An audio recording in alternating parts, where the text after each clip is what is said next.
A service of KIBMradio.com, the Internet's home for an all old-time radio.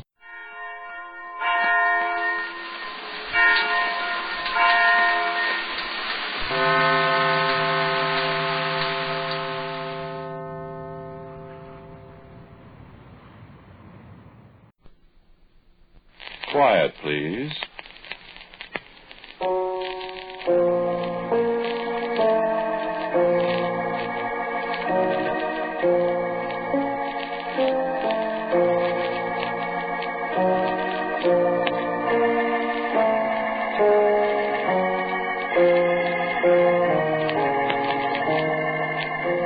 The American Broadcasting Company presents Quiet, Please, which is written and directed by Willis Cooper, and which features Ernest Chappell. Quiet, Please for today is called One for the Book.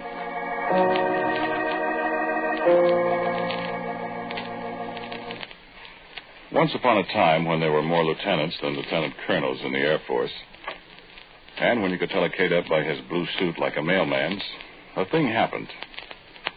And if you think the boys from the bright blue yonder got snafu'd sometime in this last war, brother, I'm here to tell you ain't seen nothing yet. Because this was the largest, the most comprehensive, the doggonedest. Well, I have to tell you. And the thing about it is, this snafu isn't over yet. It won't be over for 9 years. Listen, I'll tell you.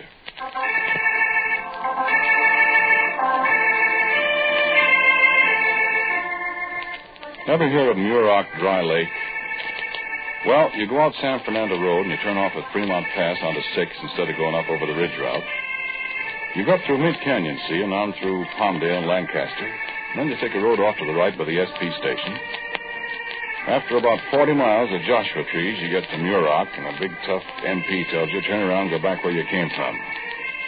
Because that's where they got the jets, where guys are ringing them out so fast they sometimes get where they're going before they've started.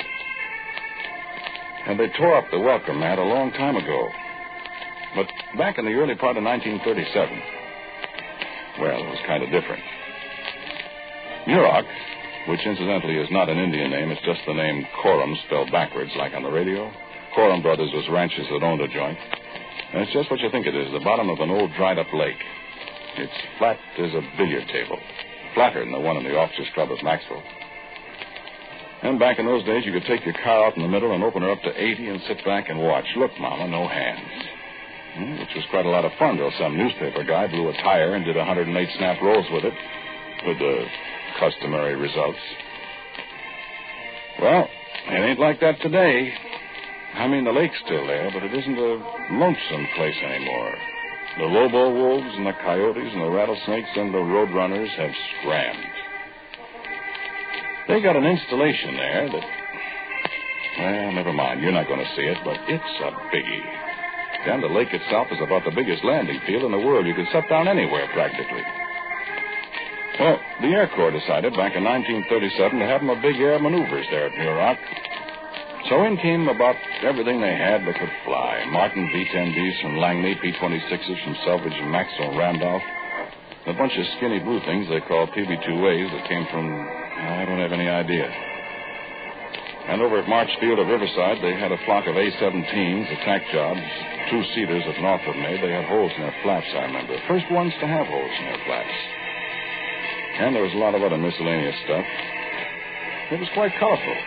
P-26s painted OD. The bombers black and yellow. They all had yellow wings. The PB-2As were blue and the A-17s shiny Doral. Everybody had the red and white stripes on the rudder and the big old white star and a blue circle on the wings. Well, all 300 of them.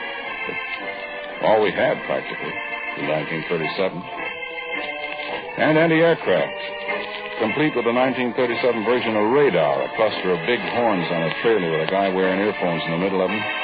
You couldn't spit half a mile away if the horns was pointed at you on account of you bust the guy's eardrum. And there was a bunch of movie guys taking pictures. They had plenty of expense money. They didn't shoot crap so good. So, one way and another, it was quite a thing.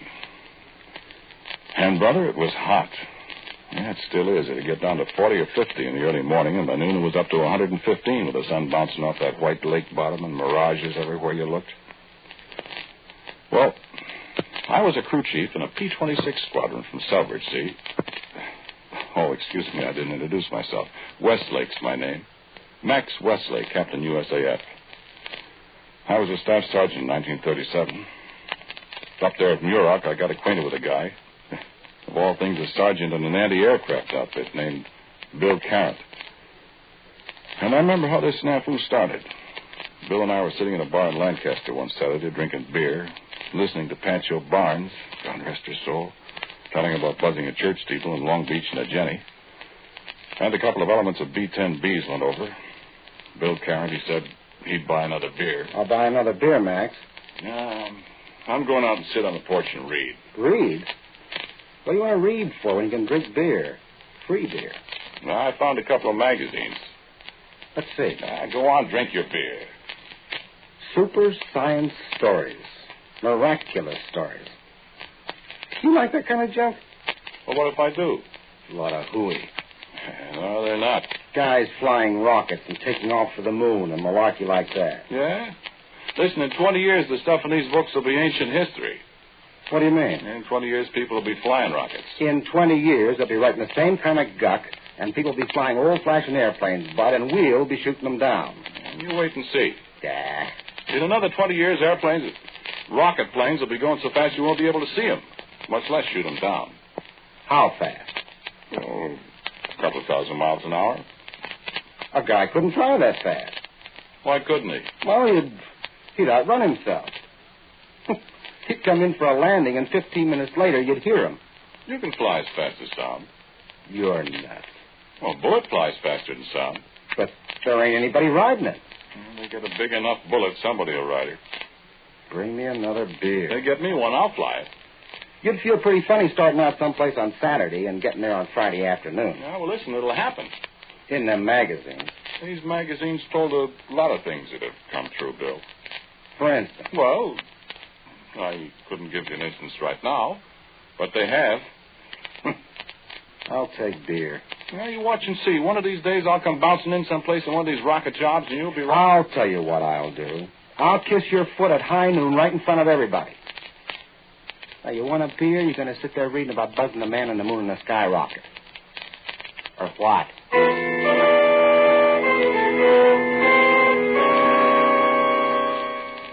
I did both. Then we bummed a ride back to the lake after a while, and I went to bed. Bill Carrot was pretty disgusted when he got there and found out he had to stand guard because the sergeant that was supposed to be had broke out with the measles. And he put on his overcoat and stopped by my tent for a cigarette before he went out where it was cold. We talked, and he left. And I went to sleep. Well, I woke up in the middle of the night, see. I couldn't get back to sleep. So I got up and put on my pants and shoes, a flying jacket. I went out to the anti-aircraft battery. I said, "Hey, Carrot." "Hey, Bill Carrot." Who's that? "Me. Westlake, Max Westlake." What are you doing up? I couldn't sleep. Well, I wish I could. I'm about froze. How much longer you got? Half an hour. Wouldn't have a bottle, would you? Oh, I'm sorry.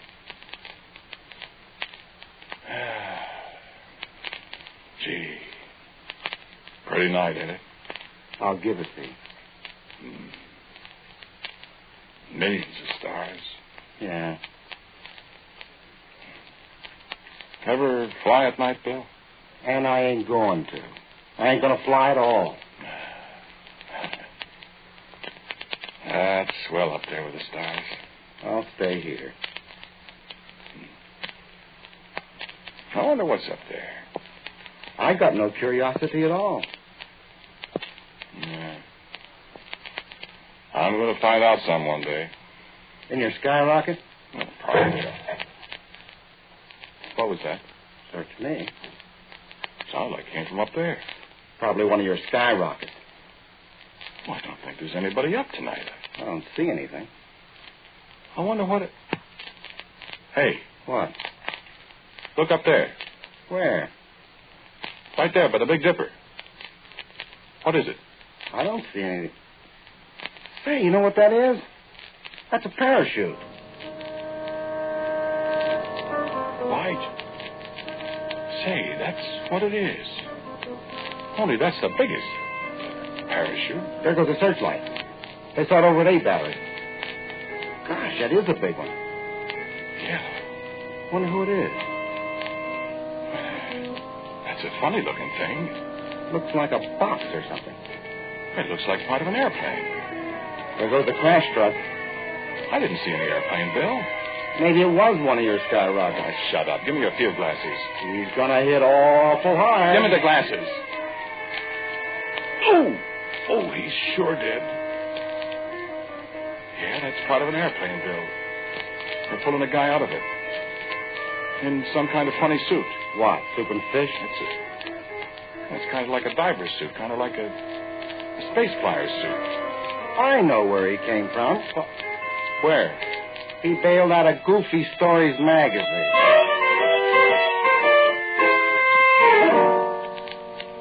I handed back the glasses to Bill Carrot, and I walked over to the infirmary. That's where they'd take whoever he was, I figured. And in a minute, the crash wagon came back, and they carried the fella in. I sat there a minute and talked to Daniel Webster, the medic that had the duty. They were fussing around with the fella inside the ward, the doc and everybody. I sat there talking. There was a piece of metal lying on the stretcher that one of the medics had picked up where the thing crashed. I looked at it. U.S. Air Force, it was stenciled on it. U.S. Air Force and a number and XF-131. What's XF-131 mean, I said. Why, I said to myself, U.S. Air Force. This is the Army Air Corps. What's the U.S. Air Force? Something new? And what's XF-131? I know what a P-26 is and a PB-2A and a B-10B, but what's an XF-131? And then the doctor called me, and I stood up, surprised. Sergeant Westlake, come in here. Sir? I said come in here. Yes, sir. In here. Yes, sir. Ever see that man before? Why, no, sir. Sure? Well, he looks kind of familiar, but is he, He's got a slight concussion, and I've given him a shot. Who is he, sir? Is he from here? You don't know him? Why, no, sir, but he sure looks familiar, but... What's your first name, Sergeant? Sir? Your first name. Oh, Max. Hmm. What's the matter, sir? Sergeant, that man's name is Max Westlake, too. Huh? Only he's a major in the United States Air Force. What do you make of that, Sergeant? Hey?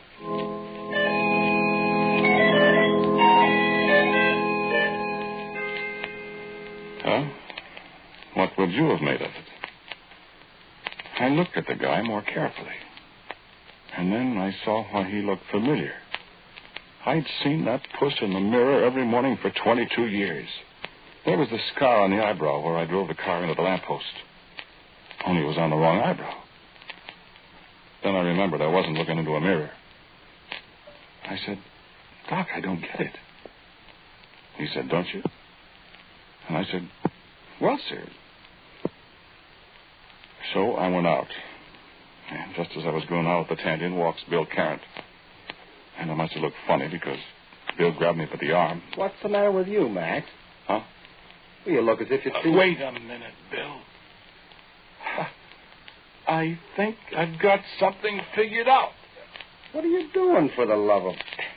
I'm taking off my shoes, Sergeant Carrot. What for? Well, it's not exactly high noon, Sergeant, but you're going to kiss my foot just the same.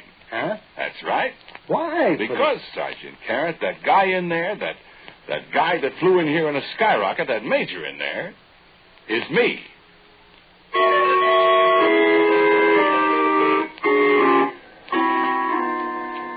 And so the snafu began. I got called over to the colonel's tent right after breakfast. He was sitting there with the doctor. They looked up when I got my heels. pretty close together and placed my hand, fingers extended and joined against my right eyebrow. Sit down, Sergeant.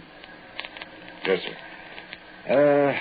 The doctor tells me this fellow who bailed out last night has the same name you have. Yes, sir. Looks a lot like you, too, Sergeant. You know him, Sergeant? Yes, sir. Said last night you didn't. Well, I got it all straightened out in my mind now, sir. Well? He's me, sir. Sergeant, have you lost your buttons? No, sir, I don't think so, sir. Say that again, Sergeant. Sir, I said, no, I don't think so. No, what you said before. Oh. He's me, sir. Cross your knees, Sergeant. Sir? Cross your knees. Yes, sir. Ow! Reflexes are all right. Sergeant, do you mind explaining what you're trying to give us? I've got a tactical program on this morning, and I...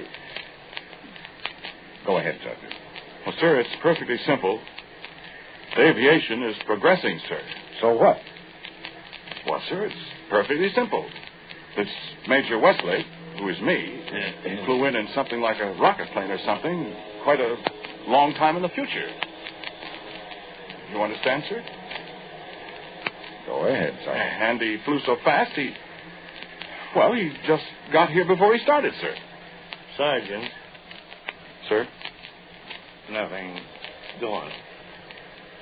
Well, sir, that's all there is. Sometime I'll be a major like he is. I mean, like I am. What do I mean? I mean, if he's me, I'm a major. But I'm still a sergeant. I mean, I'll be a major and I'll take off. And when I get here, when I got here, I'm still a sergeant. Sergeant, please. My head hurts. I'm sorry, sir, but that's what happened, sir. Somebody around here is crazy. Oh, no, sir, not me. Let's try that again, shall we? What, sir? Your theory. I just want to be sure I'm not hearing things, Doctor. Well, if you're hearing them, so am I. Go on, son. Well, sir, some day in the future, I'm going to be a major. You're not if... Well, never mind. Yes, sir. Someday I'm going to be a major, see, and I'm going to fly a rocket plane or something. How do you know all this, Sergeant? You got a crystal ball? No, sir. It's obvious, ain't it, sir? Not to me. You, Doctor? Well, you're going to be a major, son. Yes, sir. Well, I must be. I'm over there in the tent, ain't I, Doctor? And I'm a major, ain't I? You see? Sir? And someday when I'm a major, sir, I'm going to get into this rocket plane, see, and boom, I'm going to take off and I'm going to go so fast that... Gosh, I sure must have been rolling last night. Sergeant, you must want to get out of the Army awful bad. Sir, me? No, sir, I don't want to get out of the Army. Well, what makes the colonel think that? Well, if I ever heard of anybody asking for a transfer to the loony bin, this is it. Sir, I assure the colonel I am not nuts. Well, then, why the dickens are you telling me all this? Sir, the colonel asked me. Okay. Go on.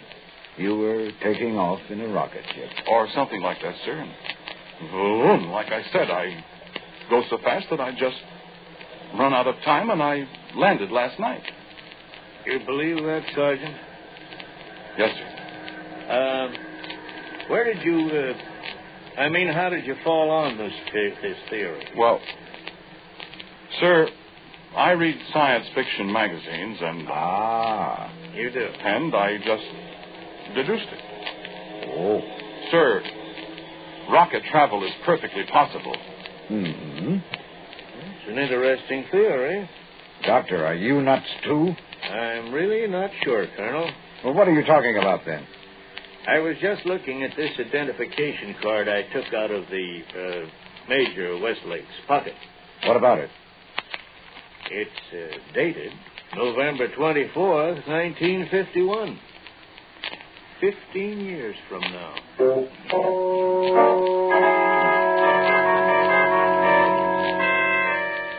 Snafu and snafu and snafu. The colonel, he didn't have any guardhouse or anything. He confined me to my tent. That is, he confined Sergeant Max Westlake to my tent. Major Max Westlake was still out like a light. He couldn't talk. And me, I didn't have anybody to talk to, but I thought. And the harder I thought, the surer I was right. And the second day I was in there, the colonel came to my tent and he looked about 18 years older. I stood up. Yes, Sergeant. Now listen, I had the doctor take that major's fingerprints, and I flew them to Washington to be looked up in the big file. Yes, sir. The dope came back this morning. Yes, sir. I'll read you what they say. The subject fingerprints are those of Staff Sergeant Max Westlake, and so forth and so forth. There is no record of a Major Max Westlake in the Army Air Corps. By directions, so forth and so forth. Well, yes, sir. That's the way I figured it. Westlake, if you're running a Sandy on me... Not running a Sandy, sir. Come with me. Where are we going, sir? Right into the infirmary tent. Yes, sir. Now then, you sit here behind this canvas wall and you listen to that fellow talk. And don't say a word. Just nod your head if he's right, or shake it if he's wrong. You hear me? Yes, sir. All right. Listen. Major, where did you come from? Here at Muroc, sir. What outfit are you with? I'm chief test pilot here. I see. And what happened, do you know? Yes, sir. I was flying an XF-131. That's the newest experimental rocket job at a speed of about Mach 7. What's he talking about? Sir, 7 times the speed of sound. What the? See. Suddenly, the needle flew way over beyond the mark. I got scared, pushed the automatic cockpit release, and bailed out. And, how fast do you think you were going then? Well, I should say about 12 times the speed of sound. I see. And what was the date of your takeoff, Major? Why, December 21st, 1957. Now, look here. You see? You see, Colonel? You see?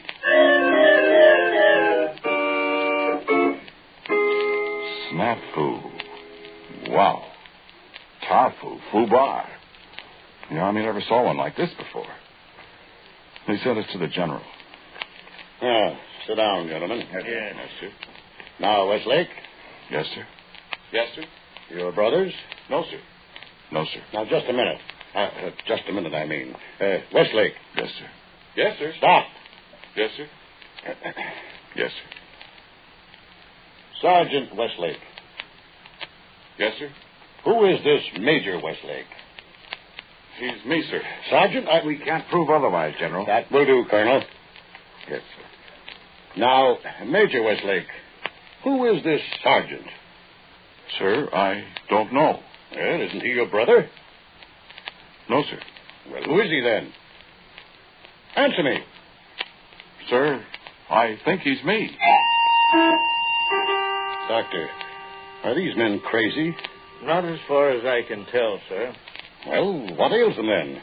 Sir, I just work here. Well, now, Major, how come I don't know you? Well, that I couldn't say, sir. I don't know the general either. Young man, I have been in the Army 28 years. Yes, sir. 29. I was at Bliss with Lord George Langren when he had the 8th Cavalry. Yes, sir. And I know thousands of officers in the Army. Yes, sir. But I don't know you. No, sir. Young man, do you know the penalty for impersonating an officer? Sir, I'm not impersonating an officer. Here's his identification card, General. Is that your picture, Major? Yes, sir. And doesn't look like you. Well, sir, these pictures never look like the people. Yeah, that's right. Mine looks like a... Well, this seems to be in order, all right. It is, sir. I know that. Are those your fingerprints? Yes, sir. They're the sergeant's, Washington says, General. Now, how could that be? Well, sir, they have to be me. He's me. I'm us, sir. Colonel, has this man ever demonstrated... has he ever had attacks before? No, sir. He's always been rational, sir. He's one of my best men. He's rational now, General. That is, I think he is. Kind of, I mean. Sergeant, do you know that a board may be convened and that they're liable to throw you right out of the Army? Sir, I'm not worried about that. Oh, you're not, huh? Why not? Because they can't, sir. I have to stay in. Kindly tell me why. Because, well, don't you see, sir, I'm going to be a major and I'm going to fly a rocket plane. The XF-131. What makes you think so? Well, I'm here, sir. After all. Well, I'm going to tell you something. I'm going to solve this problem once and for all in a military manner. Major Westlake, you are subject to orders, aren't you? Yes, sir, of course.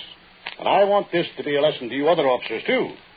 You gentlemen are expected to use your intelligence and initiative and not come bothering me with all sorts of details that could just as well be handled in your own bailiwicks. You understand me? Yes, sir. Silence. There is a very simple way to solve this problem, as I said. Major Westlake, you are ordered to return to your base. Sir, I'm at my base. I'm stationed at Muroc Dry Lake. This is Muroc Dry Lake, sir. Well, how did you get here? I flew, sir. But how did you... I mean, how did you get here now? Sir, I just flew so fast I got here before I started. I didn't ask you, Sergeant. That's right, sir. I flew so fast I got here before I started. Doctor, do you have an aspirin on you? See what that is? Yes, sir. Sir, I found something I thought might be important. Who are you? Sergeant William Terrence, sir. I'm sergeant of the guard today. What have you got there, Sergeant? I don't know what it is, sir, but I found it out there where the major landed. Major Westlake? Yes, sir. Well, let's see it. Let's see it, Sergeant. I never saw anything like it before, sir, and I thought I'd better bring it to the general. May I see that, please? Well? It's my Mach meter, sir. Your what? Mach meter, sir, an instrument that measures speed. Sergeant Westlake, please. Excuse me, sir. That's what it is, General. It measures speed in terms of the speed of sound. Mach 1 is sound speed. Mach 2 is twice the speed of sound. Let's see it. Very curious. Yes, very, very curious. All of a sudden it got jammed, General. You see the needle is jammed way over here on the pin? It indicated probably 12 times the speed of sound, and that was awful fast, so I bailed out. See if I can't unjam the needle. There's a ratchet underneath, sir. Oh, I see, yeah. It's like a speedometer, isn't it? It turns hard. There. Hey, where did Major Westlake go? Why, he was right here. I saw I seen him, sir. I was looking right at him. When you turned the thing meter back, he just turned all transparent, and then he disappeared. What? Sir, I think the general just unscrewed him right back where he came from.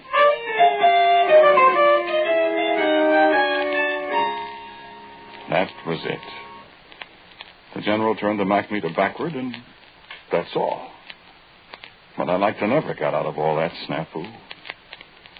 Well, I'm a captain now, and it's only 9 more years, and I'll be a major. And I'll fly an XF-131 here at Muroc, and my Mach meter will go haywire, and...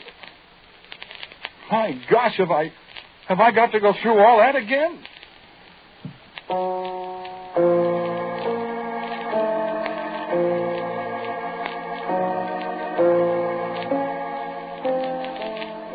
The title of today's Quiet Please story is One for the Book. It was written and directed by Willis Cooper, and the man who spoke to you was Ernest Chappell. And Dan Sutter played Sergeant Carrant. Melville Ruick was the colonel. The doctor was played by Charles Eggleston. General, Floyd Buckley. As for Major Westlake, well, we leave that for a guess. As usual, music for Quiet Please is played by Albert Berman. Now, for a word about next week, here is our writer-director, Willis Cooper. Thank you for listening to Quiet Please. My story for next week is called My Son John. And so, until next week at the same time, I'm quietly yours, Ernest Chappell. And now, a listening reminder. There's an exciting story waiting for you this afternoon on David Harding Counterspy. See what happens when a flood of counterfeit currency threatens to disrupt the entire financial structure of a South American country, and the counterspies are called in to investigate. Tune in David Harding Counterspy on your ABC station. This is ABC, the American Broadcasting Company.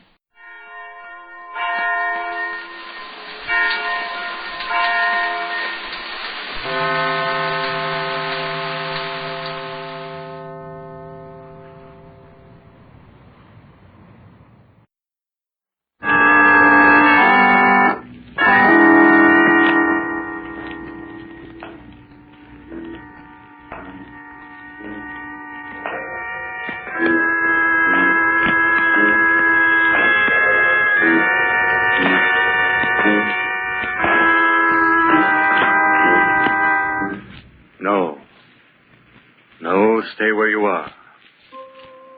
Do not break the stillness of this moment. For this is a time of mystery. A time when imagination is free and moves forward swiftly, silently. This is the Haunting Hour.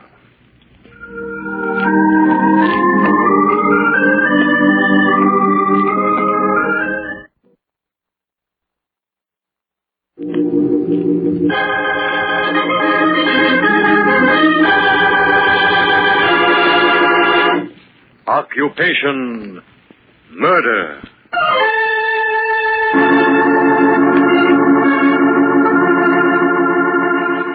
Those of us who have never stepped upon the stage and delved into a world of fantasy might believe that to do so would bring to one's mind and experience all that could never quite be grasped in real life. The actors, how perfectly they move, what excitement they entail, how straight they follow the paths of their planned destiny. Out of the portrait of real existence into a world of fantasy and fiction. And the players? What of them when the play is done? When they leave the world of make-believe or cold reality? But wait. Gregory Townsend's story can tell you better than I how life itself can plunge a man into conflicts of reality far greater than all the infinite imagination of the stage. It was a late summer afternoon when Gregory Townsend hurried into a little side street cafe to begin events of such a nature to bear careful consideration as to their probability were he to have acted them in a play.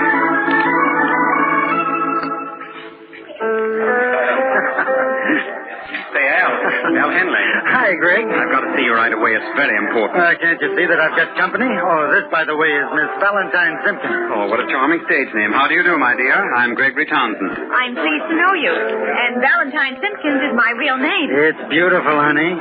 You're a natural for Broadway. Why, I wouldn't consider myself your press agent if you weren't. Oh, you're too kind to me, Mr. Henley. Wait, kid. I haven't even started. I hope you forgive me, Miss Simpkins, but I must have a word with Al. Oh, it's perfectly all right. I'll excuse myself. Oh, stick around, honey. This won't take long. It never does. This will, Henley. Well, Mr. Henley, give me a buzz if you get my name in the papers. It's a cinch, Valentine. I'll phone you tomorrow. That will be charming.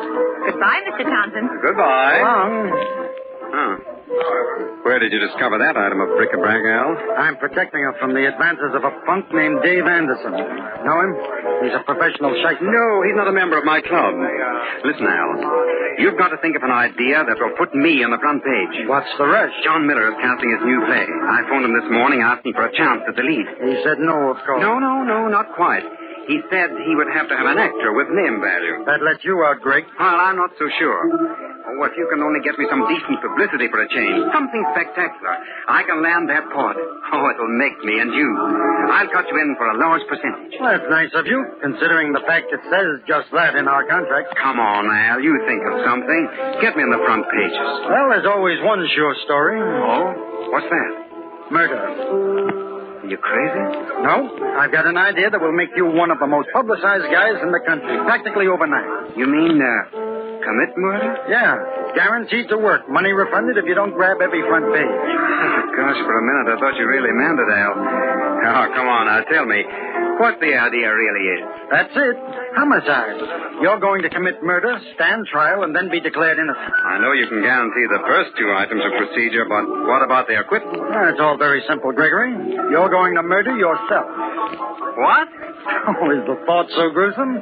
I thought you'd be pleased. All right, Al. Sorry to have taken up your precious time. I'd better find myself another press agent. One without a sense of humor. Cool off, Greg. Have a chair and give me 5 minutes for a lucid explanation. Is this a gag? No, it's on the level.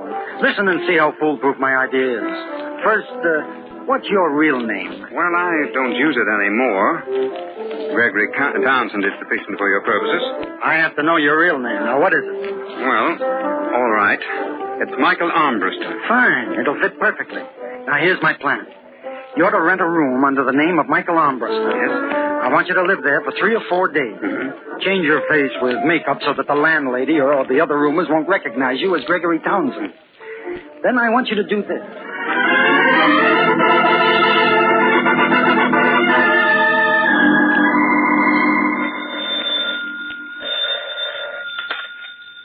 Callahan, 13th Precinct. I want to report a murder. Don't ask me who this is, but listen to what I say carefully. Go to 2219 South Grove Street. In the rear room on the 3rd floor, you'll find the body of Michael Armbruster. What's that address again? Matthews, check this call. I won't repeat the address. It's useless to trace this call. I'm not the murderer, and that's all I have to say. Hello. Hello. Emergency. Get me the district attorney's office.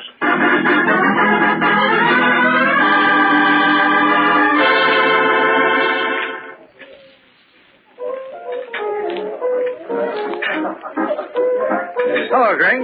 Mind if I sit down? No. Help yourself, Al. Well, what do the papers say? Look for yourself, Greg. The front pages are full of it.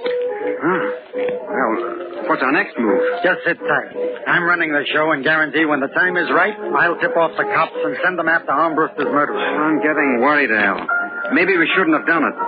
What if something goes wrong? Oh, relax, Greg. The whole thing's airtight. There's not a chance of a slip. How can a guy murder himself? Just look at this story.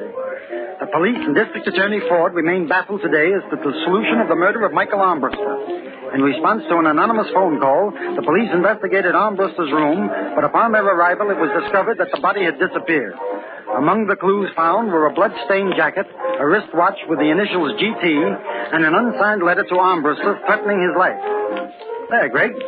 What do you think of that? Gosh, it sounds too real. Naturally. That's the way I planned it. The police have got to think it's real or we won't even get a line in the Pleasant Valley Gazette. Well, what's the matter? Worried about your watch? Yes, I didn't know about that letter. Oh, well, I forgot to tell you. I wrote it. What's in it? The usual kind of stuff. He did you wrong, so you were out to get him. I left it unsigned to make it tougher for the police. You didn't forget anything, did you? Not a thing. It's a terrific mystery. The whole town's talking about it. Why, Armbruster's a celebrated character. What about Townsend? Anytime now, Greg. Anytime now. What do you mean? You see that rather determined-looking gentleman walking this way? The one with the 2 policemen? Yeah. Well, Greg, old pal, that is the district attorney. I'd better get out of here. Sit down. Don't act like a murderer. What shall I say? The DA will let you know. I beg your pardon, gentlemen. Not at all. What can we do for you? My name is Ford, district attorney. How do you do? Hi. I'm looking for an actor by the name of Gregory Townsend. Friend of yours? Not exactly. Well, this is him. Are you Townsend? Why, yes. Yes, I am. Will you come with me, please? What's wrong? We'd like to question you about the murder of Michael Armbruster. Better go quietly, Greg. It'll be better. Shut up, you fool. All right, Sergeant. Take him in tow. I think we've got our murderer. Come along, Townsend. Don't let go of me. I didn't do it. I tell you, I didn't do it.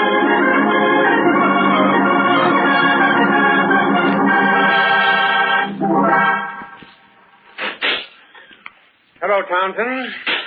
Ford, you can't keep me in here. I tell you I'm innocent. You're playing your role quite expertly, Townsend. Your dramatic performance impresses me. But as a denial of your guilt is strictly on the ham side. You've no evidence. The initials we found engraved on the watch in Armbruster's room match yours. As well as several million others. That's no proof. The letter to Armbruster, the one that threatened his life, was written by an actor. Maybe it was. But you haven't got a case unless you find the body. I remember that from my last play. It was a murder mystery. You do have a good memory, don't you? Well, am I right? Perhaps, Townsend. We're looking for the body, and I can assure you it will be found. In the meantime, I'm holding you here on suspicion of murder. When you decide to confess, let me know. It will save us both a great deal of trouble. Oh, by the way, the newspapers have begun to treat you rather unkindly. I'm afraid your acting career is a thing of the past. Assuming, of course, that you're ever freed by the court. What? I'll send in some papers. You can read the bad news for yourself. Ford, wait a minute. Yes? You see... Well, what is it, Townsend? Nothing, Ford. Nothing.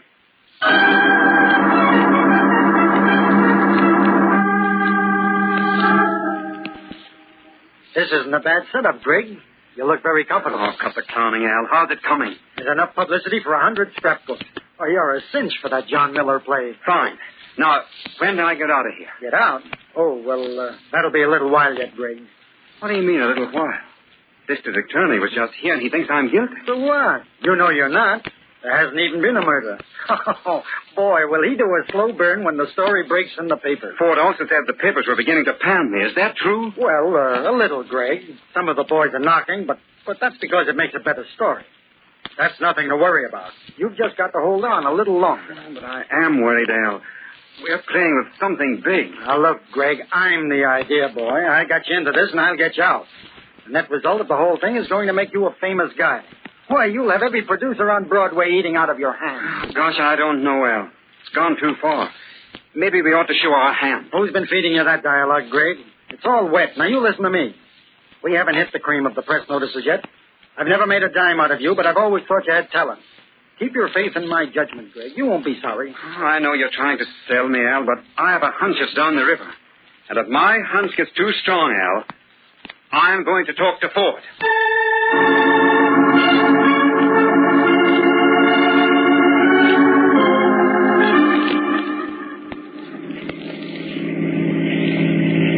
It's nice of you to take me driving, Mr. Henley. It's a pleasure, Valentine, honey.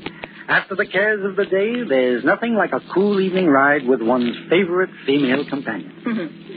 How's your friend, Gregory Townsend? Don't you read the papers, Valentine? Well, that's what I mean. He's where your friend Dave Anderson ought to be. Why don't you like him, Mr. Henley? He's been squeezing money out of me like a leech. Do you owe it to him? Oh, not exactly, Valentine. Ever hear of blackmail? Oh, how exciting. Oh, yeah? Well, honey, right now I've got my mind on murder. Oh, Mr. Henley, you mustn't. Don't worry, Valentine. I'm only doing my job. Don't you remember? I'm press agent for a murder.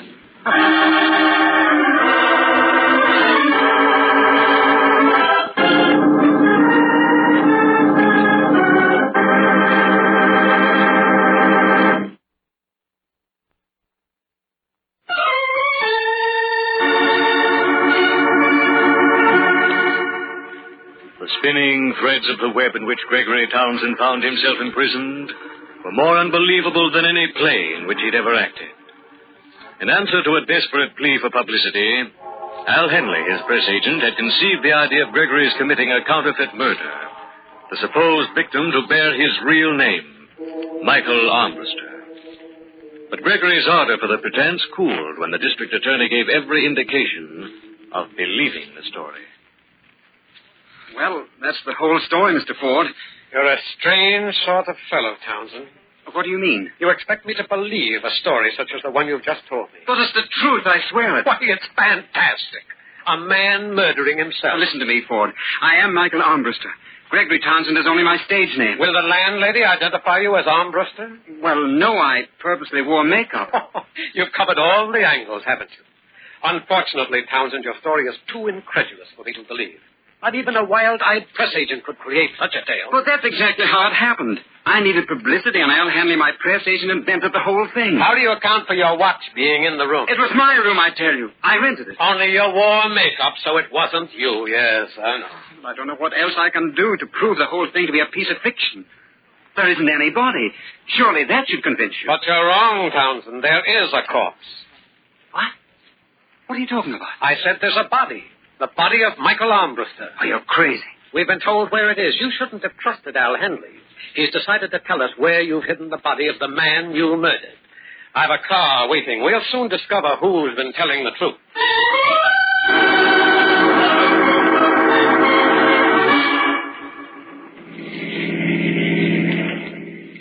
We should be there any minute. Where am I supposed to have hidden my victim?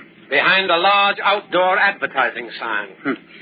Sounds like a nice quiet retreat for a dead man. That looks like the place up ahead. Well, there's a sign there at any rate. Would you prefer to point out the exact spot where the body is hidden? I couldn't do it with a Ouija board. As you wish, Townsend. This way. Speaking of publicity, Ford, this won't do you any good when the papers find out you've been persecuting an innocent man. Oh, heavens. What's wrong? Oh, that's horrible.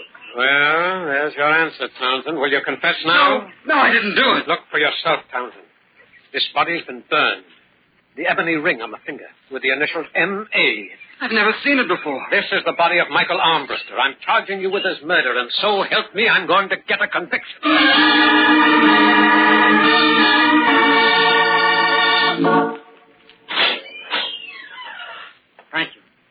welcome, Mr. Hanley. Just call when you're ready to leave. Hello, Greg. You get out of here before I commit a real murder. Take it easy, Take it Greg. easy. Why, you cheap little crook. Do you know you're framing me with a murder? Well, it's all according to plan, Not Greg. my plan. I want you to get me out of here. The DA is putting me on trial next week. Exactly, and that's where I'm going to spring my big surprise. Where'd that body come from? A shady character I know tipped me off to it. The guy can supply any kind of body on order. He'd make you an excellent partner. But first, you've got to get me out of this. At the trial, Greg, at the trial. It'll be the biggest news story of the century. I can just see those headlines. I don't know why I should trust you. I have a feeling you've got something up your sleeve. Oh, relax, Greg. You've got a nice room here and 3 meals a day. That should be heaven to any actor. Believe me, you haven't a thing in the world to worry about.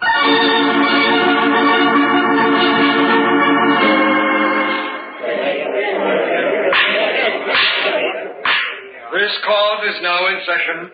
The district attorney will continue with his presentation. Thank you, Your Honor.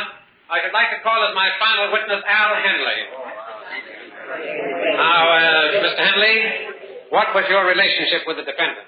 I was his public relations counselor. Did he usually confide in you? All the time. I gave him advice on his career. Tell the court, Mr. Henley, what you know about the murder of Michael Armbruster. Well, I'd known for quite a while that Townsend and Armbruster weren't exactly on speaking terms. One night, about a month ago, Townsend came to see me at my apartment. Yeah? He'd had a good deal to drink and was talking pretty freely. He told me he'd killed Armbruster that night and that he was hiding the body out at the spot where I told the district attorney it could be found.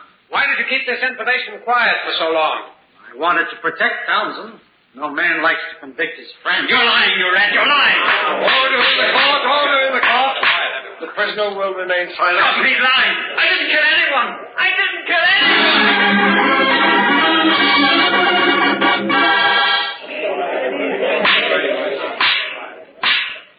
Ladies and gentlemen of the jury, have you reached a verdict? We have, Your Honor.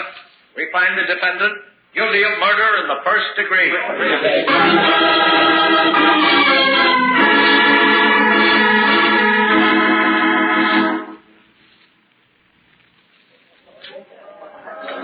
Too bad about Gregory Townsend, Mr. Henley. He looked like such a nice fellow. Well, that's life, Valentine. You can never tell by looking at a guy what's going on inside of him. When's the execution set for? Well, sometime next week. You going up to see him? No, it's hurt me too much to have to watch him suffer. Papers sure gave it a lot of publicity. I guarantee that for my clients, Valentine, honey. Well, anyone can get their name in the papers if they murder someone, Mr. Henley. That's right, Valentine, but how many people can get their name in the paper if they don't commit a murder? That's not so easy, is it? That's right. Now you're talking, baby. But I did it for Gregory Townsend. He was my client, and I always please my clients. I'd like to do the same for Dave Anderson, but I don't think he'll be around anymore. Wait, one more other thing. Mr. Anderson is a nice man. You shouldn't talk that way about him. All right, Valentine. Let's talk about you. I'll get your name in the papers, but in another way. You're not ready for courtroom scenes. Besides, the district attorney might believe you.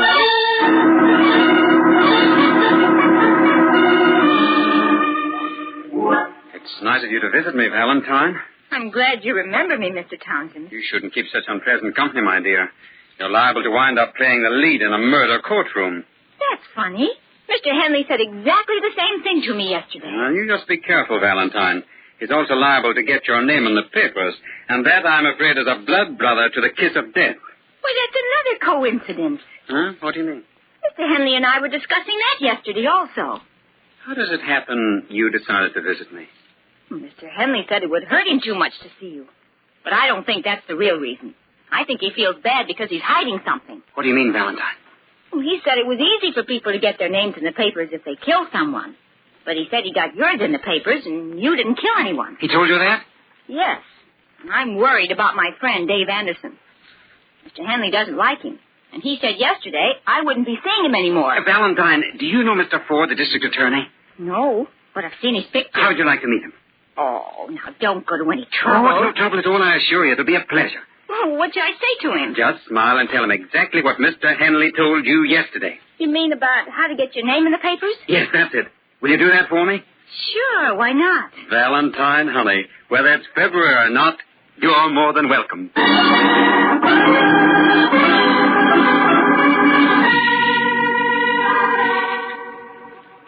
Didn't think you had the guts to show up here, Al. Believe me, Greg, I dislike jails more than you. I hope there are no hard feelings. Well, of course not. You're only paying for a murder you committed with my life. You should have been a comedian, Greg. The serious stuff never did suit your personality. Well, keep up the good spirits. You're a credit to the acting profession. Laugh, clown, laugh. Or should I say, sucker?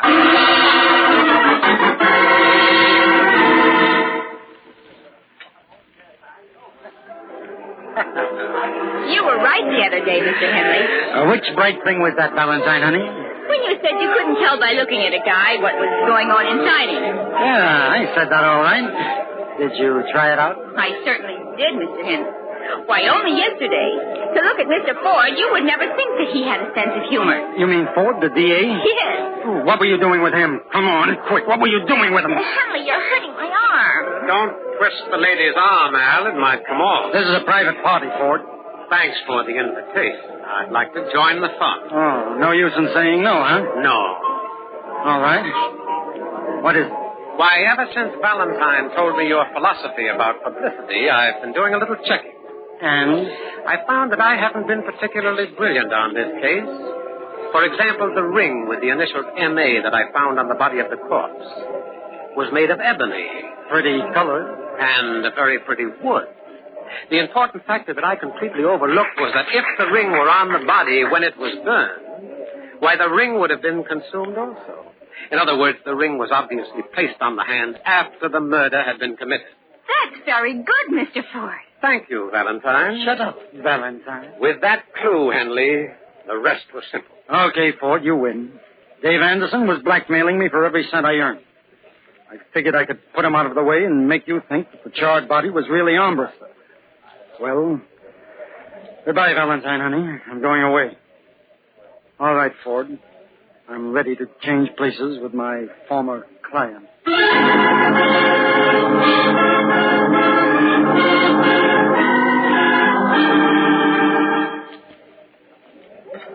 It was very nice of you to invite me here, Mr. Townsend. Well, I can't think of anyone else I'd rather celebrate with, Valentine. After all, you saved my life. Oh, it wasn't anything much. I just listened to Mr. Henley, and he practically gave it all away. You got even for the killing of your friend, Dave Anderson. I only wish I could have found out in time before Mr. Henley got to him. Well, it's all over now, Valentine. The best thing to do is to forget. Why, you're a famous girl now. Your name's in every newspaper in the country. Yeah. Wasn't that funny, though? Mr. Henley always said he'd get me in the headlines. He kept his word, Valentine, even if he had to commit murder to do it.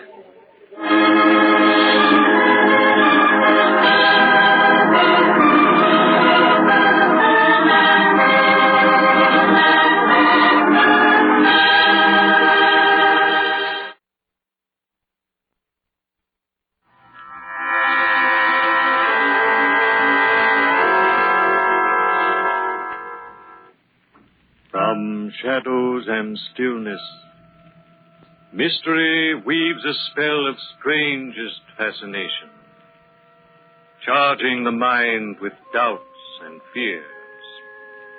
For mystery is a strange companion, a living memory in the haunting hour.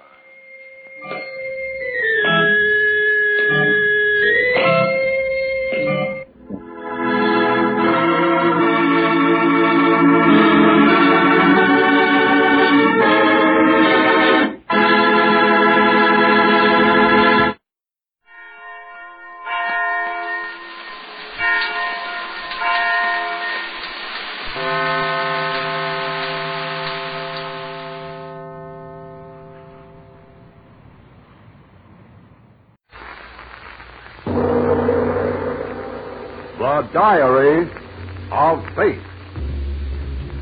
Fate plays no favorites.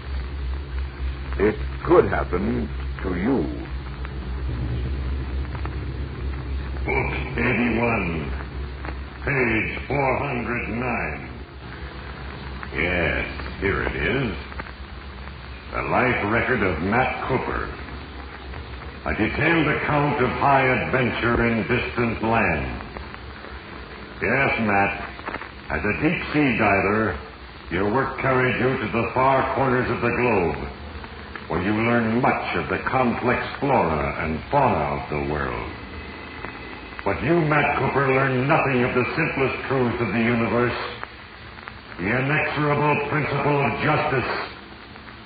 And because of that ignorance, now I, Fate, can look ahead to a single instant of decision in your life.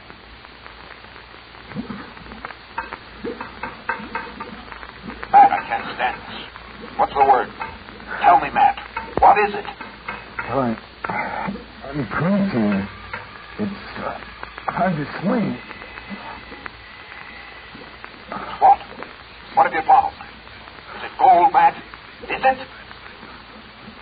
No, I'm afraid it's not, George. I'm afraid it's just plain old-fashioned speed.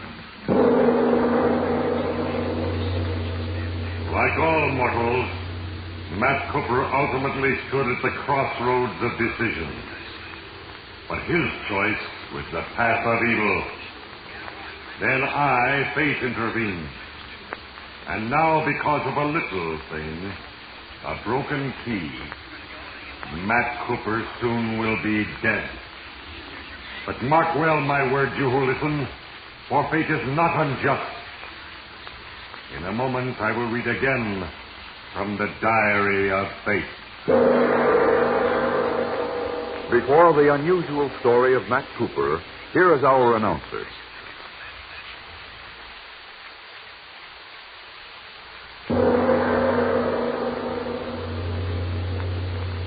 Matt Cooper will find, as others have found, that little things, the tools with which I, Fate, work, are beyond the calculations of mortal minds.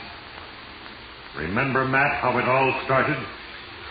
You were aboard your deep-sea diving barge off a remote village in the Philippine Islands, where you had been led by the attractive adventuress Nina Lawrence, for she believed the treasure to be hidden within a sunken ship 20 fathoms below. You had just completed another of your many futile searches under the sea for that treasure. And now, together with your partner, George, and a mechanic named Barney, you discussed an unpromising future. Well, George, that's the 10th dive and still no luck. Yeah, certainly looks like Nina was taken in, all right. That's the funny part. Why should a cabin boy that Nina befriended lie to her on his deathbed? Maybe he had a sense of humor. Well, maybe you don't. This is only another job to you, Barney, but for Nina, George, and me, it's everything. Hey, easy now, Matt. Don't start blaming Barney here. Well, I'm sorry, Barney. I guess it's a he. Sure, Matt. You know, a guy shouldn't spend too much time in a rat-infested hole like this place. Maybe you fellas ought to bunk out of here on the barge with me. No dice, Barney. We couldn't leave Nina alone on shore. That's right. Besides, she's the only thing around here that keeps our morale up. Well, you better start bubbling over now, brother, because here she comes. Oh, hi, boys. Hi, Nina. Morning, Nina. You sleep well? No, I was too busy dreaming. Usual stuff. A luxurious bubble bath, smart clothes. This dream was about the treasure. We found the gold, and believe it or not, it was right in the captain's private safe, just like the cabin boy said. Oh, there it was, bars and bars of beautiful gold. We were rich and famous. And guess what? At a big reception back home, I made a speech about it. The whole story, huh? Uh-huh.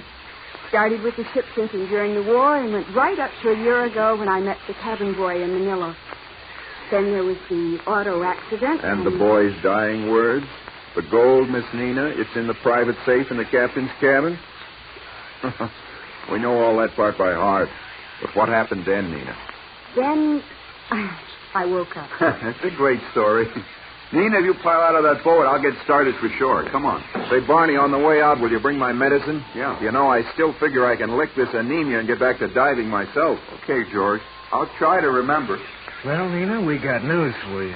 We didn't find that gold again. But we're not licked yet. Well, I am. That's why I came out here to talk to you boys. I'm getting out right away, too. Oh, no. No, Nina, you can't leave it. You can't leave us now. That's right, Nina. We're used to you. Both of us. Oh, it's just a habit, fellas. You'll get over it. Look, when I met you 6 months ago, I had the information on a sunken treasure. You had the equipment to get it. We formed a partnership and had a go at it. Well, it hasn't paid off. I'm sorry, but I'm just tired of this kind of living. But we'll fix things up for you, Nina. Yeah, we'll take a day off, build your new shack. No, that won't do the trick. My mind's made up, boys. Gee, Nina, I wish I could make you stay. Yeah, so do I. I'm going to miss you, Nina. I'm going to miss you an awful lot. Yes, Matt. Now that Nina was about to leave, you suddenly realized that you were in love with her. The thought grew in your mind, and by that afternoon, as you waited to drive her the 60 miles to Tacloban and the airport, you were impatient. About ready, Nina? Oh, yes, Matt, coming. Is the Duke there? Uh-huh. Yeah, hop in now and off. It's all slick. No, what is it? What's the matter? This blasted ignition key. It's been out of shape. Oh. You might try inserting it all the way before you can. Yeah, you got something. Oh, and, Mr. Cooper, another thing. Let's take it easy over this mountain road. You know, those hairpin curves give me the willies. Besides, I've got a whole week in Tacloban before my plane arrives. Yeah, I know you have. Nina, there's something I want to say. I don't know how to start. Oh, Matt, that curve, watch out.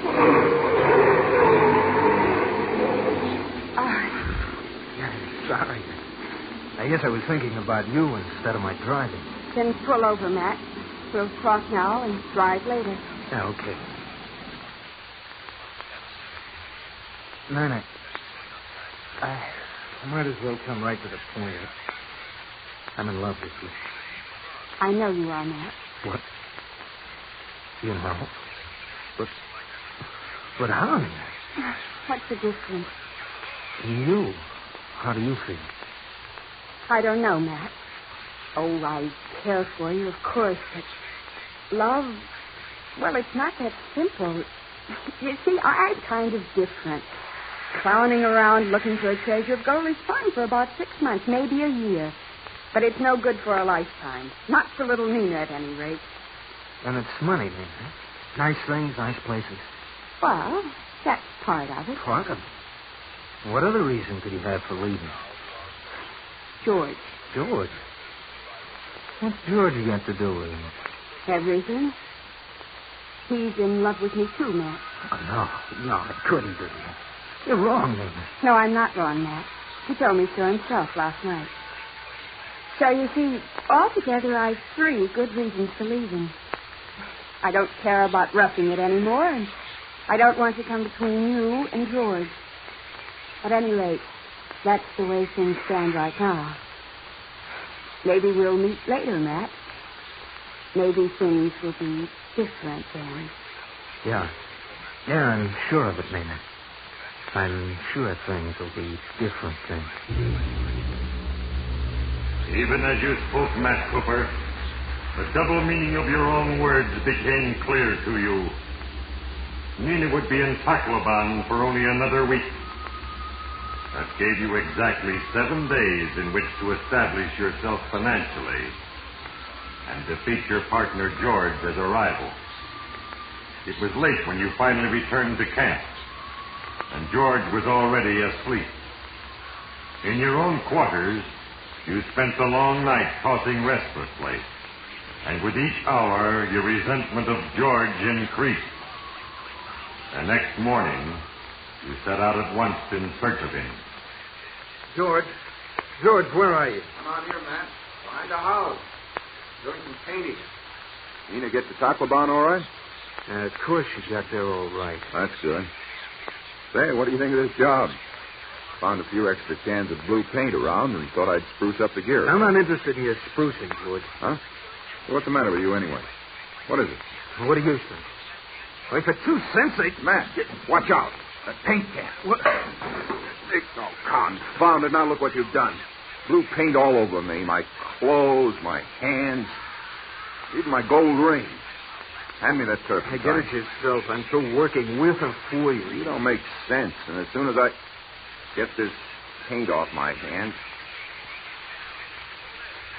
Matt, look. Look, this paint on my ring. What about it? It's blue paint, isn't it? Like the blue paint on the small safe door in the captain's cabin. Yeah, but look, Matt. Look at the color when it's over the gold on my ring. Huh? Hey, you don't think that the safe door is made of gold? Why not, Matt? We know the skipper was a screwy old geezer.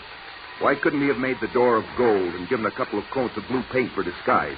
But gold is soft, George. It's no good for a safe door. The skipper wouldn't be worried about anybody breaking in on him, but he might have been suspicious of his supposedly trustworthy men, the purser, the first mate.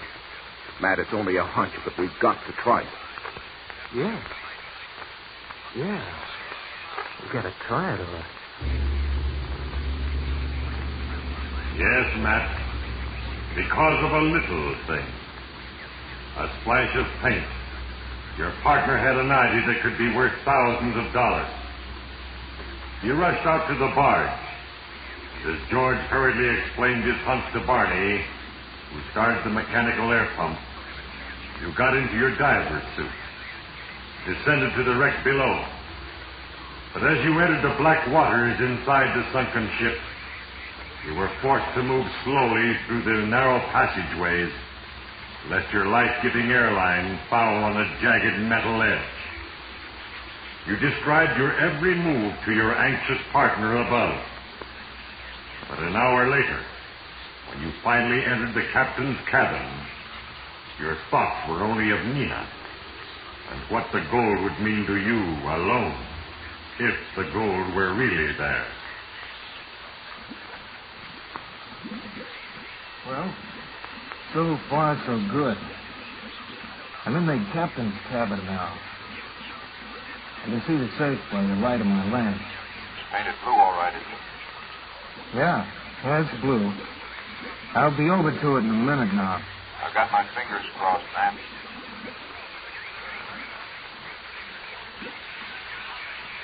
We'll know soon enough. Yeah, I'm up to it now. George! The pump. What's wrong? I don't know. Kicked off. Barney, get on the hand pump, quick. Heaven, man. Hurry, George. We'll have it going, man. Hold on. We'll have it going in a... There it goes. Matt, you okay now?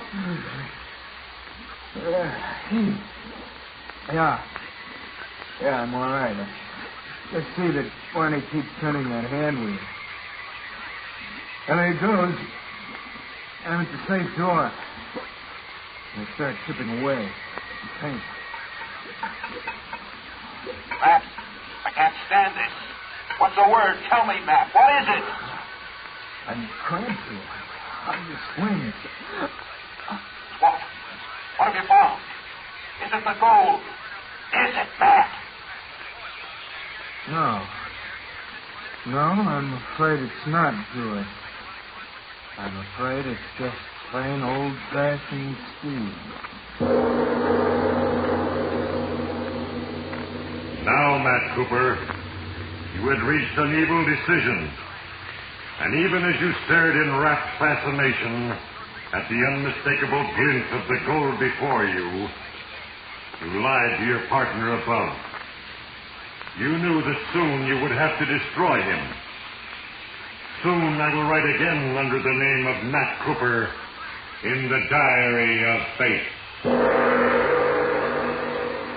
In a moment, our story will continue. But now, here is our announcer.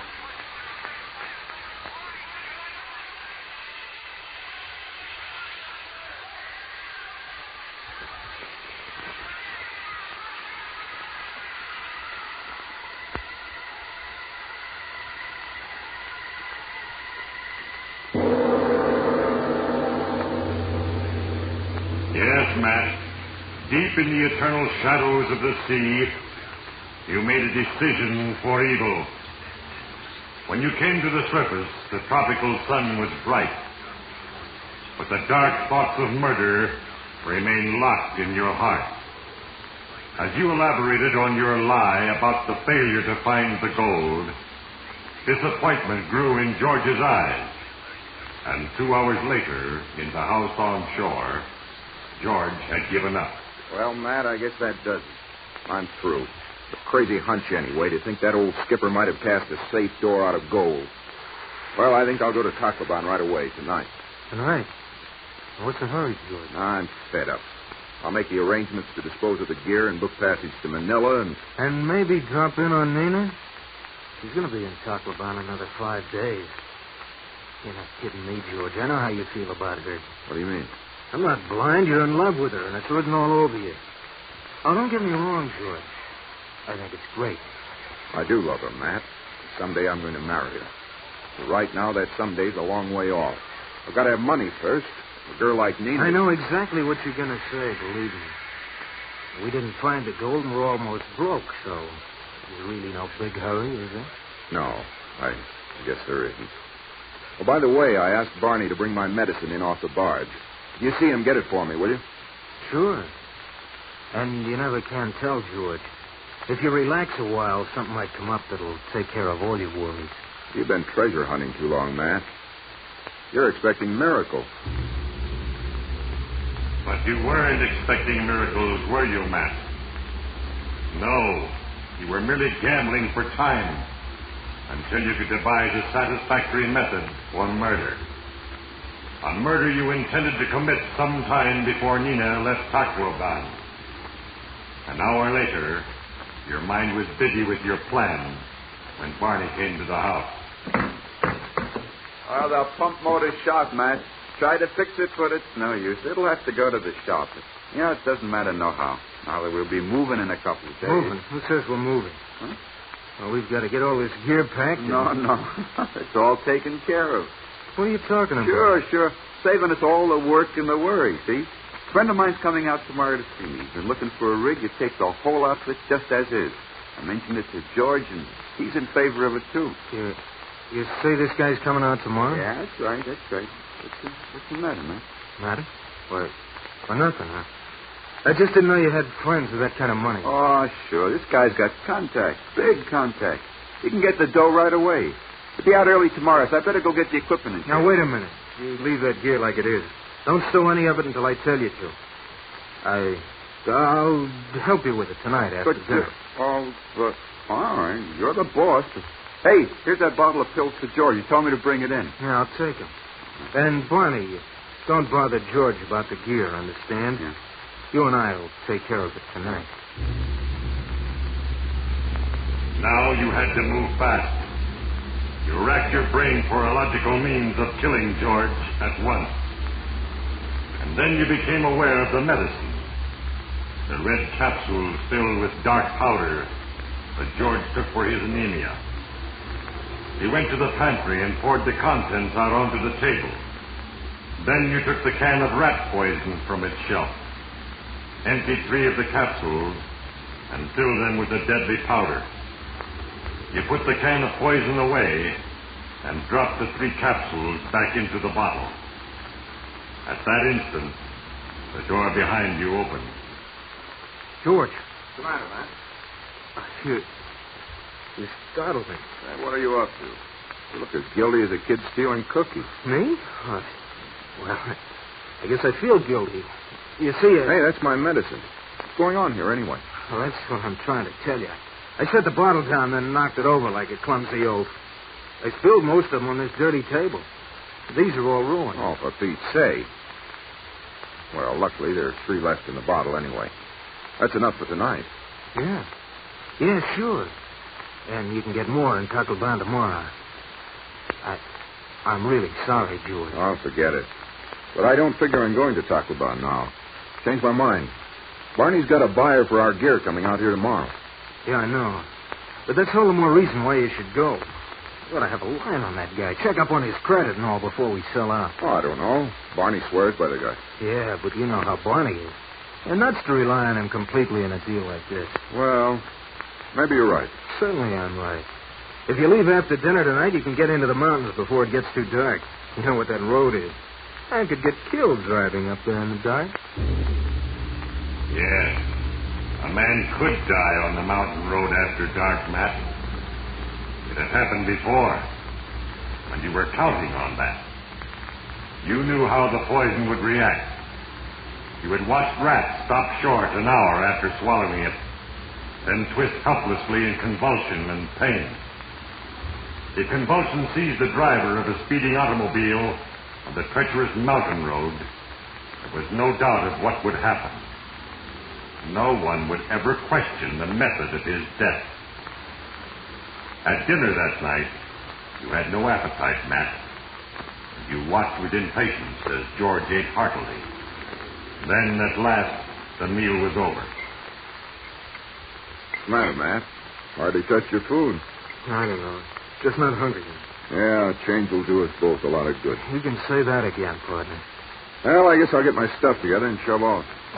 But, George, you forgot to take your pills. Huh?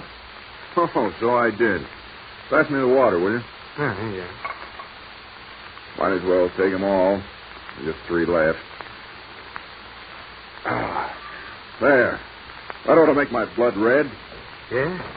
Yeah, that certainly ought to. Well, I better get going. I'll give you a hand with your bag. Never mind. Why don't you round up Barney and go on out to the barge? There's a lot to be done. Now, whatever you say, George. I just wanted to be sure you got started. Don't worry. I'll be on my way in 10 minutes. You had nothing to worry about now, Matt. When your partner left, you knew he'd never come back. Because in less than 2 hours, he would be dead. You found Barney waiting at the launch. You got aboard, and as he started the motor, you glanced back through the trees at the house. George was already busy with his luggage. Later, as you drew near the barge, you were sure that by now, George was well on his way. And so, with greedy impatience, you turned at once to the task before you. Now bring her port side, Barney. Leave the diving rig clear. Okay, Matt.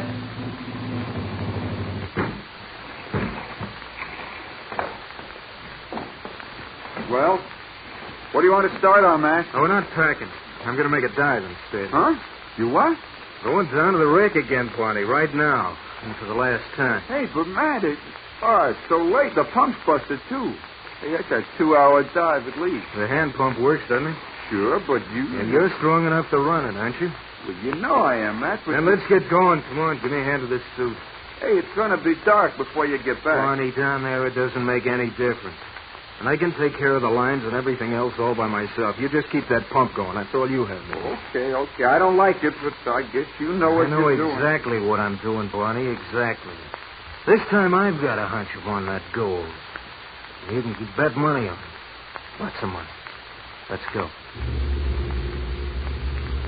Because of a little thing, a splash of paint, a treasure in gold has been discovered.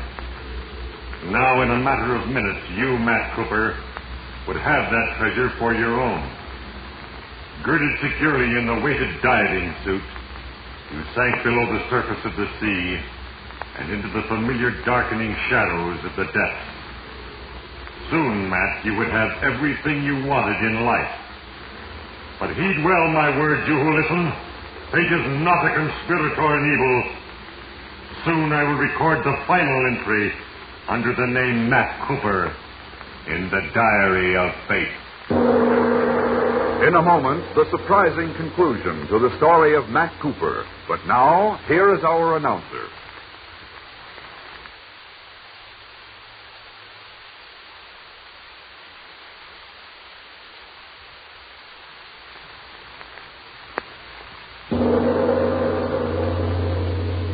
Yes, Matt Cooper. As you labored against the pressure of water far into the tangled steel hull of a sunken ship, you forgot about the poison you had given your partner. And you thought only of the treasure and Nina. And the constant hiss of air into your helmet assured you that everything was going right. But then, Matt, unknown to you, a little thing happened. I'm in the skipper's cabin now, Barney. How you doing? Okay. You've been down there an hour. You all right, Matt? Yeah, don't worry about me. Just keep that pump working. Now, Barney, this is it. That's half of it. Yeah, won't be long now. Barney, do you hear me? Barney, what's wrong with that? Barney, where are you? Barney's gone. This is George, Matt. George? No, it can't be. George. It's okay, Matt. I sent Barney ashore to fix the car. Funny little thing happened. You know how you bent the ignition key? Well, I finished it. It twisted off in the lock, so I couldn't start the motor. I'll run the pump until Barney gets back. George, I'm coming up. I gotta get up right now. George, you don't understand. Matt, don't foul your lines. Remember, you're... George. My stomach. Can't move. George, bring me up. George, get that pump on so I can get out of here. Can't you hear me? George, the pump.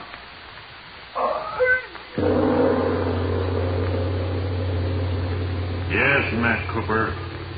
The poison which destroyed your partner's life also destroyed your own. And the treasure for which you sacrificed everything remained locked forever beneath the sea. And now it is time to close the book. In the case of Matt Cooper, as in the cases of all mortals, I, Fate, am but the instrument of a plan. And the endless little things that happen are the tools with which I work. Heed well the moral, you who listen, and remember, there is a page for you in the Diary of Fate.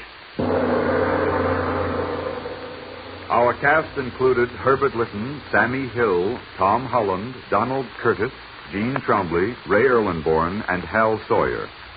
Diary of Fate is a Larry Finley production, transcribed in Hollywood.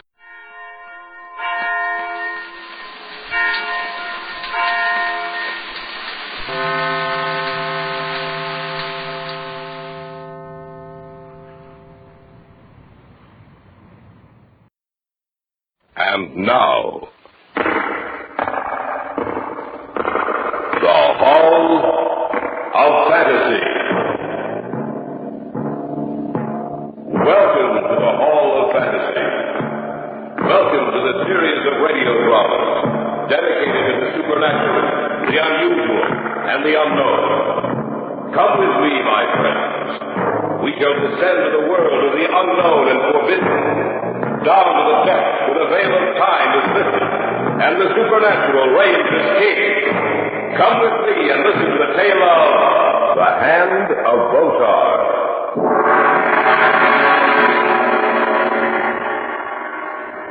Uncle Simeon, are you all right? He's dead. What? He's dead. I went out to make a telephone call. There's no extension in here, you know. I was dialing the number when I thought I heard Simeon say something, and then I heard him scream. I ran back in here and found him like this. Look. Where? At his throat. There are 5 red marks on his throat, like finger marks. Just as if he'd been choked to death by a person using only one hand. The Hall of Fantasy will present The Hand of Botar in just a moment. And now for our story entitled The Hand of Botar. Even after he was dead, the spirit of Simeon Botar remained with those who had known him. His personality was so strong that when he entered a room, all eyes were immediately drawn to him. But there was something strange about Simeon, something different that set him apart from other men. It couldn't be defined, but it was there just the same. And when he said, "Even when I die, the world will not forgive me. I'll make sure of that, even if I have to return from death." I first met Simeon Botar several months ago. Eric Matreau had insisted that I meet him, and so one evening we drove out to his small estate several miles from town. You like Simeon, Charles. He's a very interesting person. Well, I certainly hope so. The way you talk about him, he seems to be an idol of yours. Well, hardly that. It's just that I find him stimulating. And when I told him that you played a wonderful game of chess, he insisted that I bring you out. He's a chess player, eh? Oh, yes, a very fine one.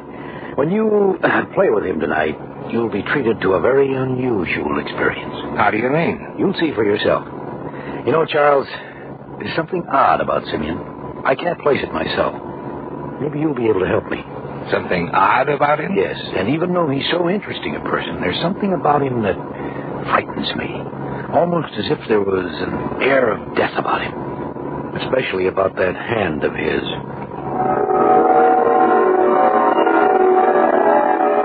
I didn't know whether Eric was trying to play some kind of a joke on me or not. I had no time to think about it, however, as in a minute we turned off the highway onto the gravel road leading up to the house. The door of Botar's house was opened for us by a very beautiful young woman. Oh, it's so good to see you, Eric. Thank you, Marcia. My good friend Charles Brakely. Marcia Jameson, Simeon's niece. A pleasure. Won't you come in? Where's Simeon, Marcia? He's in the living room waiting for you. I understand you're quite a chess player, Mr. Brakely. Well, not a very good one, I'm afraid. Oh, on the contrary. Eric says that you're an excellent player. And Uncle Simeon is most anxious to meet you. It's right in here. Simeon, they were here. Oh, so good of you to come, Eric. This, I take it, is Mr. Brakely? Yes. Well, I'm very pleased to make your acquaintance. Would you gentlemen care for a drink? Oh, none for me, thank you. The usual for me. Marcia, will you prepare a drink for Eric? Yes, Uncle Simeon. You, play chess, eh, Mr. Brakely? Yes. And sit down, please. As you can see, I already have prepared the board for play. Seeing you're my guest, you may have the white, Mr. Brakely. Oh, thank you. Would you put on the blindfold for me, Eric? Oh, of course. Tight enough, Simeon? Yes. Can't see a thing. Thank you, Eric. I hope you don't expect... Not at all, Mr. Brakely. Not at all. Here's your drink, Eric. Thank you. Are you ready, Mr. Brakely? Do you want me to call out my moves to you? Oh, no, that won't be necessary. Well, then, how do you know what move I make? Oh, my hand will know. Proceed, Mr. Brakely. You have the opening move. All right.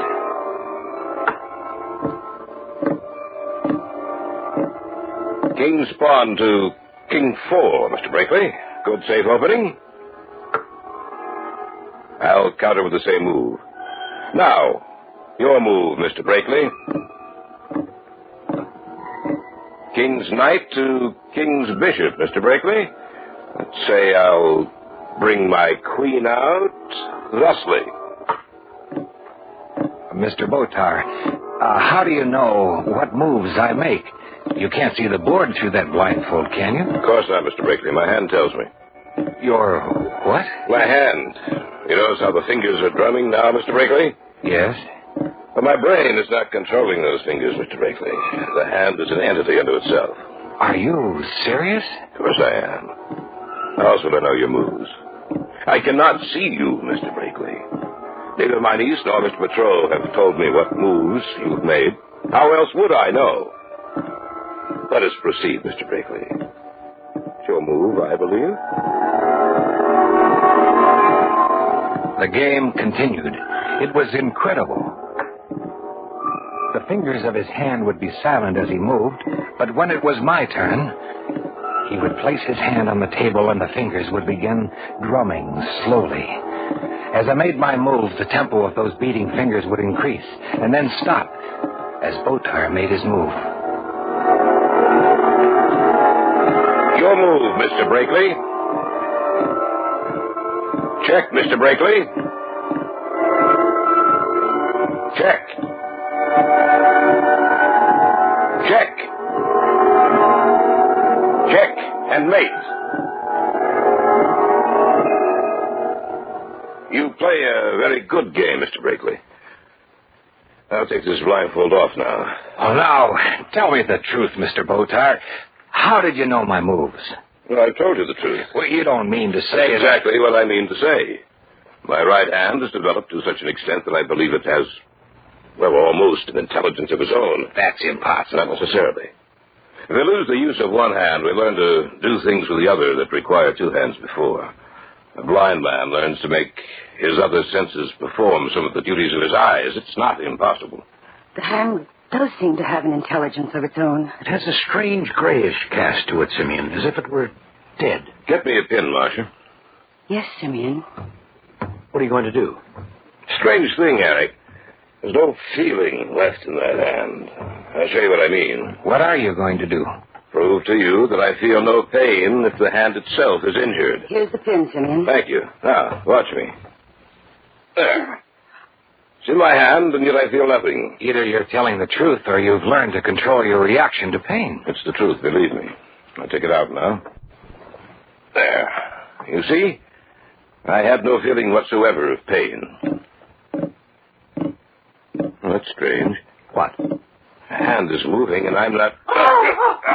Simeon, get it away from your throat! I can't move it. Do something. Do something before it kills him.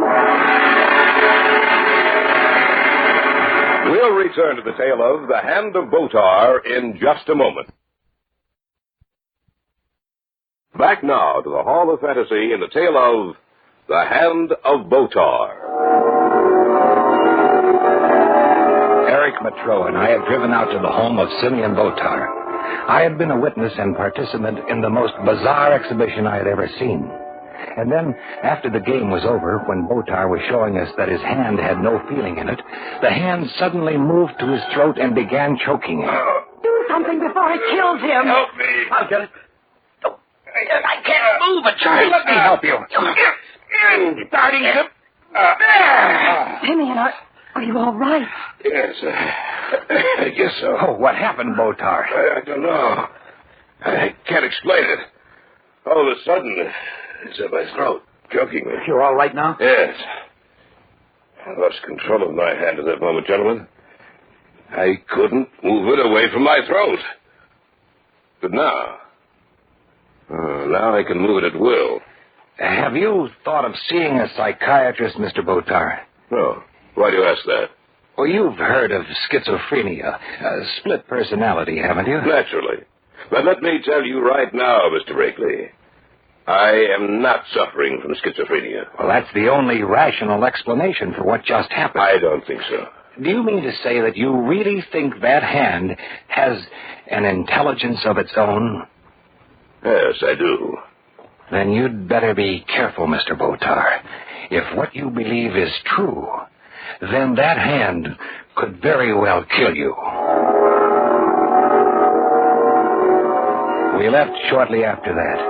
As we drove into the city, my mind wouldn't forget the image of what had occurred that night. Eric. Yeah? How well do you know Simeon Botar? Oh, pretty well. Do you think he's all right? If you're referring to his mental condition, I'd stake my life on it. When I took psych in college, we studied split personality and some of the strange courses it takes. Automatic writing, for example. Mm-hmm. The victim claims his hand wrote a certain message that he himself didn't. But actually, he was the victim of schizophrenia, split personality, and his other self wrote the message. Now, that's what could be wrong with Botar. How do you explain the game of chess, then, Charles? He couldn't see anything, I know. I moved my cigarette close to his face while the game was going on. He didn't draw back even a fraction of an inch. Well, that's true, but I still can't believe it. You remember how the fingers drummed on the table prior to each of his moves and during each of yours? And then, just before it happened, remember how they began drumming on the table? When that happens, I have the feeling that the hand is thinking. Then you believe it? That it has an intelligence of its own.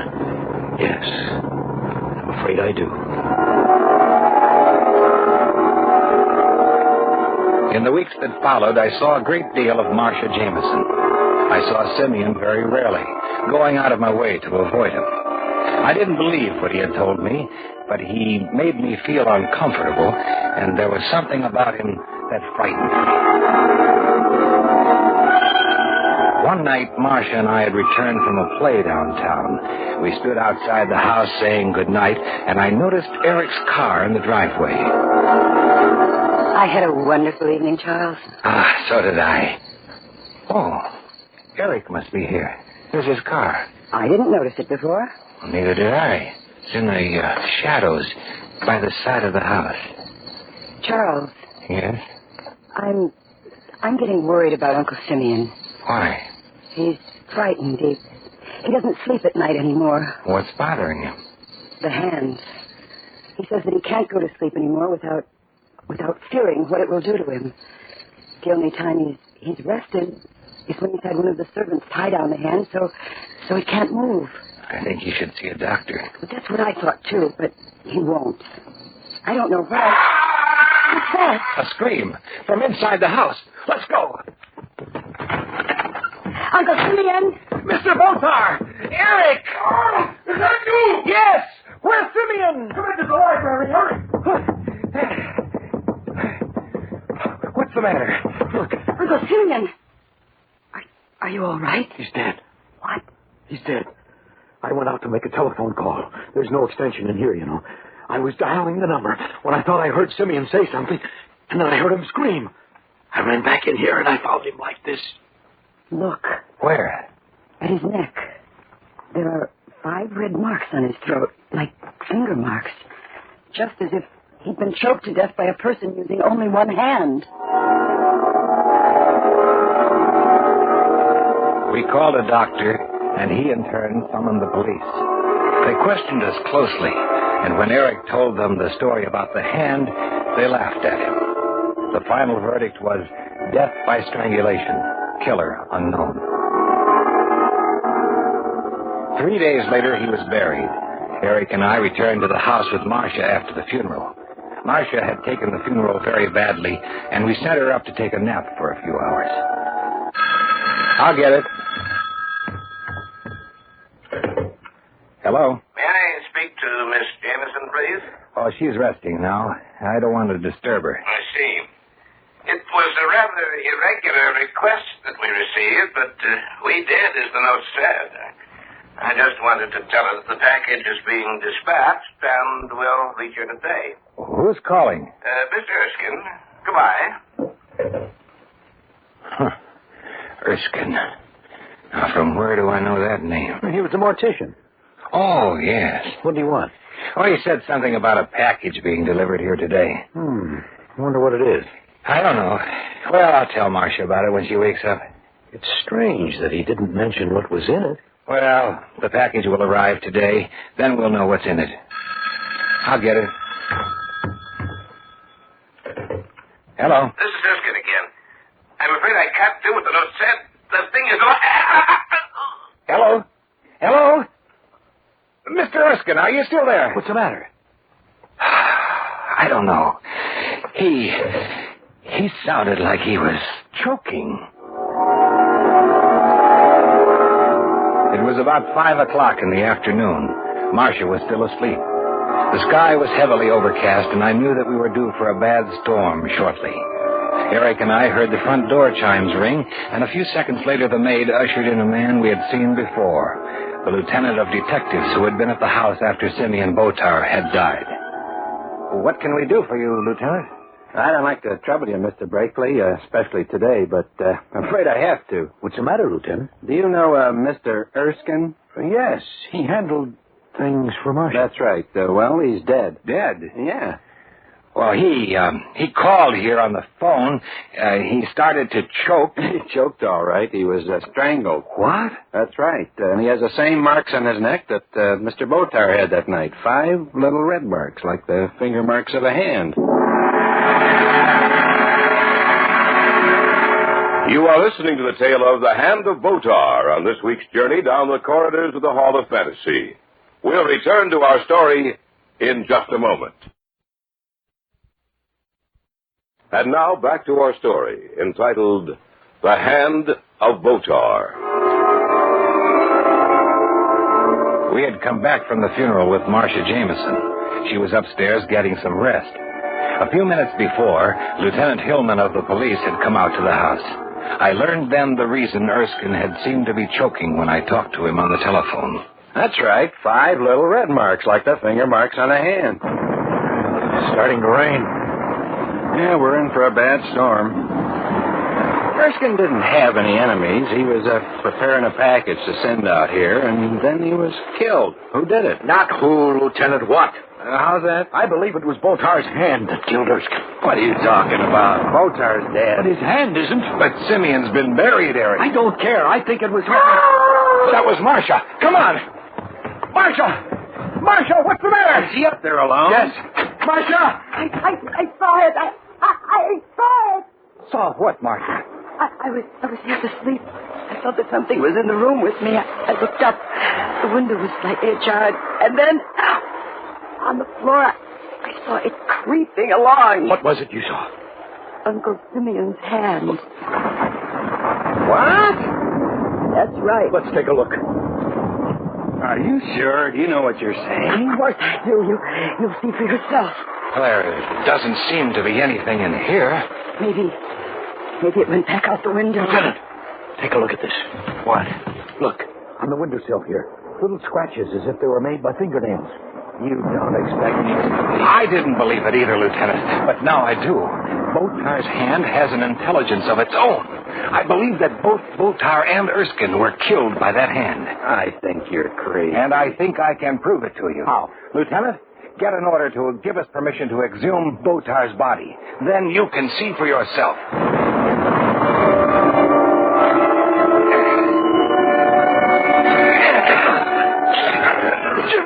Just a little more now.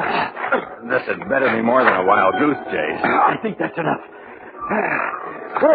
We're going to open it now, Marcia. All right. Let's get this outside casing top off. There you go. Together now. That's it. Now, let's get this casket open. There he is, Lieutenant. That's Simeon. Look, Lieutenant. His right hand is missing. Now will you believe us? That thing is alive, and it's back there at the house. It's evil and malevolent. We have to go back and destroy it.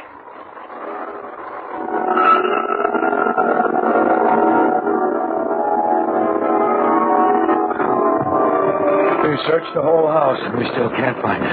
Maybe it left the house. I don't think it has. I think it's hiding. Where? I don't know. How did the hand ever get... When Erskine called me on the phone, he said something about an unusual request written in Simeon Botar's hand, and that he was sending the package here.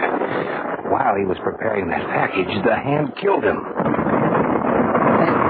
That thing is somewhere in or around this house. I have a feeling that...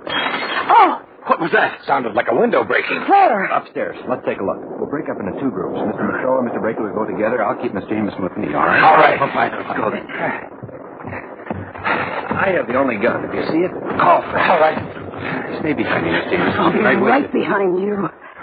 You take the front part, and we'll take the rear. Fine.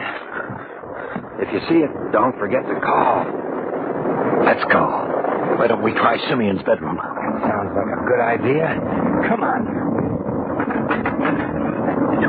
Remember, that thing can hide almost anywhere. I know. We might as well... Look. The bottom left pane of the French door leading to the sun porch is broken. Then the hand is in here somewhere. We can't be sure. It might have found entrance this way, but... Listen. It's in here, all right. Lieutenant, it's in here. You're right there. Eric, stand over there by the broken pane there. Make sure it can't get out. Right. Oh. Where is it? How we know it's in here somewhere. Come in quickly. Let's get that door closed. Right. Now, be quiet. There it is again. Where is it coming from? Be quiet. It's moving. Can't see it. Neither can I. Look out, Charles, in back of you. It's climbing up the wall in back of you. Where? It's making for the light switch. The lights are out. Be quiet. It's dropped down to the floor again. I can't see a thing in the dark. It's going after someone in this room. Be quiet. Ah! I can feel something on my back. I can... Ah! The hands are on her throat. Get the hand away from her. Right. Hurry. We're doing our best. A little bit more. A little bit more. Throw it on the floor. Shoot it. It'll get away. Hurry, Lieutenant, hurry. It's making for the front door. Horrible. I would never have believed it. Nor would I. I'm still afraid of it, even though I know it's dead. I'll make sure that it's destroyed once and for all. Oh, I'll never forget the sight of it, creeping across the floor like some crawling monster.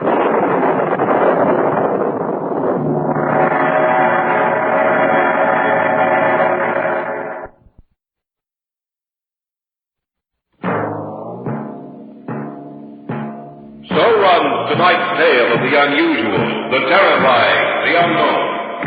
Join us again when next we journey down the corridors of the Hall of Fantasy to hear another strange tale of the supernatural.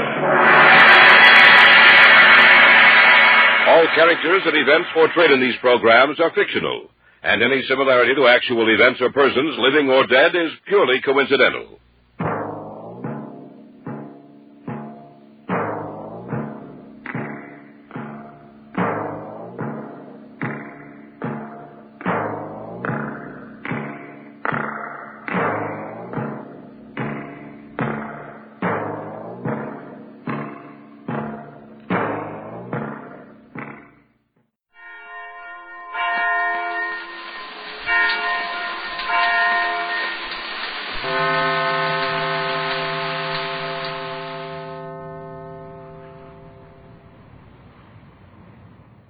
Mummers in the Little Theater of the Air.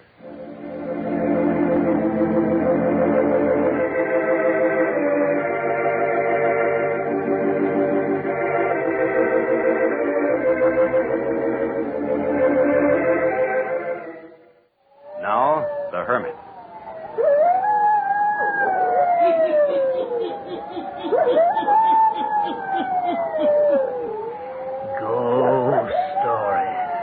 Weird stories and murders, too.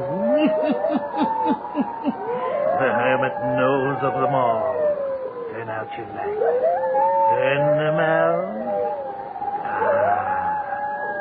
Have you heard the story? Reflected image, eh? Then listen while the hermit tells you the story.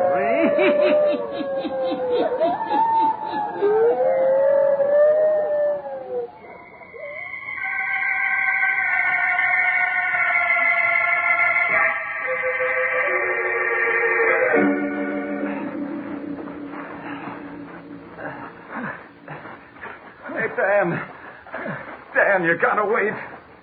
I can't go a step farther. Gotta keep going. Oh, this heat. This desert heat. I can't go on. Listen, Taylor. If we keep going, we're bound to strike civilization before long. Don't be such a devil, Dan. I gotta rest. All right. For a few minutes, then. Desert. Desert. I hate it. Walking for hours, sun beating down. Stop it, Taylor. You can't go on that way. If you do, you'll go loco. Come on. Let me have a drink of water. We should wait till the sun goes down. Do us more good then. You are the devil, holding out on water. My tongue's like a bale of cotton. All right. You think I'm a devil holdout and out? There isn't any more water. No more water? We drained the last when we took that drink 4 or 5 hours ago. I don't believe it. Let me have a bottle. Here. No water. No more water. No more water. Now, listen. Don't do no good to get panicky. Only make your thirst worse. Crying out like that. Just another day would bring us into a settlement. Lost. Our bones will bleach white here on the desert. Sit back and rest. It's getting cooler now. Dan, look. Look over there, atop that rise of sand.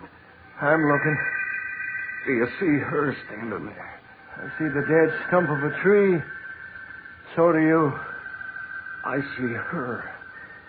A beautiful woman. The breeze blowing her dress. So cool like. And Dan, she's waving to us, beckoning us to come on. Taylor, where are you going? Come back here. Wait. I'm coming. I see you. Don't go away. I'll get up. Just wait, that's all. Wait. Follow me. I'll take you to our cabin. Cabin? Water. There's a well near the cabin. Follow me. Dan! She's real! She's telling us to follow her. Dan, hurry! Follow me. Follow me to the cabin. All the water that you want to drink. Follow me. Dan! Dan! Taylor, you got to get a hold of yourself. I talked to her. There was a woman here. It was no dead tree.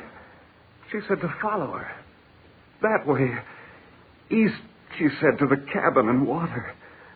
Dan, you gotta believe. You gotta try it. Help me up, Dan. Taylor, you're seeing things. No, you gotta try. She was here, and she said to follow her. I can't believe you saw anyone. It's worth trying, isn't it, Dan? I talked to her. She said to walk this way. Come on. It's getting too dark to see, Taylor. We ought to... Oh, you're gonna try. Well... Come on.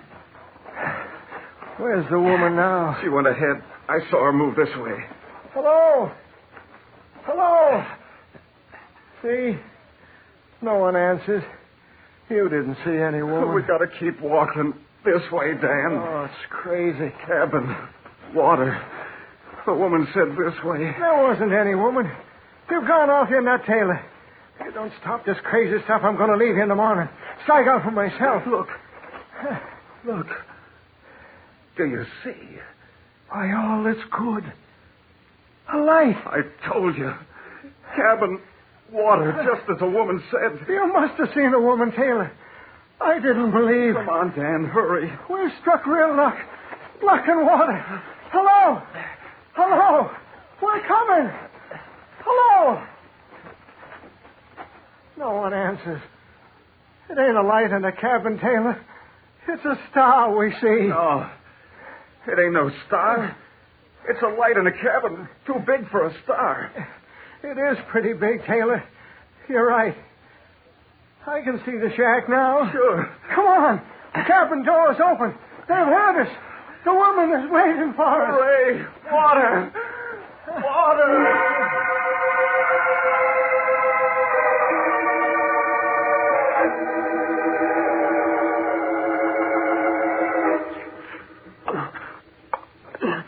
Take it easy, partner. Don't drink too fast or too much at first. That's enough, Taylor, for now. Where's your outfit, stranger? Lost it 3 days ago.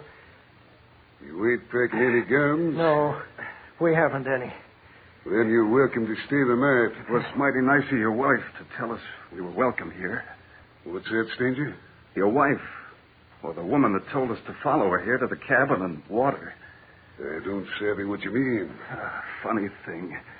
I could drink forever, but it don't seem to quench my thirst. Let me take the cup now. Both of you better take it easy.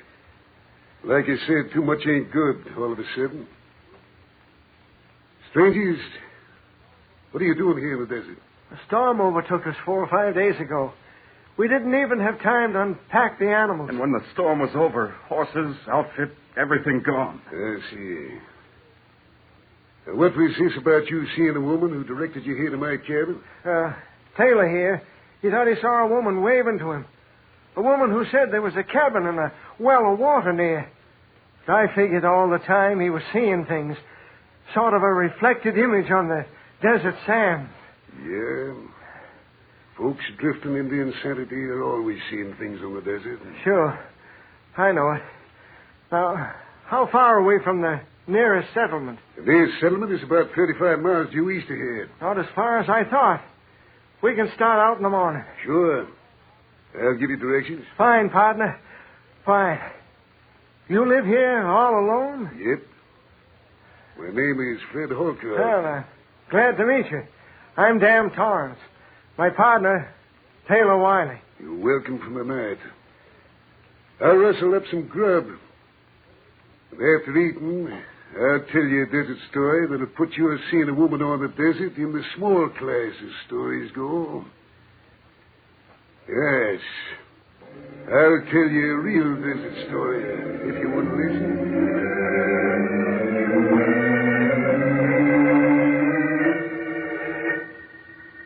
This story will tell you what horrible things the desert can do to folks. It was about 3 years ago that me and my partner got together all our possessions. We sold them for all the profit we could get. Then bought stuff to start out on a prospecting trip. For a while, we didn't strike enough gold to make expenses.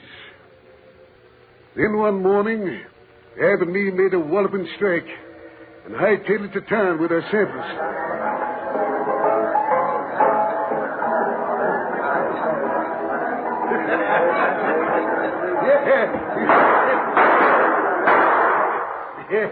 What's all the shooting about, boys? Me and I just come from the assaying office, that's what. Go on, what's the news? We stuck it, boys. We stuck it rich. You hear that? All across the air, they've struck it. I'll say we stuck it. No more grubbing for us. We're in the money, boys. We're in.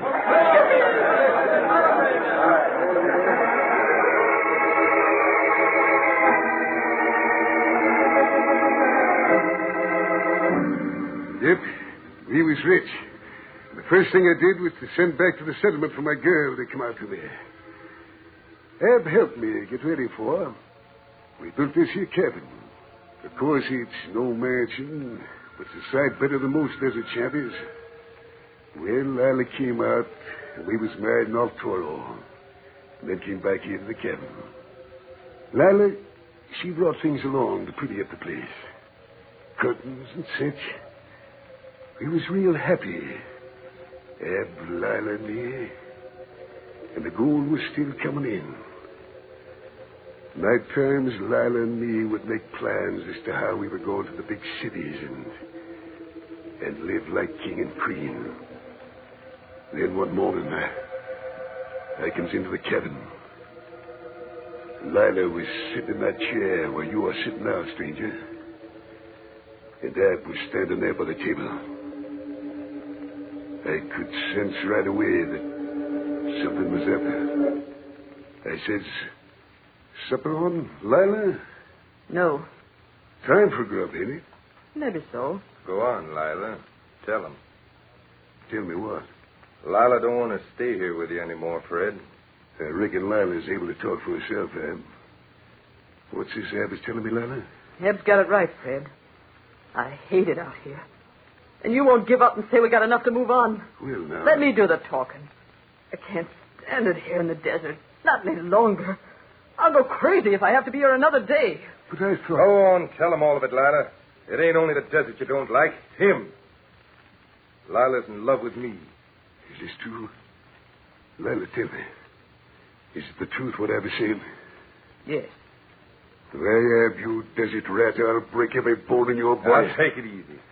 You won't touch me so long as I got the draw on you. Fight like a man, you yellow-livered skunk. Put down that gun and fight like a man. Yeah, don't listen to him. Don't you lay a hand on Ab, Fred. I ain't afraid to fight him. There's my gun on the table. Now, come on ahead. Yeah. You...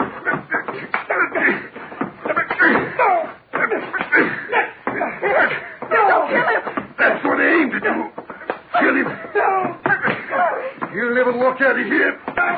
You're poison like a snake. I give up. No. I'll get out. And I'm through with him.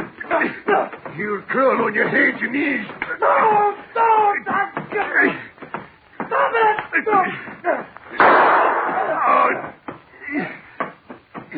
You winged me. I meant to kill you, you skunk. I can still fight this rat with one arm. No, Fred! No! I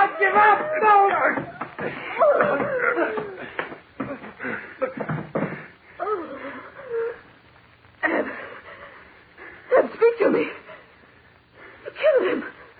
You killed Ab. You can't kill a skunk like him. He's not breathing. Look, his head's all smashed from hitting the table. Ab, speak to me. Let me see him. Dad. You killed him, Manfred Hookup. Ab. You're to blame for this, Lila. You're to blame for it all. A no good woman. You tried to kill me. For all your sins you'll pay. You'll start paying right now. Did I tell the sheriff about you being a murderer? You ain't going to tell the sheriff or nobody else what's happened in this cabin. You're going to do just what I tell you to do. And no more.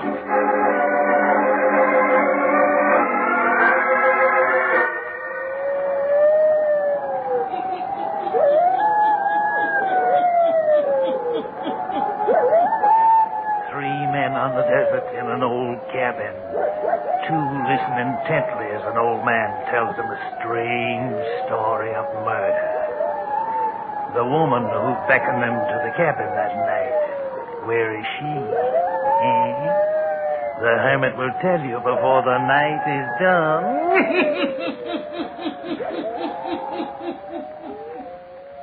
And now, the hermit again.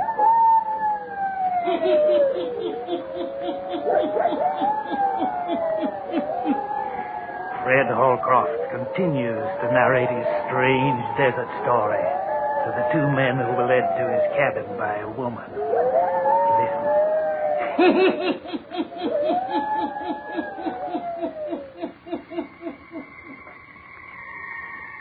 Well, sir, we buried Ab that night.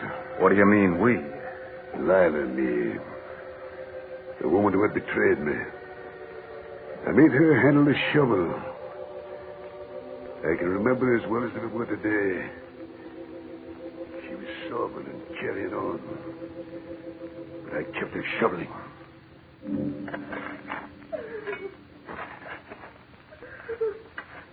Keep shoveling. Cover up the man you love. Make him a good deep grave. Don't look to me for mercy. Keep digging. You love me once, Fred. You gotta have mercy. I don't recollect you have no mercy for me. I hope he can still feel things while he's there in the sand. Yeah. I hope the sand chokes him. Burns out his eyes. Get up on your feet. He's buried deep enough now. And you listen to what I'm telling you. If anybody comes this way, we don't know what happened to Ab. You hear? We don't know nothing.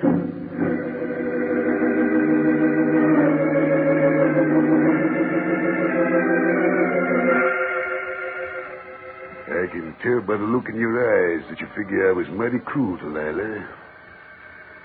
But you got to remember, she had played me dirt. And what's more, she had tried to murder me to save that skunk of a man. I couldn't forget that. I didn't forget it. Every hour, I made her suffer for her sins. I made her work the mine with me. Made her stand out in the blinding storms, in the heat of the sun, till her skin was burned black and her eyes all puffed and faded out, till her beauty was gone forever. Well, as for me, I was sorting away the gold, burying it right underneath this cabin floor, biding my time, and waiting till I had enough gold to buy whatever I wanted from this life. Then, Lila, she took down with a fever. One night when the moon was riding high, and the sky bright as daylight on the desert sands, she got up from her bed. I tried to stop her. Don't touch me. I'm going away. You're sick, Lila. You can't leave the cabin. I'm going to Ab. To Ab, is it? Ain't you suffered enough for your sins? You still got to mention his name? Let go of me, Fred. I gotta find Ab. Go then. And never come back to this cabin.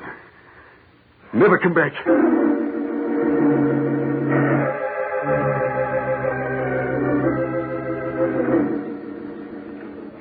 I stood at the door of this cabin watching her stagger away in the moonlight night.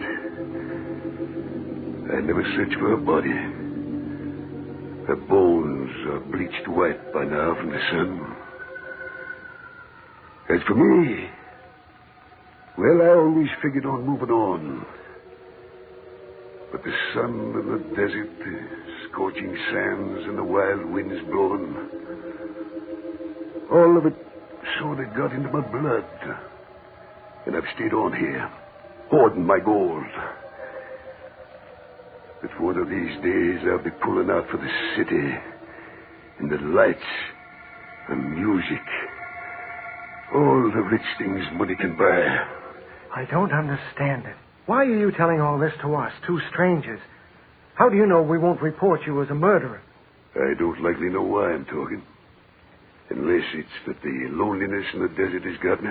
You let the woman wander off into the desert to die? I told you just as it happened. Don't you understand, stranger? That woman didn't die. It was her we saw tonight. Her that beckoned us into this cabin. She never died at all. Taylor, you never saw any woman. You said the dead stump of a tree. You thought it was someone moving. She talked to me, I tell you.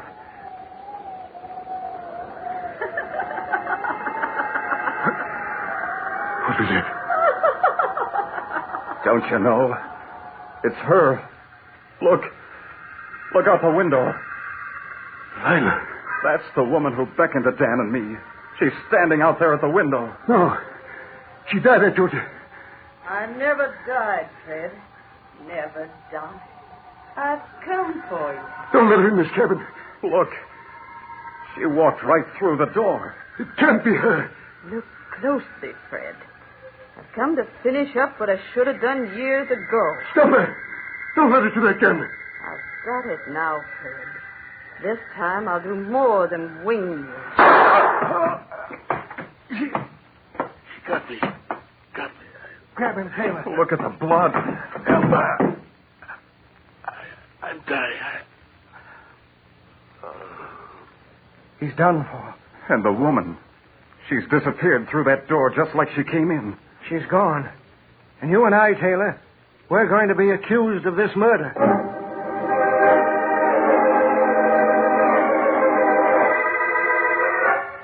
We're telling the story straight, mister. You've got to go out there and get his body. And you got to believe it. Just as we told you. The woman killed him and vanished. We're not guilty. Sit down, stranger. Take it easy. What did you say the old guy's name was? Fred Holcroft, he told us. Old Fred, eh? Who struck it rich or thought he did? That's him. He's lying there in the cabin now with a bullet through his heart. I guess you two were really touched by the sun. You got to go out to the cabin with us and see for yourself. Listen, stranger. You ain't going to get anybody in Artura to go out to that desert shack to look for the body of Fred Holcroft. What do you mean? We mean there ain't no sense in looking for the body of him that's been dead for 20 years. I don't get it. Fred Holcroft's been dead for 19 or 20 years. I went out there at the time, recollected well. I was in the party that went out there, too. Sure. Found his body and that of his wife's, both stretched out on the floor of the cabin. Died of the fever, I reckon. Why, there ain't any cabin out there anymore. Blowed away long ago by the wind. Yes, sirree. You two have really been seeing things. But you ain't the first ones that have come out of the desert telling about seeing a woman standing out there in the sands, beckoning them to the cabin in a water hole. Just a few months ago, a guy comes in here babbling about a woman who led him to a water hole. But ain't none of them ever been so touched before that they saw the old man or the cabin, or had a vision of a murder. Did anyone ever find old Holcroft's gold? Nope, nor his partner neither. Some folks reckoned he left Fred and his wife there to die and took the gold for himself. Listen, then. It may be we saw a vision, but you come out there with us to the spot where the cabin did stand. Maybe we can prove to you that the story we heard last night was true.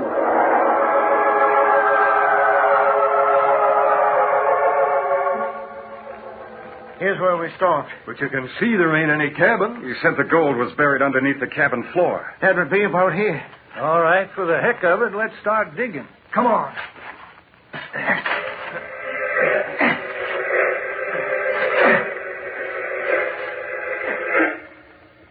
Gold. By cracky gold. Just as we told you. Just as he told it to us. Visions, huh? Visions on a desert. But it was more than our being touched by the sun. We saw spirits of the dead. We saw them and heard them. And we've found the gold that brought about evil and murder.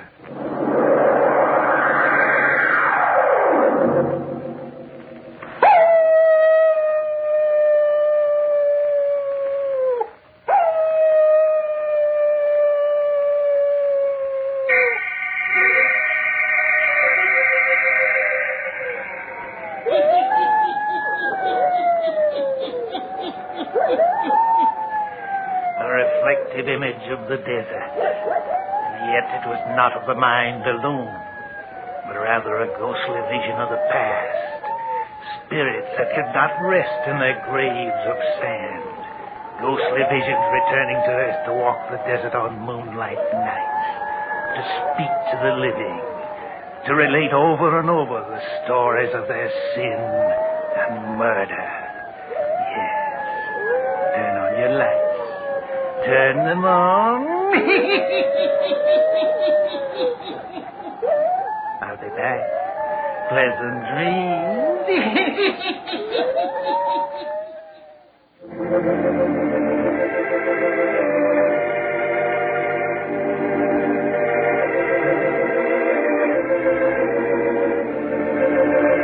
All characters, places, and occurrences mentioned in the Hermit's Cave are fictitious, and similarity to persons, places, or occurrences is purely accidental.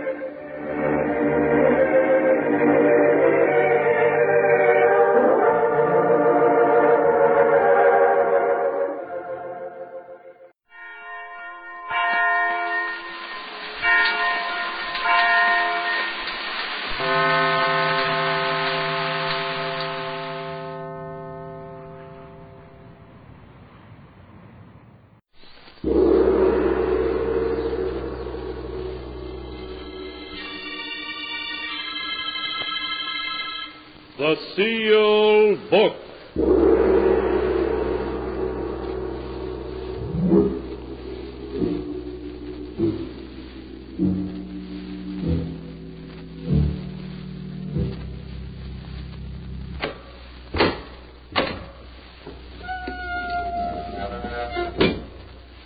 Once again, the keeper of the book has opened the ponderous door to the secret vault, wherein is kept a great sealed book, in which is recorded all the secrets and mysteries of mankind through the ages. Here are tales of every kind, tales of murder, of madness, of dark deeds strange and terrible beyond all belief. Keeper of the book, I would know what tale we tell this time. Open the great book and let us read. Slowly, the great book opens. One by one, the keeper of the book turns the pages and stops. Ah, the strange story of a scoundrel who swindled the innocent, only to find that all his wealth could not protect him from justice. A tale titled Murderer Unknown.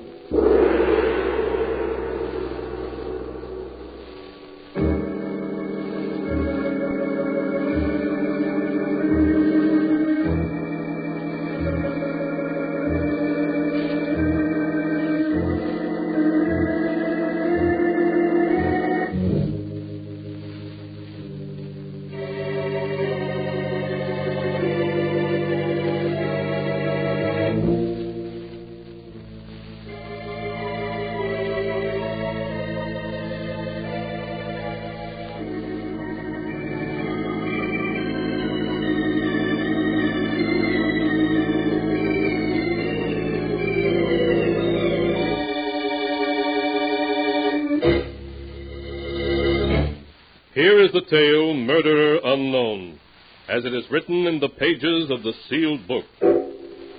Our story begins as Martin Scott enters the large and luxurious offices of Gerald Morgan. Scott, his face white and tense, is talking to Morgan's private secretary. But, Jason, I tell you, you've got to let me see him. I'm sorry, Mr. Scott, but Mr. Morgan can't be disturbed. But it's a matter of life and death, man. You can't... What's all the noise out here about? Oh, Gerald. Oh, it's you, Martin. Gerald, you've got to see me. It's something that concerns both of us. Concerns both of us? You forget you're no longer a partner in this firm. In spite of that, it concerns the two of us. All right, come into my office. You too, Jason. Yes, Mr. Morgan. Well, what is it, Martin? Yesterday morning, I received this letter in the mail. As it had a black border, I naturally thought it was just a death announcement. But when I opened it... Here, read it for yourself. You'll die first, Martin Scott. Then Gerald Morgan will die. There's no escape. Well, what about it? Obviously, it's the work of a crank. Yes, that's what I thought after I'd read it. But late last night, someone took a shot at me as I was approaching my home. As you can see by this bullet hole in my hat, I had a rather close shave. Someone took a shot at you. But who? You must remember, Gerald, that when you took this company away from me, you also ruined almost 100 stockholders. My gaining control of this company was entirely within the law. Well, from what happened last night, it seems obvious one of the stockholders doesn't agree. Whether we like it or not, we have to combine against this threat. And exactly what do you propose? This morning, I hired a private detective, Philip Walker, to investigate. He wanted $200 for his fee, but I only had $100. And seeing that I'm a party of the second part in this threatening letter, you think it only fair I pay the other half of Mr. Walker's fee? Yes. That's reasonable enough. I'll send you a check for $100. Thank you. I'll keep in touch with you, Gerald. Yes, do. Goodbye, Martin. Goodbye. Goodbye, Jason. Goodbye, Mr. Scott. Well, Jason, you heard Mr. Scott's story. What do you think? Mr. Scott is a poor liar. Exactly, Jason. I'm very curious to know what Martin's next move in this little game will be. What was the name of that private detective he said he hired? Philip Walker. Ah, yes, Philip Walker. Have him call on me as soon as possible, Jason. There are a few things I'd like to discuss with Mr. Walker.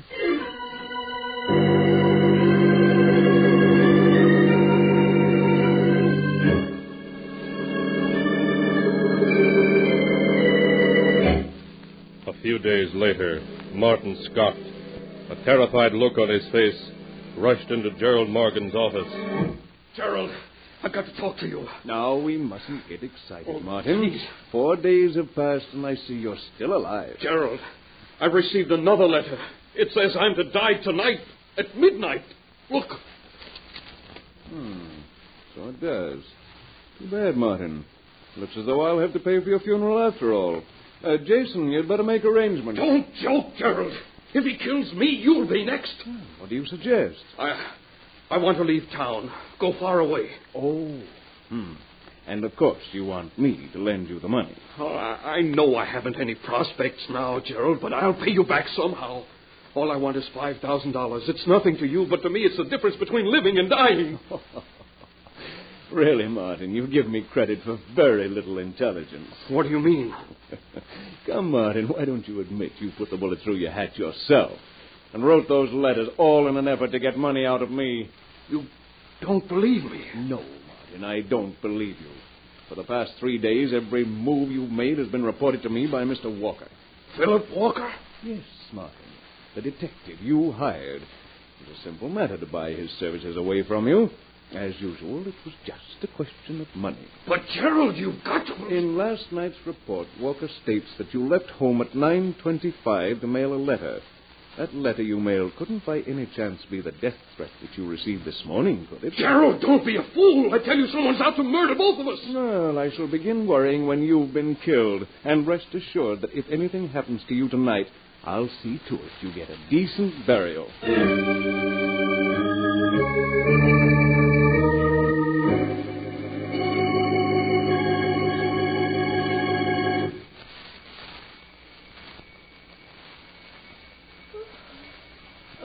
Gerald, I'll wake up someone's at the door. What? Who could that be at this hour? There's only one way to find out. Oh, all right. If you won't answer it, I will. Although you don't think... Oh, shut up. I'll come with you. That idiot think we're deaf. Shut up, you fool. His face is covered with blood. Who is he? I don't know. Gerald. Martin, hold the door open while I carry him in. All right, Gerald. He's almost unconscious. Loss of blood. Yeah. Easy now. That's it. Oh, no use. Geraldie. His face looks as though it had been splashed a dozen times. He's horribly mutilated. Gerald, what's he clutching in his hand? It's a letter. With a black border. What's it say? Can you make it out? It's difficult to read with the blood on it. It says, "This is the last letter you will ever receive, Scott. Your time has come." Oh, Gerald, what does it mean? Stop asking so many questions and call Dr. Richards. Oh, all right. Martin, can you hear me? Gerald. At midnight, he came for me. Who, Martin, who? I never had a chance. Tell me, Martin, who did this to you? He said after I died, you would be next. But who, Martin, who? Dr. Richards will be right over, Gerald. It's too late. He's dead.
And now to continue the story, Murderer Unknown, as it is written in the sealed book.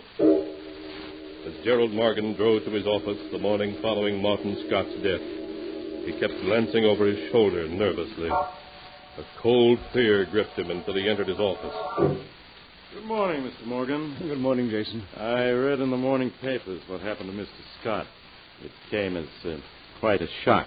Yes, I'm afraid I did Martin a grave injustice not believing his story. I look at the way he tried to warn me after he'd been mortally wounded. He wasn't able to name his assailant, was he? Unfortunately, no. He died just as he was about to name him. That's too bad. Yes, now I'm next. Whoever murdered isn't going to succeed in my case. I'm sure he won't. Mr. Walker is waiting to see you. I'll have him come in. Yes. Mr. Morgan will see you now, Mr. Walker. Good morning, Mr. Morgan. Good morning, Walker. Have a seat. Thank you. I read about what happened at your home last night. It's too bad you removed me from the case yesterday afternoon. What do you make of it, Walker? The manner in which Scott was so brutally murdered seems to suggest that the murderer is a maniac. And maniacs are dangerous, Mr. Morgan. If you're looking for a fat fee, you'll get it without trying to frighten me into it. Oh, I'm sorry, Mr. Morgan. I didn't mean... Never mind. Your one job is to catch the man who murdered Martin Scott and is out to get me. Yes, sir. Scott believed that one of the former stockholders of this company was after him. And now I'm of the same opinion. Yes, Mr. Morgan. Yeah. Here's a list of the stockholders. Hire as many assistants as you'll need. Spare no expense, but find Scott's murderer. We'll do our best, Mr. Morgan. Meanwhile, I'd better arrange a bodyguard for you. Pardon me, Mr. Morgan, but perhaps a trip somewhere might be wiser. Yes. Quite right, Jason. Even with a bodyguard, a man can be murdered. I think the idea of a trip, a long one, is an excellent suggestion. Well, where do you intend to go, Mr. Morgan? That I'm not telling anyone, not even you, Walker. But how will I get in touch with you if something comes up? Merely insert a notice on the personal column of the Morning Record. I'll get in touch with you, if I think it's important. Very well, Mr. Morgan. Jason, call my home and have my wife pack her things and mine. Tell her we're leaving town immediately.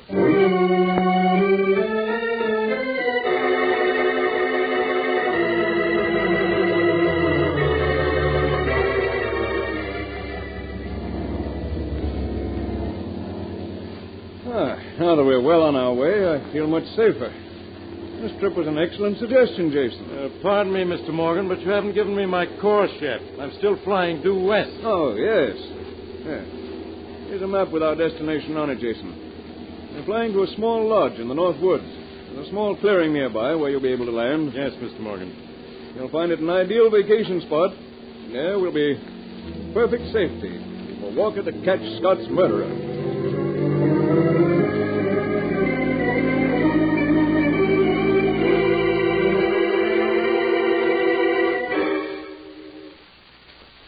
Jason? Good morning, Mrs. Morgan. Mr. Morgan. Good morning. Did you sleep well? Perfectly, thank you. 2 weeks here has made me feel like a new man. Wonderful air. Yes, it is. I have here a copy of the Morning Record. Is there a message from Walker in the personal column? Yes, sir. The message reads, "Nothing found as yet, but I'm working hard." I see. Well, couldn't expect him to uncover the murderer in 2 weeks. No, sir. After all, there are over 100 stockholders, and any one of them might be guilty. Good morning, madam. Gentlemen, a wonderful day for fishing, no? Yes, it is. What have you got there, Pierre? Just a few supplies, madam. Oh, yes. A letter for your husband.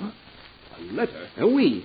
My brother Jacques, who runs the general store and who is also postmaster, he gave it to me. But no one knows I'm here. No one.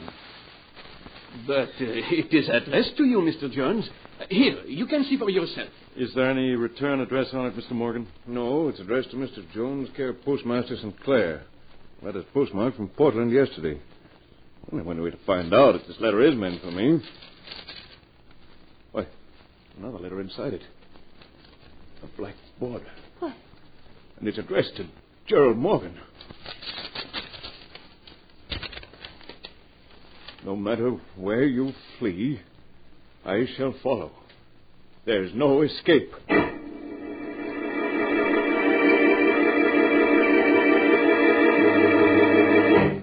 A few minutes later, after a few bags had been hastily packed, a plane took off from a small clearing in the woods. Hour after hour it flew due southwest, and when the fuel was almost gone, it landed near a small village in Indiana. Gerald and his wife went to the only hotel in the village. Gerald, it was dreadful enough flying 1,000 miles in 8 hours, but it's too much to expect me to stay at a miserable inn like this. Just look at this room. Gabe, if you value that lovely white neck of yours, you'll do exactly as I say. We're staying at this inn because it's secluded and safe. Who is it? It's Jason. Oh, just a minute. Come in, Jason.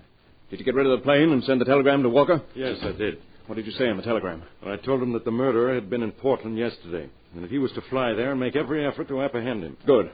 Walker's no fool. He'll have his men in every hotel, station, and bus terminal in Portland. They have photographs of all the stockholders, and sooner or later they'll catch up with the guilty man. But suppose he's already left Portland. Walker will still find him. Now stop talking about it. We're perfectly safe here. All we have to do is wait.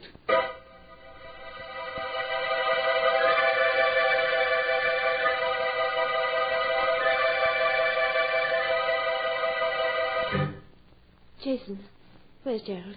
He just went down to the bar to see if the Morning Record has arrived yet. Jason. Yes, dear. Are you the one who's sending him those letters? Why, darling, what a question to ask the man you love. Oh, I'm sorry, Jason. I don't care what you do. Only promise me. Be careful, someone's coming. Mr. Morgan, I see you were able to get a copy of the Morning Record. Anything in it from Walker? Yes, but it's all bad. They weren't able to find the murderer in Portland. That's too bad. I told him to spare no expense, and he let the murderer slip through his fingers. The fools. I'll answer it, sir. This letter came from Mr. Anderson. Thank you. Another letter? Yes, it was posted last night from Toledo. But how could he have known we were here? We left no trail. Should I open it? Yes. There's another envelope within it. The black border. Yes, it's addressed to you. Open it. See what he says. No matter where you flee, you can't escape me. Your time is drawing near.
And now to continue our story, as it is written in the sealed book.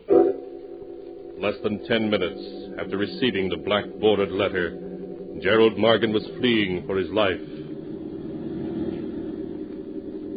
Hour after hour, he raced his car through the Indiana countryside, stopping only for gas. He drove recklessly with fear in his eyes. Oh, Gerald must have drive so fast. Several times we've almost had an accident. Be quiet. I'm stopping in the next garage. We're going to leave the car there. Leave the car? Yes. I'm not taking any chances of his tracing us through the license plates. But, Gerald, where are we? We're on the outskirts of Chicago. Now, Jason, we've got to be clever. We're separating. You're to go to the Westview Hotel and take a suite for yourself under an assumed name. Do you understand? Perfectly. Mrs. Morgan and I will slip into the suite after you've engaged it, with no one the wiser. And, by the way, send a telegram to Walker and notify him that the murderer was in Toledo last night. And this time he must be caught.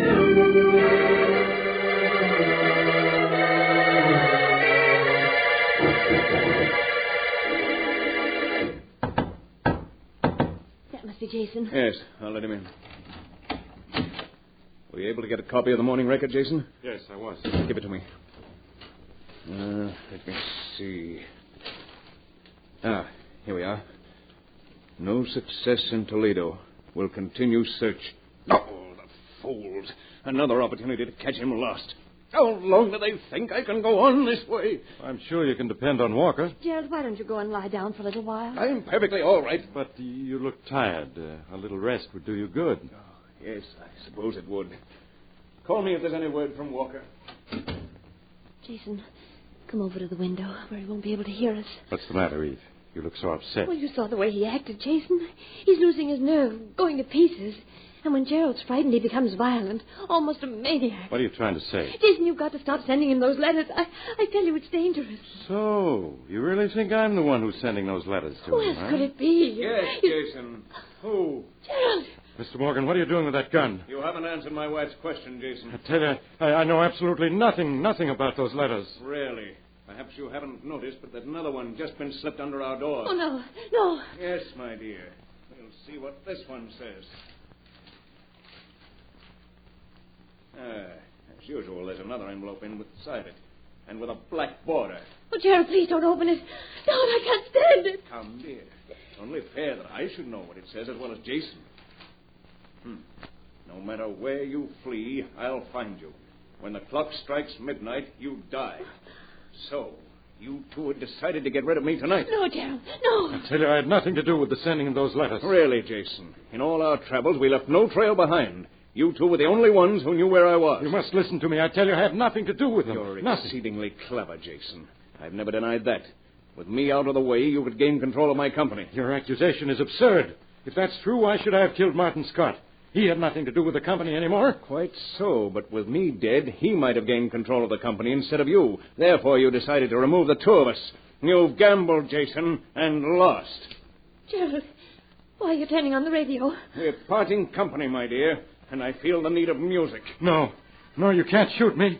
I tell you, I'm innocent. Gerald, I had nothing to do with this scheme. I swear I didn't. You wouldn't want the man you love to die alone, would you, my dear? You must listen to me. You must. I can prove I had no part in it if you'll only give me a chance. No.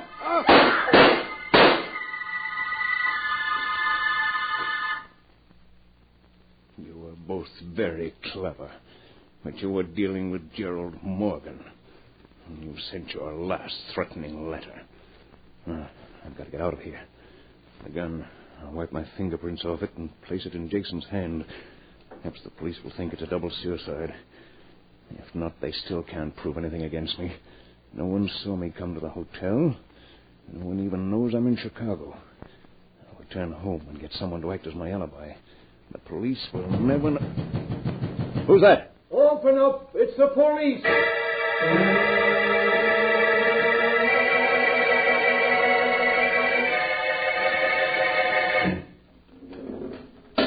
I'm afraid you can only have a few minutes, Mr. Walker. Thank you. Walker, what are you doing here? I've come to deliver a letter. A letter? Yes. Here. What? It's from Martin Scott, dated December 5th. Well, that was the night he was murdered. Yes. Dear Gerald, a week ago my physician told me I had but a few months to live. After I once got over the shock, I suddenly felt free to do what 100 ruined stockholders wanted to do, but couldn't. I could easily have come to your office and killed you, Gerald, but I didn't want you to die so easily. Knowing you as well as I do, I began to plan your future for you. My plan began the day I came to your office with a death threat and the hat with a bullet hole in it. You reacted just as I knew you would. You bribed the detective I'd hired. When I appeared at your office this morning and showed you the second letter I'd received, saying I died tonight at midnight, you laughed at me for trying to extort money from you. That, too, I had planned on. In 1 hour it will be midnight, and according to my plan for you, I must be murdered. I am going to slash myself with a knife, Gerald, and then go to your home to die. You're going to watch me die, Gerald, and know fear as you've never known it before. After I'm gone, you will begin to receive the same kind of threatening letters which I sent myself. You will run away, Gerald, but wherever you go, a letter will find you. You'll become insanely frightened, and in time you'll turn on the only person who could be logically betraying your movements, Jason. If things work out as I planned, the great fear in you will drive you to kill him. When you're in prison, waiting for the end, you'll receive this letter, and at last know which one of the stockholders made you pay for your crimes. Martin Scott. No, it can't be.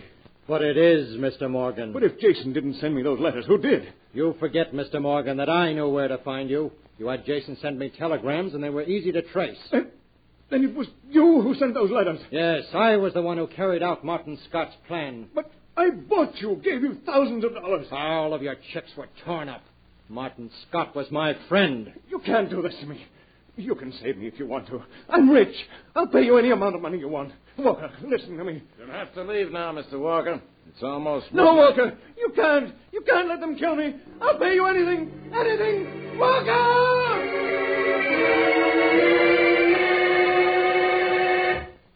And so ends the tale, Murderer Unknown, as it is written in the sealed book. At midnight, Gerald Morgan was executed in the electric chair. twisted indeed are the strands of fate, in which destiny entangles mere mortals.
And now, keeper of the book, before you close the great volume, show us the tale we tell next time.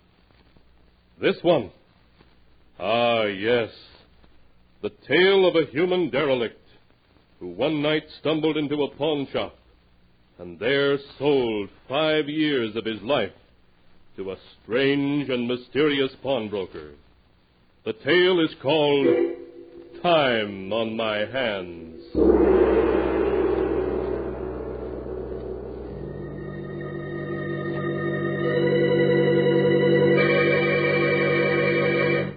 Be sure to be with us again next time when the sound of the great gong heralds another strange and exciting tale from The Sealed Book. The Sealed Book, produced and directed by Jock McGregor, is written by Bob Arthur and David Cogan.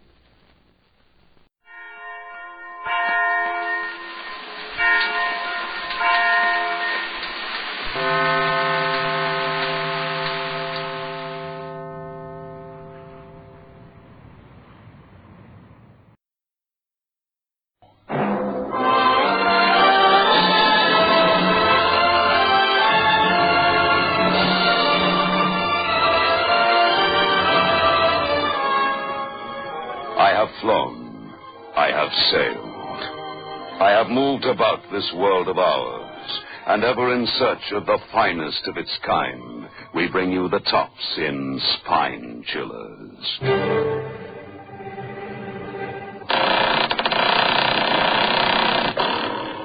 The Creaking Door.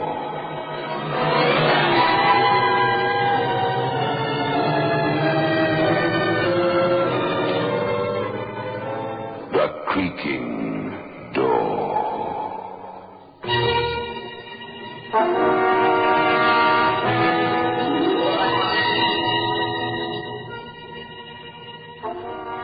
Good evening, friends of the Creaking Door. The Creaking Door is open, so do come in. You're welcome. If you can stand the cold. Hundreds of friends are simply dying to come here.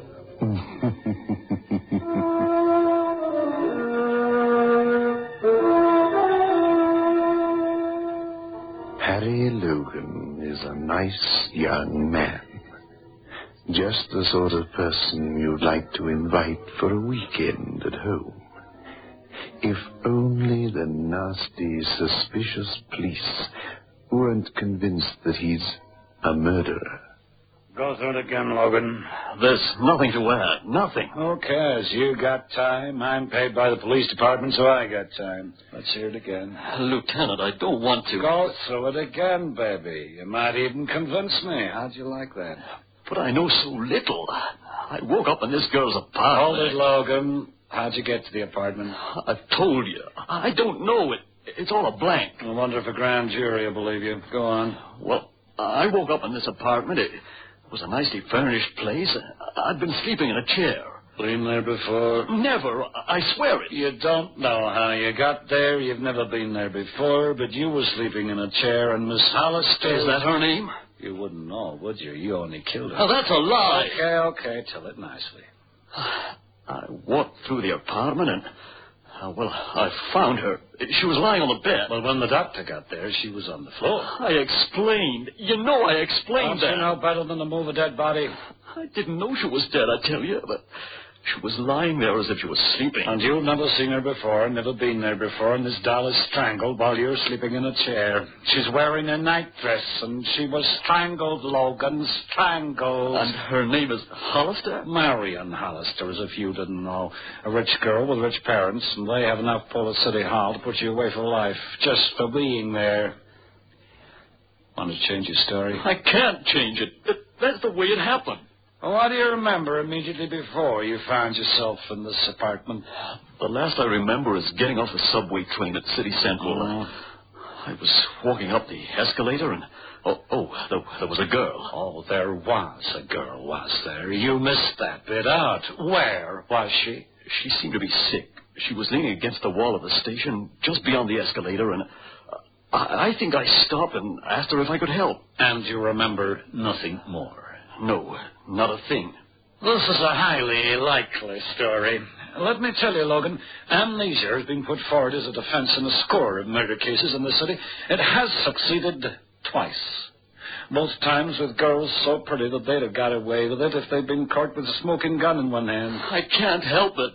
I'm telling you the truth. Okay. I'm going to put you back in a cell. Maybe you can remember a little more. Officer, take this man away.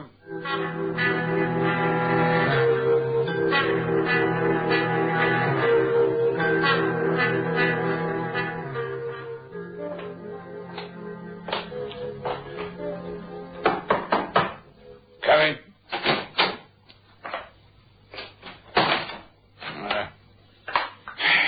Chief, I hate to say this at my time of life, but I have a sneaking feeling this guy, Harry Logan, is telling the truth from the Hollister case. He just happened to get in this apartment where she was killed, and he can't remember a thing. He says he saw a girl in the subway. She was sick, or so he thinks. Oh, so he thinks. Yeah. Well, how did he get to the apartment? How did he get in? Oh, we don't know yet. But there's something we do know. Logan's hands don't fit the prints on the Hollister girl's neck. She was strangled by a much larger man. I tell you what, Carly. If you can't tie this guy Logan with a kill, let him run for a while and we can find out how he goes. Have him followed. None of it makes sense, none of it. How did he get into that apartment? Well, maybe, Chief, if we follow him long enough, we'll find out. Have you asked him to identify the body? No, but we'll do that before we turn him loose. Maybe we can learn something from his reaction.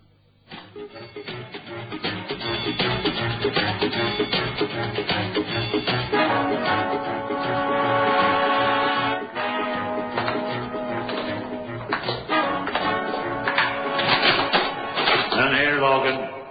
Is this the morgue? It's not the Art Museum. Over here. Now, did you ever see her before? Well, it's horrible. Horrible. Yeah, I'm inclined to agree with you. I asked her if you'd ever seen her before. No, never. Not to my knowledge. Sure? Sure as I can be. Lieutenant Carley, this is like a nightmare. Okay, son, come upstairs to my office. I want to show you pictures of how she was when she was still alive.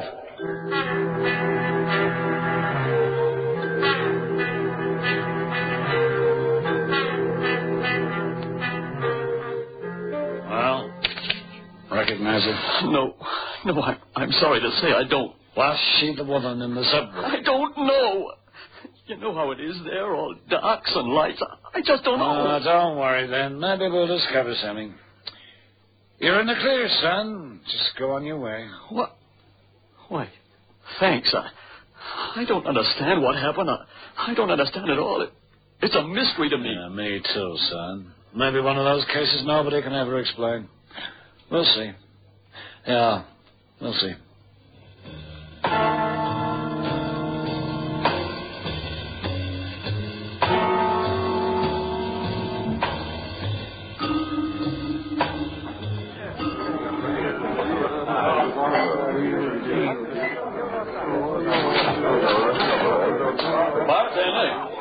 beer and a sandwich. Coming up, buddy. Thanks. Send it over the table there. Hello? Beat it, sister. I only wanted to thank you for what you did for me that night in the subway. In the subway? Yeah. I fainted, and you helped me. Who are you?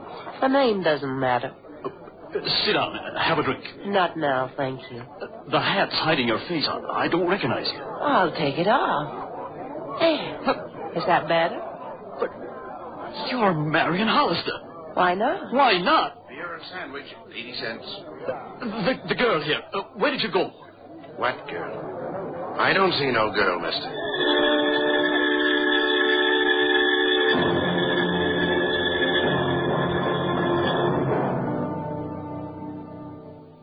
Lieutenant Carley, I know you think I'm crazy, but this is on the level. I saw her. I spoke to her. Marion Hollister is being buried today. How did you identify her? My father made the identification, but we checked her fingerprints. They're on record. She knocked a guy over with her car 3 years back. Got away with a rap, although I think she should have gone to jail. Now, just take it easy, son. But what happened then? Oh, you've been under a bad strain, boy. Been in jail, accused of murder. Well, you got a dream or a hallucination or something, that's all. Or somebody was impersonating her. She was exactly like her photograph. Just take it easy, son. Where was this bar you were at? Murphy's on the corner of Main and 60th. No, I can't see a girl like Marion Hollister going in a place like that. Now, we're busy on the case. I'll talk to the bartender later. Just you go home and relax. But it was her. I tell you, it was her. And if you aren't going to do anything about it, then I will.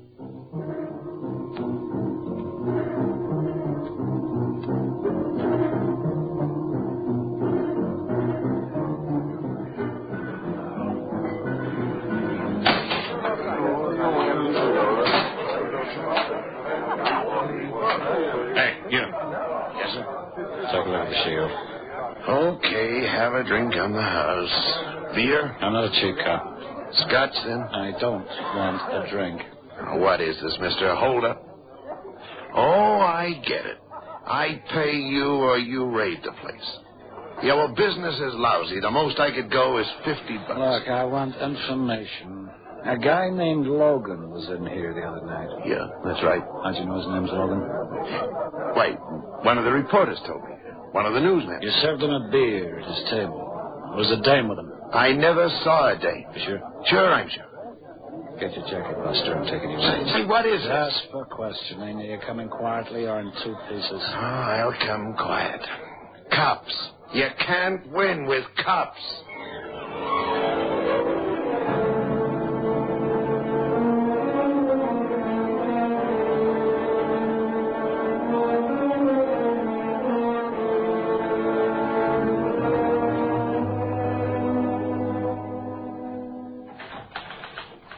Mr. Parmenter? That's me, son. You're the crime editor of the Banner? Yeah. I know your face. You're the guy that was picked up as a suspect in the Hollister case. Then you were released. I'm sorry. You're yesterday's news. I want to know something about Marion Hollister. What kind of a woman she was. Yeah. Come in my office.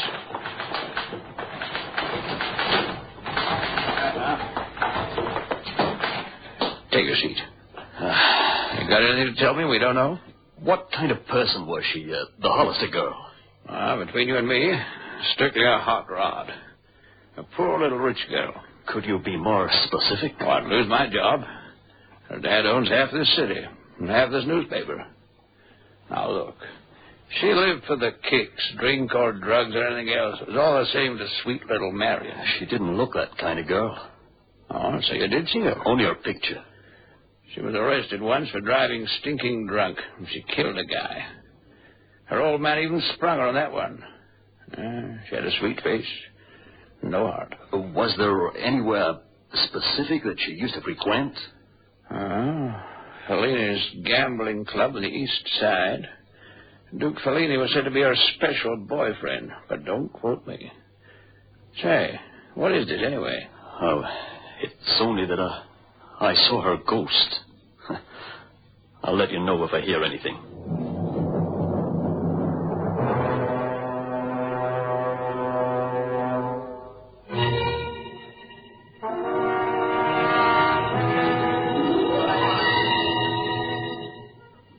don't think Logan believes in ghosts, do you?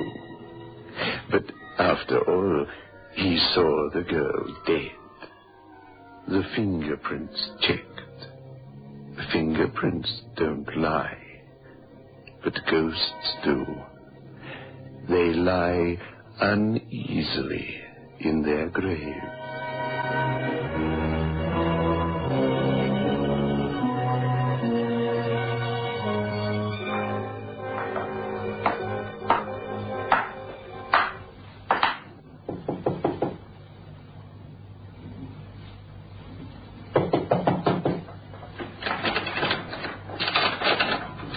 This Fellini's club?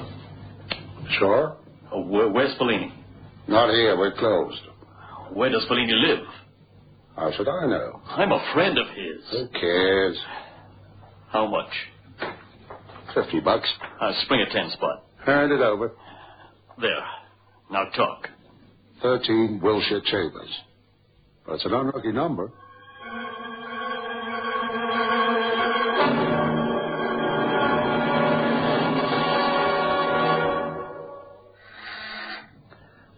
Come on. Come on.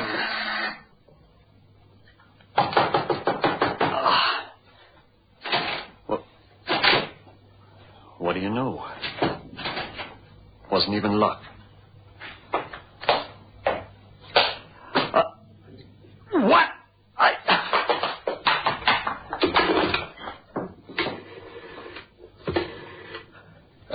Police? Give me Lieutenant Carley. Hello, Carley? I'm in the apartment of Carlo Fellini at 13 Wilshire Chambers. Come over quick. Fellini's dead.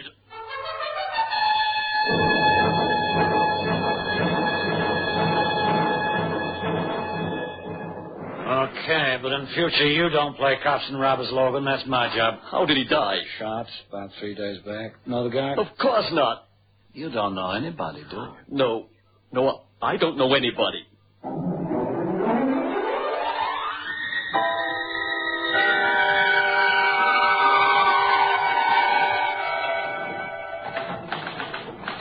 That beats me. No kidding. Police have identified her by her prints. You say you saw her. Or her ghost. And now they find Fellini dead. Well, let's go down to the library. Check everything we've got on this girl.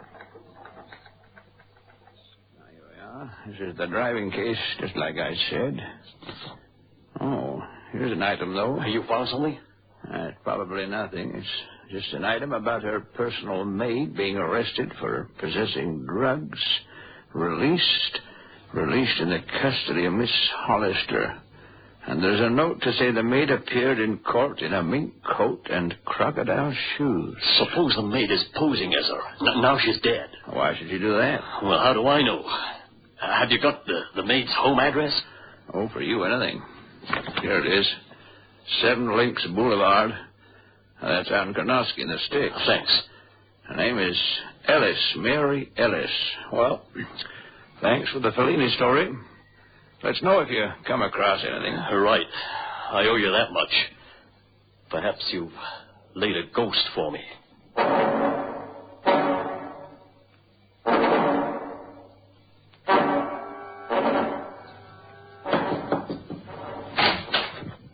What do you want? I want to discover the whereabouts of Miss Mary Ellis.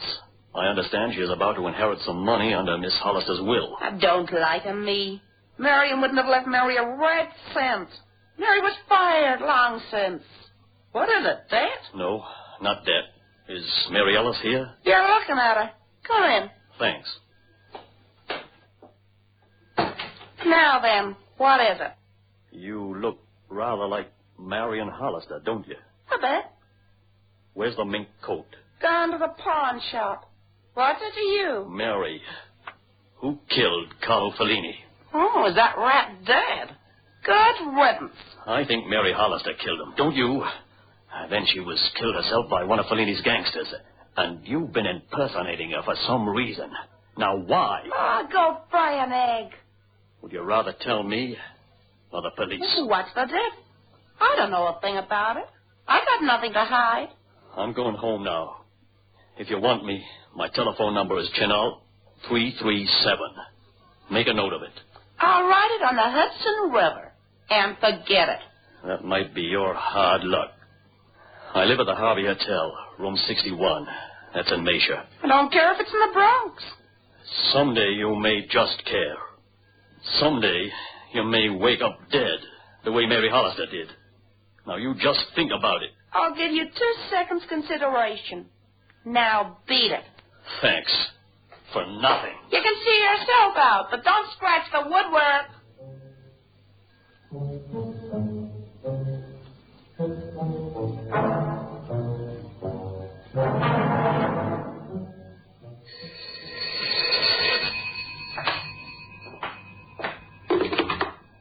Logan here, room 61. This is Marion Hollister, Mr. Logan. I don't know what the game is, honey, but Marion Hollister is dead. And I don't believe in ghosts. Don't you, honey? Perhaps you should.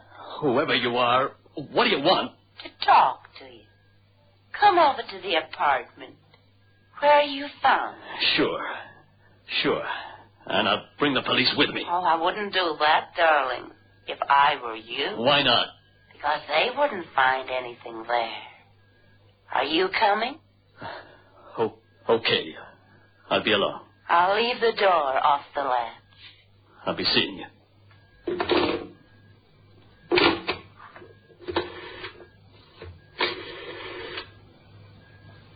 Police? Give me Lieutenant Carley. Hello, Carley. I just wanted to tell you that I've got a date with a dead woman.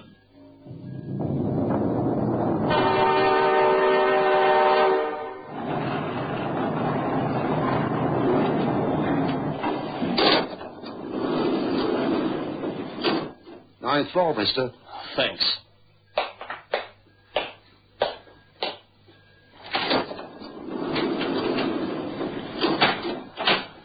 Anybody there? Where are you, Marion? Where are you? I'm here, darling. Where? Where I was before. No. Don't you like me? The same black negligee, the bruises? Darling, I want you to forget me. Please. I can't rest while this goes on. Please let me sleep in peace. Come on, boys. Come on. Where's the light switch? Huh? Oh, here. She was here. Huh? I tell you, she was here. Just like it was that night. She was here and she was dead. Look, I don't know what this is all about, but I'm going to find out. Sergeant Wells, Yes, sir? search this place, find out how that woman escaped. Okay, Chief. Logan, if this is all a figment of your imagination, there'll be trouble. I'm warning you. I don't know anymore. I just don't know. Maybe I'm going mad. Well, go back to your hotel, Logan. Keep off the streets. You may be in danger. I'm in danger of going out of my mind.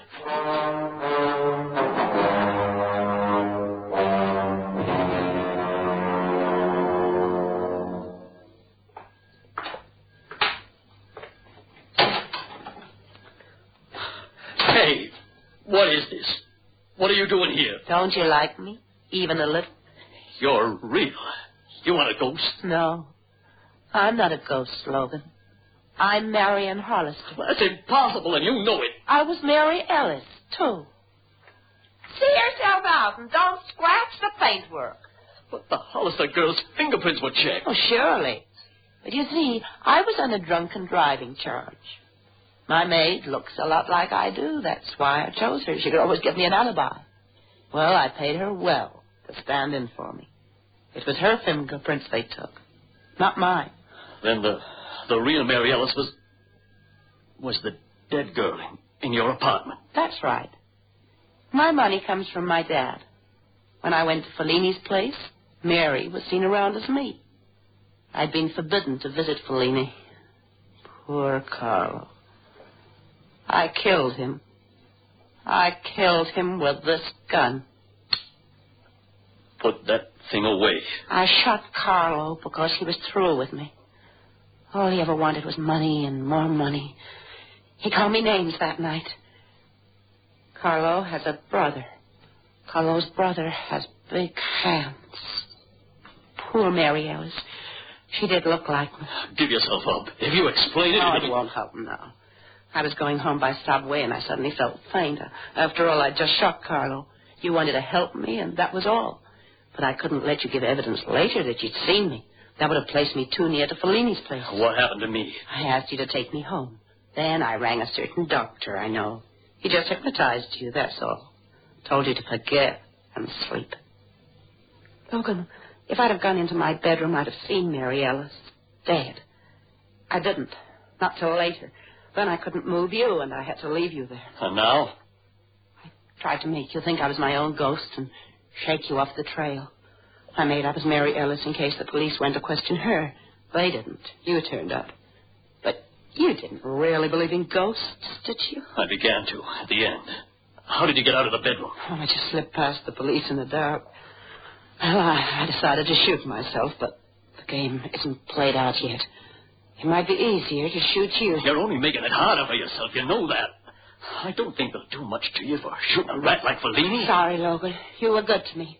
You liked me, even. But I'm rotten, and I always was, and I'm going to do the selfish thing to the end. Put it down! Yeah, put it down, Miss Hollister. You see, Logan's been close-tailed ever since we let him out of jail. Well, here goes nothing. Don't take us out the gun! You rat. You stopped me doing the only decent thing I ever tried in my whole life. I hate you. I hate everybody. It'll pass, Marion. Everything does. Things can get better for you. Believe me.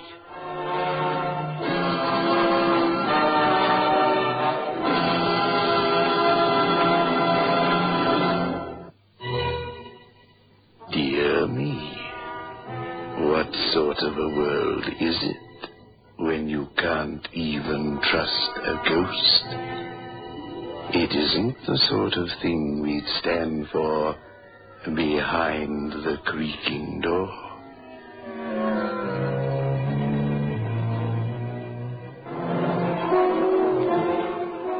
This is your host back again. Just a reminder of our rendezvous next week. Where are we going?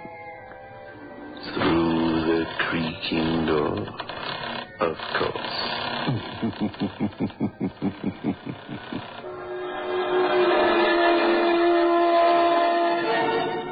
The Creaking Door.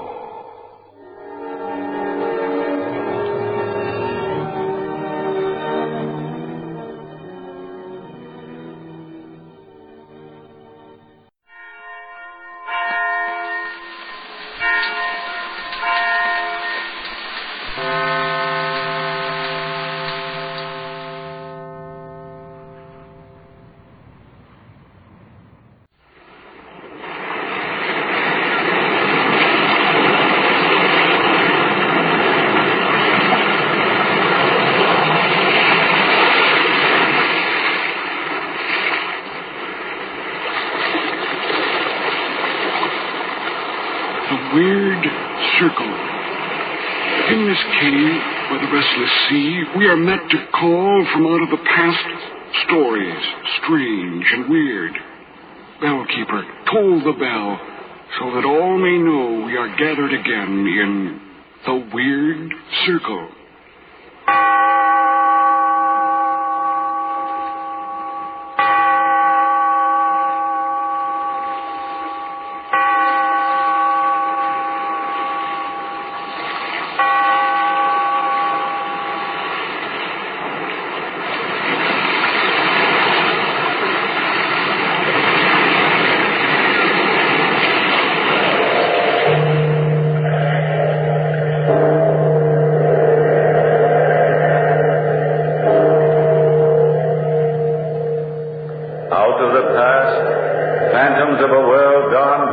Speak again the immortal tale, the telltale heart.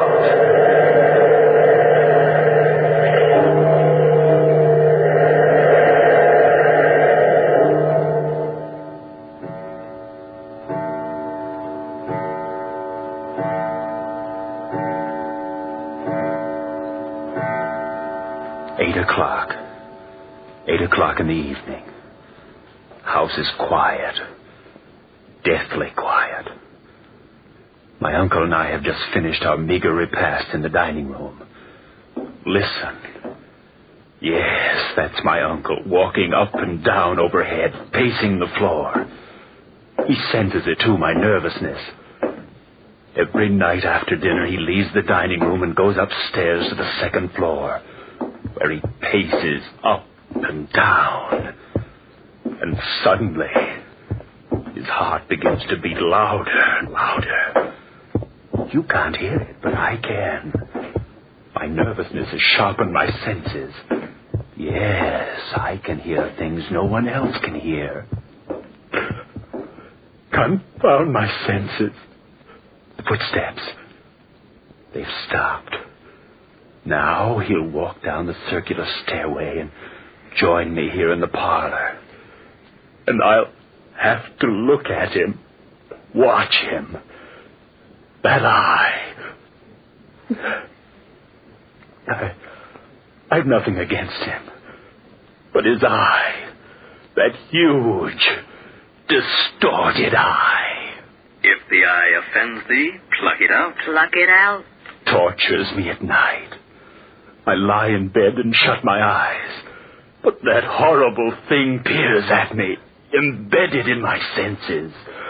That eye glistens and shimmers. It haunts me. Kill. Kill. I've nothing against him. My uncle. My only relative. The eye. Pluck out the eye. The eye. He's coming, yes, now down the stairs. Sniffing as he blinks. The swollen lid covers that eye. Uncle. Is that you? Is it me? Of course it is. Who else would it be, Charles? I don't know. Now for a nice hour of relaxation. Will you join me in a cigar, Charles? Here, take this one of mine. Thank you, Uncle. Sit down here. I prefer sitting back here, Uncle. Oh, nonsense. I can't see you over there, and you can't see me. Come sit over here. I'd much prefer to stay here. Do you dislike my company after all these years, Charles? No, Uncle. All right, I'll join you. But why are you staring at me like that? The eye. Look at the eye. Staring at you. Red and swollen hideous. A pale blue film covers it. Kill. Charles? Yes, Uncle? Come, light up your cigar. Here's a light. Now, that's better, my boy. These cigars have a rich, fragrant aroma. A very rich, fragrant aroma. It lulls a man's nerves into a peaceful state. It leaves the mind free for contemplation, doesn't it? Kill. Yes, Uncle. Nothing like the hours spent meditatively. Oh, blasted visitors. You answered the bell, Charles. Yes, Uncle. I dislike being interrupted like this. It's bad for my digestion. People should know that. Good evening, Mr. Holt. Well, good evening, Charles. I hope you and your uncle don't mind a nice neighborly visit. I'm sure we don't, Mr. Holtzcombe. I'm glad. I was all alone this evening and felt the need of a nice, friendly chat, so I dropped over. Good evening, Mr. Woodward. Good evening, Mr. Holtzcombe. How are you this evening? Feeling surprisingly fit. Man of my age has no right feeling so healthy. Bad for the doctor's income, but I feel like a man of 20. Just as fit physically and mentally as Charles here. Thank you, Mr. Holt. Well, won't you join us for a little while, Mr. Holt? You'd love to, yes, indeed. I'd enjoy it. Can't be for long. I'm retiring early, but a short visit would be appreciated. Thank you, Mr. Woodward. Mind if I light up my pipe? No, not at all, Mr. Holtzcombe. Charles, get him an ashtray before he scatters the ashes all over the carpet. Yes, Uncle. Here you are, Mr. Holtzcombe. Thank you, Charles. Well, what's this? Now, as any idiot can plainly see, it's a knife. Yes, a knife, Mr. Woodward. It's a strange-looking knife. Belonged to our ancestors. Charles, what's it doing down here off the hook on the wall? I took it down from the wall to clean it, Uncle. Clean it? Well, old knives are supposed to look old. Clean it. Clean it? I'll put it back. Be careful, Charles, my boy. I knew of a young man exactly your age who took a family heirloom down from the wall one night and well, blasted if it didn't slip and cut off his right arm. Yes, took the arm clean off, right to the elbow. He was a mechanic by profession, and it ruined his career. Be careful, Charles, in putting the knife back. You'd better stand on a chair, Charles. It's much wiser to take an ounce of prevention. Yes, your uncle's right. How's that, Uncle? Well, it's not hanging straight. I like things to hang straight. It annoys me to have something crooked on the wall. Yes, it means a death in the family. One of the pictures in my house was crooked on the wall the night of my wife's death. Now, I'm not a superstitious man, mind you, but Yeah, that does it, Charles. All right. Now, put the chair back where you got it. I'm not a superstitious man, mind you, but I was confounded when she died. Confounded, I tell you. Yes, I imagined that you were confounded. Of course, that coincidence really doesn't compare with an event which occurred to a friend of mine. His name was, very common name. What was it? Smith. Peter Smith. Now, what about Peter Smith? He had a picture on the wall in his home. Well, this picture sidled over on its wire, refusing to stay upright. The picture refused? I swear it's true, Mr. Woodward. Well, I was there, if you don't believe me. Do you know what happened? No, I do not know what happened. Peter Smith died that very night. All right. What time is it, Charles? Almost 9 o'clock, Uncle. 3 more hours. 3 more hours. If thine eye offends thee, pluck it out. It's 9 o'clock. It's almost my bedtime, Mr. Holskin. Oh, don't mind me, Mr. Woodward. I was about to leave anyway. I see. Look at the knife hanging on the wall. It slipped sideways again. So it has. Anxious, Charles. The knife is anxious. Reminds me of Peter Smith's picture. Well, I must be on my way. Don't bother to see me to the door, Charles. I'll find my way out. Good evening, Mr. Woodward. Good evening, Mr. Holskin. Confounded. That man makes me nervous, Charles, with his stupid stories of Smith. Fix that knife, Charles. Of course, Uncle. I'll fix it right away. I'm tired. I'm going up to bed now. I'll help you up the stairs, Uncle. Help me? Since when do I need help? Well, maybe I do, Dad.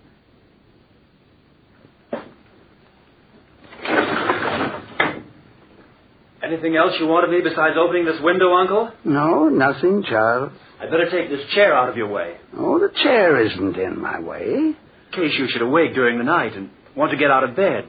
You don't want to stumble over chairs on your way to the door. Well, I never awake during the night, Charles.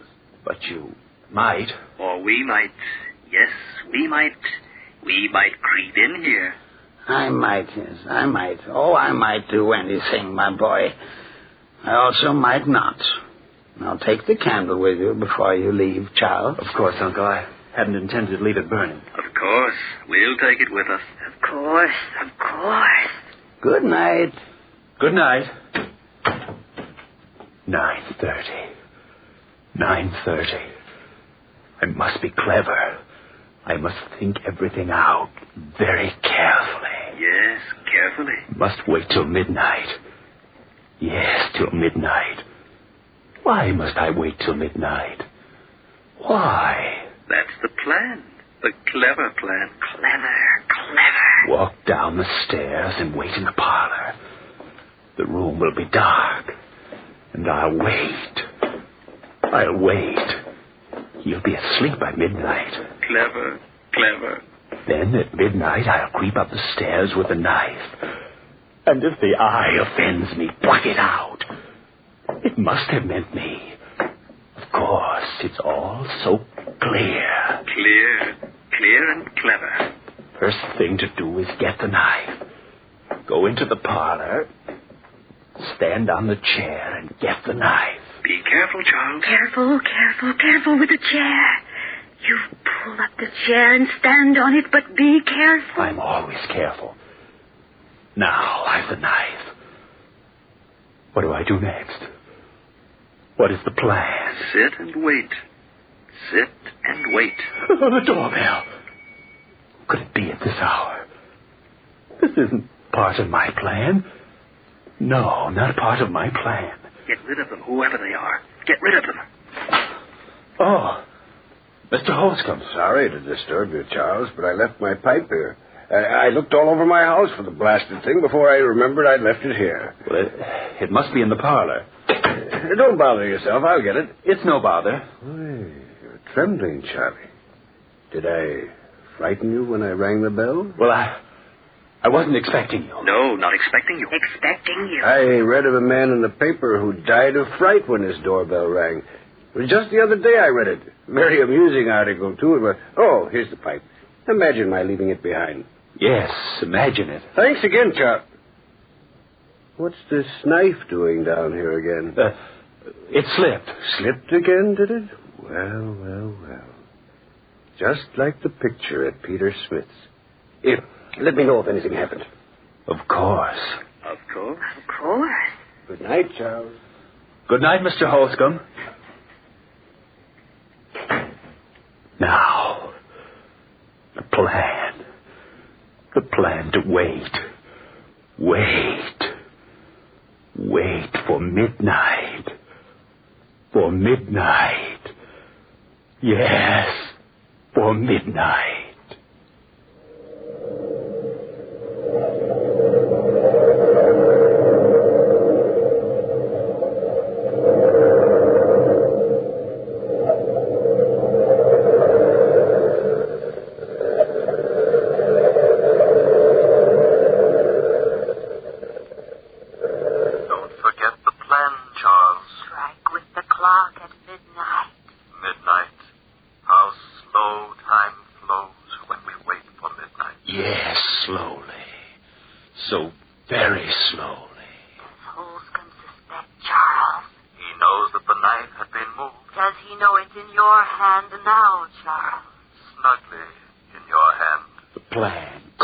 For the knife to be in my hand. Charles, your palms are moist.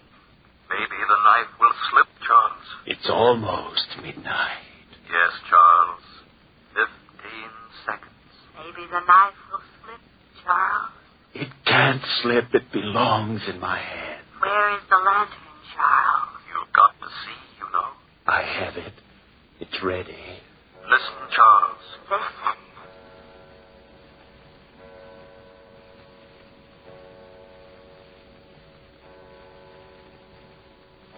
Midnight. 12 midnight. The time has come. Yes, the time has come. Now for the lantern. Light it. Light it. Shut the door of the lantern. No light can escape. None. The lantern in one hand. The knife in the other. The knife. The knife. Listen. The house is so quiet. Yes, deathly quiet. I must walk quietly. Listen. My senses sharpen. Every second makes them sharper. I can hear the rhythmic beating of the old man's heart. The beating of his heart. Beating out his last breath. His last breath. His last breath.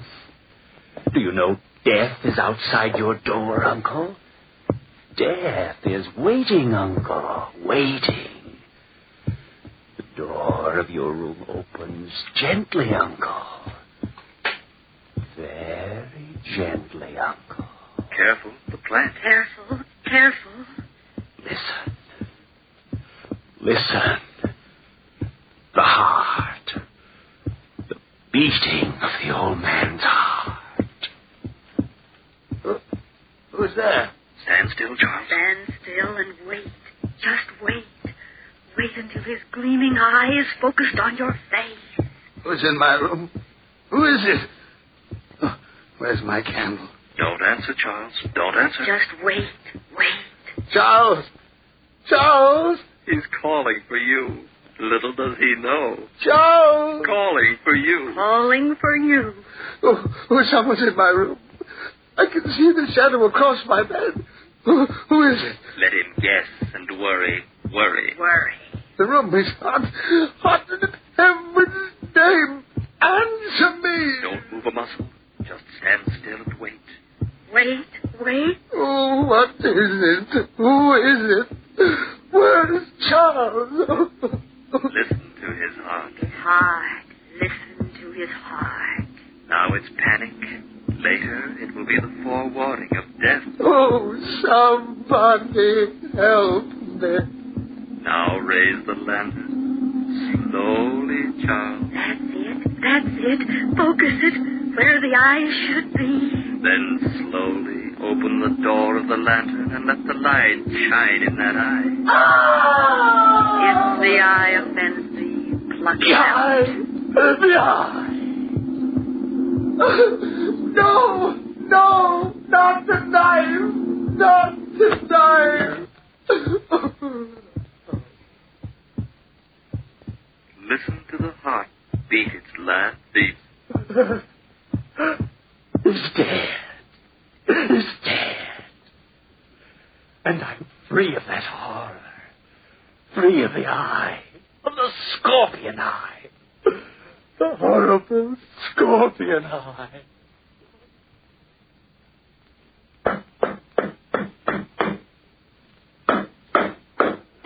Clever, Charles. Burying the body where no one will ever suspect it to be. Clever. Yes, I am clever. Underneath the floor in the parlor. Underneath the floor in the parlor. Yes, right here beneath me. I must be careful, very careful. You are careful. Hammer the nails in straight. The nails are important. Very important. One more nail, and then my job is done. 1, 2. Now what? Oh, yes. Pull the big upholstered chair over the grave. There. And then place the carpet just as it was in front of it. Clever. Yes, I am clever. Very clever.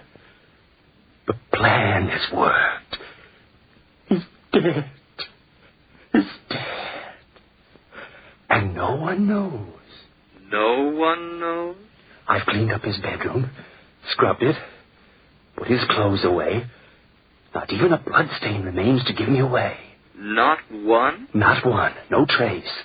No trace at all. You're positive? Of course I'm positive. Clever, Charles. Of course I'm clever. Today I'll tell the neighbors my uncle left for the country. Will they believe you? Of course they'll believe me. Believe you? And tomorrow, early tomorrow morning, I'll say I'm leaving to join my uncle in the country. It's so easy. I'll disappear.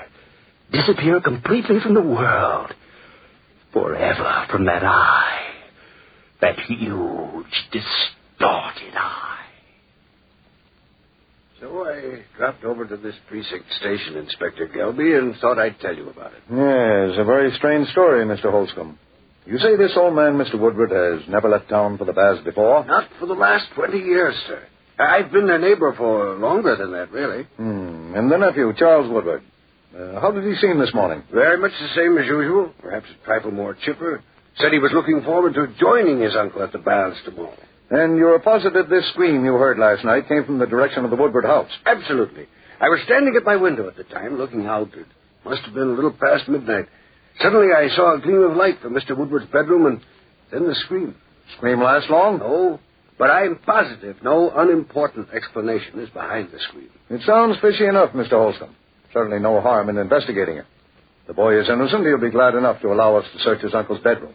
If he's guilty, well, we'll know in good time.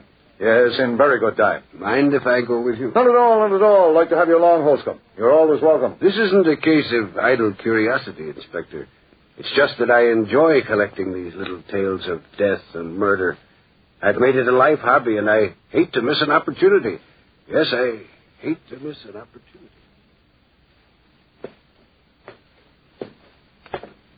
Search the house, Inspector, if you don't believe me. My uncle's room is right at the top of these stairs. Oh, thank you. Thank you very much. My uncle will be very amused by all this when I tell him. Oh, it's not that either. I nor Mr. Holscomb suspect anything, you know. No, certainly not, Charlie, my boy. Of course not. Yep. This is my uncle's room, as you no doubt know, Mr. Holscomb. Yes, of course it is. Search to your heart's content. Room's in perfect order. If I murdered my uncle mysteriously, there ought to be at least one blood stain on the bedclothes or on the floor. Mind if I undo the bed to look at the sheets? Well, not at all, Inspector. Careful. You are clever, but be careful. The bed sheets are used, but there's certainly no sign of violence here. Well, naturally, Inspector. And the floors. Spotless. Your uncle must be a very neat man. Exceedingly neat. Isn't he, Mr. Holscomb? Oh, absolutely. Well, I'm sorry we bothered you like this, sir. But you know it's better to be on the safe side. Well, I understand perfectly, Inspector. I'm sorry, Charles. Perfectly all right, Mr. Holscomb. I would have done the same thing in your shoes. Won't you gentlemen join me in the parlor for a cup of tea before you leave? Well, now, we'd be too much trouble. No trouble at all, I guarantee you. No trouble at all. Here, I'd better close the door to Uncle's room before dust blows through from the hallway. You know my uncle's fetish. I'll join you gentlemen in the parlor shortly, after I fetch the tea.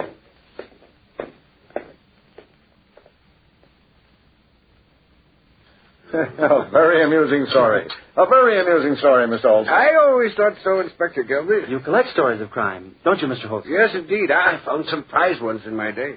Yes, I imagine you have. He'd enjoy your story, Charles. Yes, he'd enjoy it. Enjoy it. Pass the sugar, Inspector, please. Huh? Oh, yes. Here you are.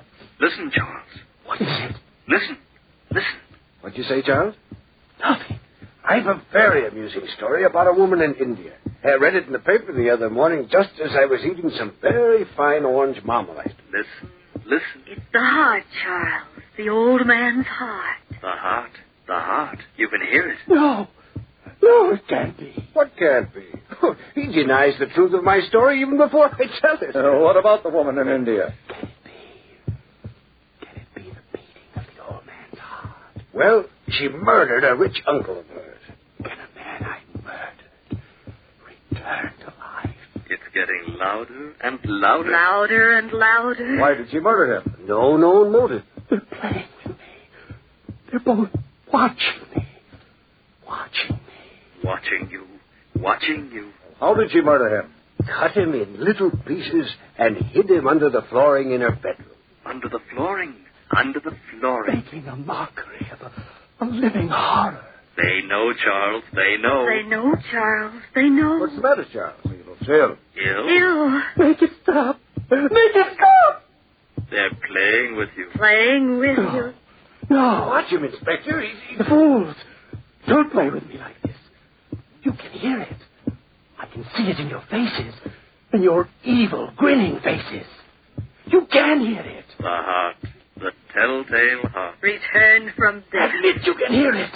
It's becoming louder and louder. Louder and louder. Louder. Stop it. I admit the deed. I admit I murdered my uncle last night. Only for the love of God.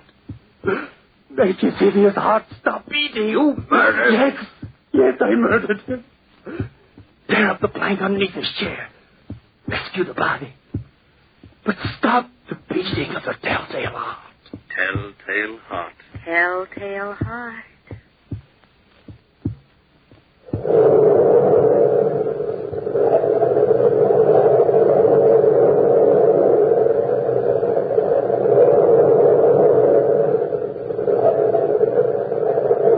From the time-worn pages of the past, we have brought to you the story, The Telltale Heart. Bellkeeper, pull the bell.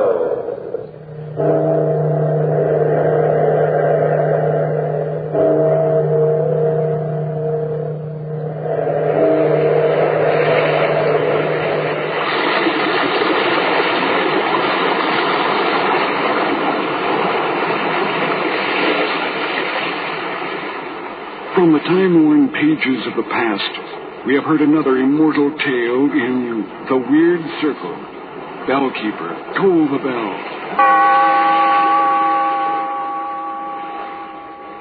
Be here in this lonely cave by the restless sea once again next time for another immortal tale in The Weird Circle.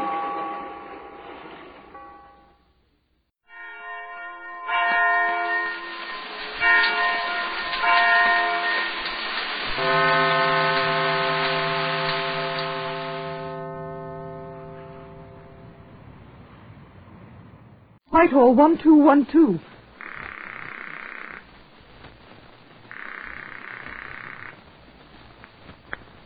This is Scotland Yard.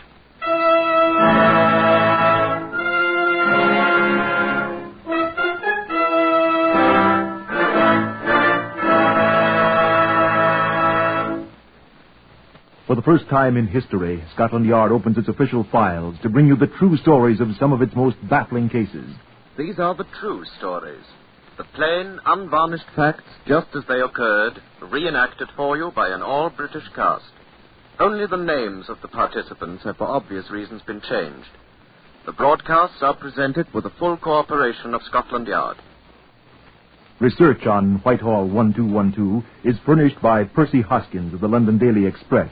The stories for radio are written and directed by Willis Cooper. Chief Superintendent John Davidson acts as custodian of the Black Museum. He will tell you now about Scotland Yard case number 630612, which began on the 20th June 1946 and was concluded the 26th October the same year. Here is Chief Superintendent Davidson. Good afternoon. Aside from our collection of weapons of murder, of which we have a great many, there are many more objects here which seem highly incongruous among the knives and the guns, the battered bullets, and the conventional blunt instruments. Now, I could show you a hat, a left boot, a folded 5-pound note, and a riding crop, a copy of the Book of Common Prayer, all of which have figured in their various times in one murder or another. What I have to show you from the file of case number 630612 is this very small thing. I assure you there are other things in that box, but this artificial pearl from a girl's necklace aided enormously in hanging a man. You know, if you're contemplating murder, a look at our exhibits here at the Black Museum would almost make you lose your enthusiasm for it. Now, this is Superintendent Thomas Meredith, who had a great deal to do with this case. I find myself becoming more and more impatient with murderers, John. I suppose I should ask why. They're so stupid. None of them ever learns that he can't get away with it. Well, if we could get murderers to come to a school, perhaps... Oh, they come to school, John, but they're always late. And I don't think that they like the schoolmaster very well. Oh, the judge? No, old boy. The hangman.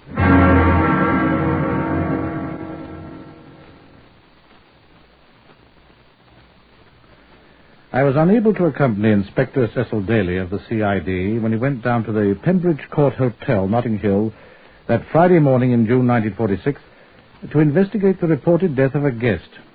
When I finally arrived there 2.5 hours later, I was glad I hadn't got there before. Inspector Daly told me all about it, though. She was lying there on the other bed with one arm cramped under her body, on her face. Shot of what? Died of suffocation, the doctor says. The face was buried in the pillow. Matter of fact, a good bit of the pillow had been stuffed into her mouth like a gag. You'd think she'd have got herself up. She was tied to the bed. Oh? Ankles tied together with a bath towel. Head fastened to the frame of the bed with the belt of her coat. Face down on the pillow. Bloodstains here on the bed. Did you see them? She'd been beaten. What with? Well, from the marks on her back, I imagine it was a riding crop of some sort. Riding crop? Haven't seen one for years. And they took her over to the Hammersmith mortuary. You can go and have a look at the marks if you like. What about her clothes? Well, she had all her clothes on, except her shoes. Back of her dress was ripped, stuck to her back. Blood. Beating didn't kill her. So the doctor said. I fancy he'll be doing a post-mortem, though, just to be sure. Know who she was? Identity card and ration book in her purse.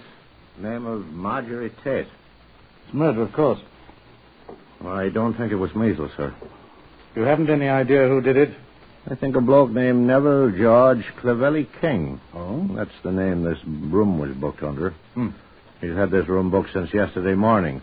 Had a front door key. The way they run these places. That's a spot careless, isn't it? All the staff goes to bed at midnight, leaving the place locked up.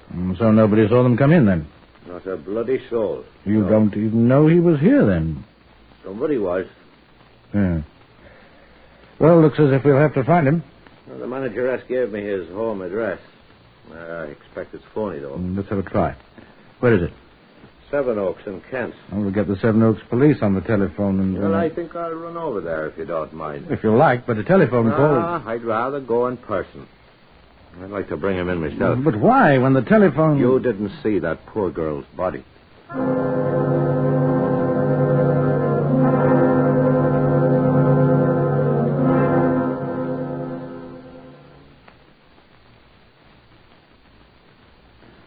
Inspector Daly was a little surprised to find that the address was correct. Nobody, however, was much surprised to find Neville George Clevelly King gone from there. Daly brought back a photograph of the man, which showed him as a remarkably good-looking young man of about 30, dressed in the uniform of a flight sergeant of the Royal Air Force. We contacted them. If you do hear of him, squadron leader, will you please let us hear from you at once, then? Inspector Daly. That's right. Scotland Yard. Thank you, sir. What about him? Snafu, as the Americans say, sir. What? Posted as a deserter 3 months ago. I knew it looked too easy. As a matter of fact, it didn't look quite so difficult as Inspector Meredith seemed to think. The pressmen had got hold of the story, and every newspaper in London, as well as a great many in the rest of the country, were carrying lurid stories about the sadistic murderer and his victim, for one thing. Another thing, the photograph of the young Air Force sergeant had been given general circulation amongst all the police stations in England. And with the RAF looking for him as a deserter, it seemed certain to me that he'd be found at once. But he wasn't. He did communicate with Scotland Yard, with me, rather. That was on Monday the 24th, 3 days after the battered body of Marjorie Tate had been discovered. Well, true, my name was in all the papers, but he didn't have to demote me to the rank of inspector. Dear Inspector Meredith, he wrote, I feel it to be my duty to inform you of certain facts in connection with the death of Mrs. Marjorie Tate at Notting Hill Gate. Kind of him. Quite. I looked in at the hotel last Sunday, but not with Mrs. Tate, whom I met for the first time last week. She had asked me if she could use my hotel room on Sunday night, and I gave her my keys, asking her to leave the door open when she left. She said she would be leaving the room about 2 a.m. It must have been about 3 a.m. when I returned to the hotel and found her in the condition of which you are aware. A delicate way to put it. She had told me that she was to meet a man there whom I have seen. I will give you a description of him. Aged about 30, dark hair, black, with small moustache, height about 5 feet 9 inches, slim build. His name is Jack. And I gather he was a friend of Mrs. Tate's of long standing. Does he say why you left the place? I realized I was in an invidious position when I found the body, and rather than notify the police, I packed my belongings and left NGC King. The man think we're idiots. Oh, here's a postcard. I'm in possession of the instrument with which Mrs. Tate was beaten, and am forwarding it to you today. You will probably find my fingerprints on it, but you should also find others as well. NGCK. What are you daydreaming about, Daly? I'm just wondering why he killed her, sir. You think he did? Sir, I'm not an idiot.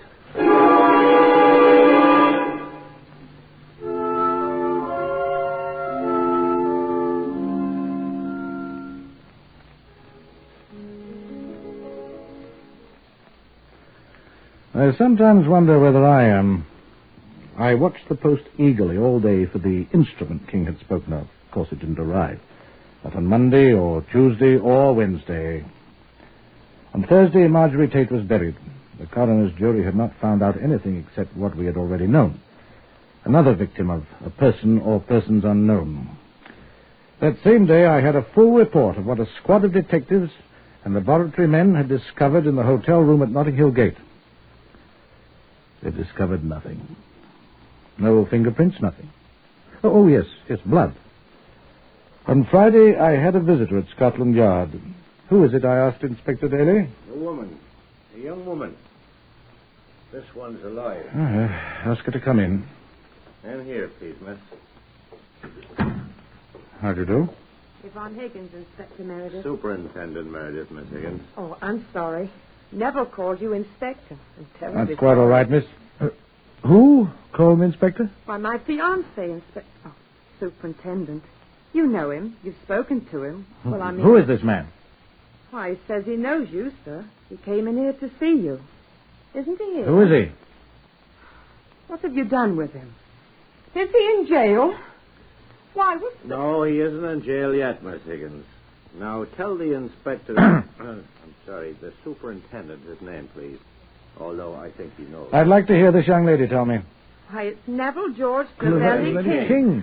Oh, then you do know him. Don't you? We have heard of him, Miss Higgins, is it? Higgins, yes. But I expect to become Mrs. King one day soon. Neville was visiting me and my parents, just Monday.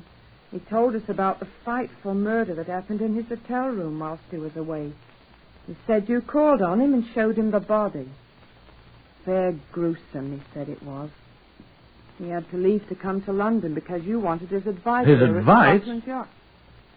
Why, isn't that right? Neville said... Isn't he here helping you? My dear young woman, I mean... What I think Superintendent Meredith is asking you, Miss Higgins, is... are you telling us the truth? Of course I'm telling you the truth, officer.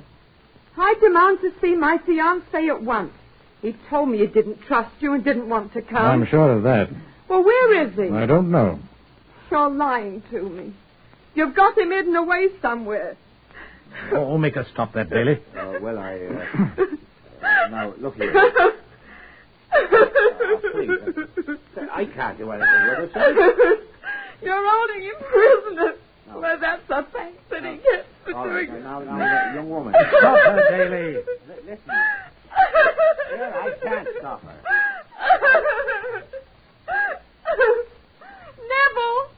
Neville, where have they got you? You see?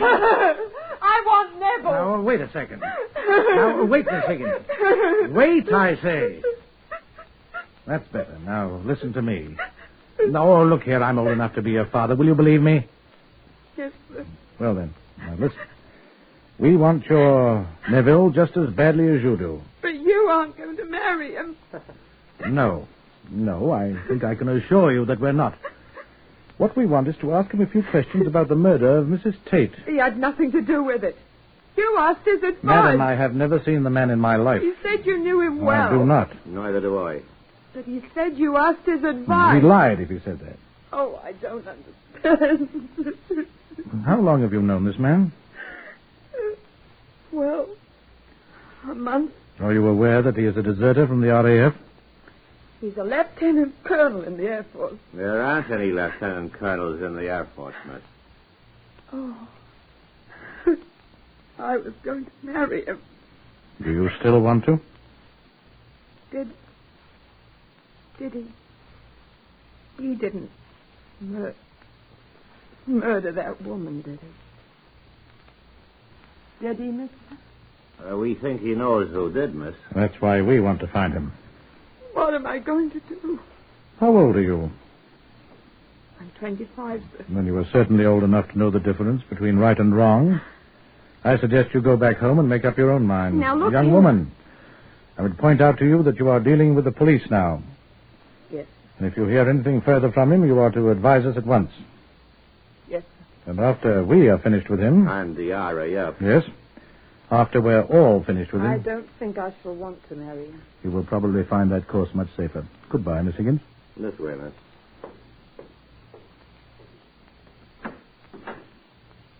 I hope you do find him. Why, there's a thief. That, Miss Higgins. Yes. Goodbye. Well, I fancy I handled that quite well, Daly. But you didn't find him, Superintendent. No, you'll turn him up first. If he doesn't beat another woman to death first.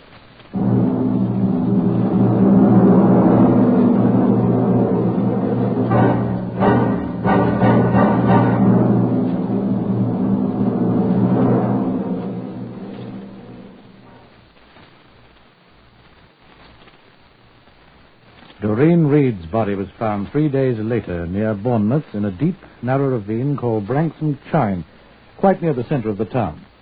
The Chief Constable of Southampton, who had the authority, called Scotland Yard at once, and it was quite natural that Daly and I were sent down to Bournemouth. Quite a group was assembled at the Bournemouth police station when we arrived.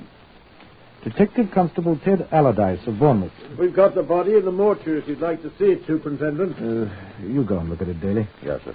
I'll take you over there presently, Inspector Daly, if you wish. Thank you. Who are these other people? The fat gentleman there's the manager of the Norfolk Hotel, where this Miss Reed was staying, sir. The Dedham. The other one's the hotel manager, too. The Tollard Royal Hotel, where Miss Reed was last seen alive.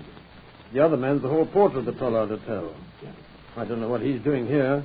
Shall I throw him out? Oh, that's where she was last seen. Let him stay in. I say, Daly, you go over to the mortuary with Constable Allardyce. Yes, I'll have a talk with these fellas. Yes, sir. Did one of them find her? No, sir. It was an elderly lady found the body. She's at home. Shock was too much for her. Well, you pop along to the mortuary, Inspector, and come back as soon as you can. Yes, sir. I'll talk to the fat one, the one where she lived. Right, sir. Come over here, please, Mr. Golden. Come along, Inspector, if you please. It isn't far, sir. We'll be back directly. All right. Here? This gentleman? I'm Superintendent Meredith of Scotland Yard, sir. Eli Golden, sir. Managing Director of the Norfolk Hotel here. How do you do? How do you do? I understand Miss Reed lived at your hotel, sir? That is correct. A most charming young woman. She's been ill. Influenza, I believe. Bournemouth is an excellent place to recuperate, as you know, Superintendent. Yes, sir. I was very fond of the young lady. When did you last see her, Mr. Golden? On Friday afternoon, the 5th. She was starting out for a walk. I remember I said to her, "Don't get lost, Miss Reed." Did Miss Reed have any visitors during her stay at your hotel, sir? No, sir. Not that I know of. Oh, yes. Her father did call her on last Sunday, the 30th of June, but he returned at once to his station. He's a major in the Guards' Armoured Brigade, I believe. You know about his daughter's death? The body was found only last night, sir. No ideas about it, I suppose? Me? I have my own ideas, sir. Mind telling me about them? I think she was murdered. And who murdered her? I would not care to impugn the rectitude of a guest at a competing hostelry, sir. You what? Be suspicious of the customer of another hotel. What are you talking about? The person with whom Miss Reed was last seen is a guest of my colleague, Mr. Athelstan Levitt, there, of the Tollard Royal Hotel. Levitt. Come here, Mr. Levitt, please. Yes, sir. This is Inspector... Superintendent. Excuse me. Superintendent Meredith of Scotland Yard, Athelstan. I was just telling him that the late Miss Reed was last seen alive with one of your guests. Thank you, Eli. I'm afraid that is true, Superintendent, unfortunately. Who is the guest? Group Captain Rupert Brooke of the Royal... Rupert Brooke? I'm under the impression that he's a relation of the late lamented poet, sir. Is he still staying at your place? He's still a guest at the Tollard Royal, yes, sir. I'd like to see him. Surely you don't suspect Group Captain Brooke, sir. He is a guest. I'd like to see him. I shall ask him to come down here, sir. Please. By the way, did you see Miss Reed the day she disappeared? I saw her with Group Captain Brooke in the lounge that afternoon and evening, sir, yes. You saw Brooke start to accompany Miss Reed to her home, the Norfolk Hotel, sir, where she never arrived. I did not. You said you did, Athelstan. I said I saw him start away with her, but he came back and she walked home alone. Or started to. Did they quarrel? I don't think so. Tell the superintendent the rest of your story, Athelstan. Will you please stop prompting me, Eli? If you please, gentlemen. Go on, Athelstan, go on. Eli. All right, Superintendent. Group Captain Brooke had a drink in the lounge. I think he drank a pink gin. A gin and it, you said, Athelstan. What does it matter what he drank? A gin and... Gentlemen, please. Whatever he drank, he presently went out through the front door alone, looked around a few seconds. Athelstan always watches his guests so closely. I learned the art from watching you, my dear Eli. Well, why? Your guest was looking around. Oh, yes, he went for a stroll in the dark. Be quiet. Did he follow Miss Reed? No. Well, at least I don't remember. Well, what happened? He didn't come back, Superintendent. Who didn't, you? No, I came back, but, well, it was rather unusual. Group Captain Brooke came back to his room through a window. Why? He told Mr. Levitt here that he was playing a joke on the hall porter. Peter Lynn over there. What sort of a joke? He told me he knew Peter'd be on duty all night, and he'd think he hadn't come in. Who? Group Captain Brooke, sir. So he took a ladder the builders had been using and stuck it up against his window and popped in the hotel that way, and when he hadn't been seen coming in, he'd been there in the morning and, Peter wouldn't know it. Very funny, Superintendent. Yes. I want to see this group captain at once, Mr. Levin. Yes, sir. Oh, Superintendent Meredith. Huh? Oh, hello, Daly. I've seen her. Yeah? I'd like to speak to the superintendent privately, if you please, gentlemen.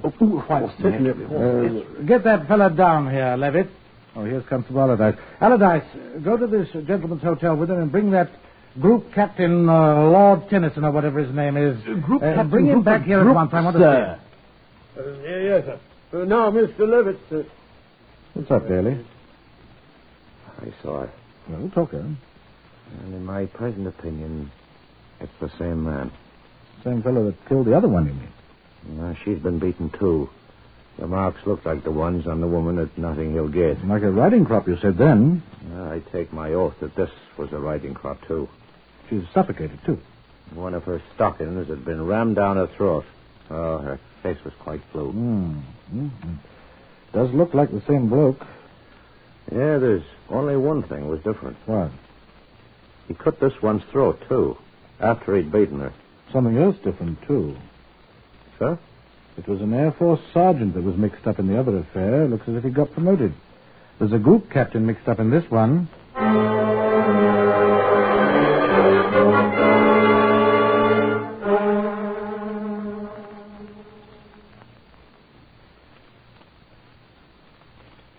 The group captain's in the next room, sir. Who, Allardyce?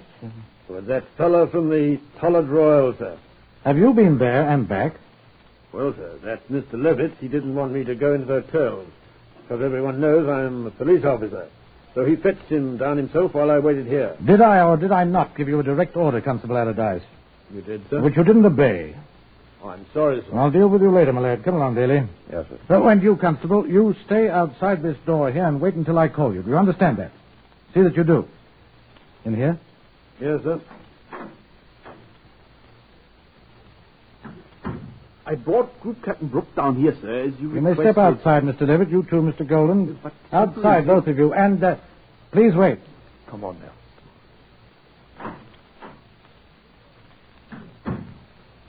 Well, Group Captain Brooke, you're not in uniform. My dear man, I'm on leave. If you knew anything I'll have a look at your papers, please. Oh, it's quite all right. I'm Superintendent Meredith, CID, Scotland Yard. So, And your papers, please. Oh, well, look, old chap, they're in my jacket back at the hotel. Good Mr. Levitt rushed me down here in such a hurry. Levitt! Yes, sir? Get this man's jacket from his room down here at once. Yes, sir.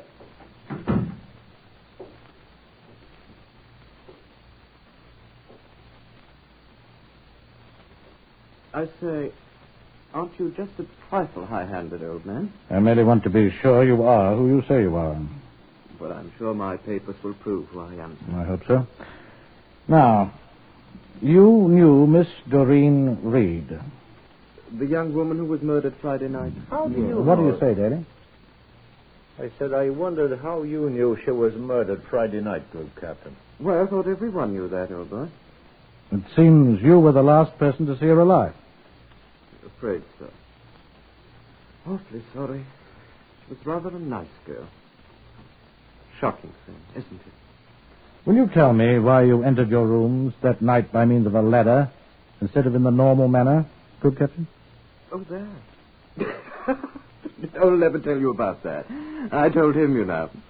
A great joke on Peter, the hall porter. We're always ragging each other.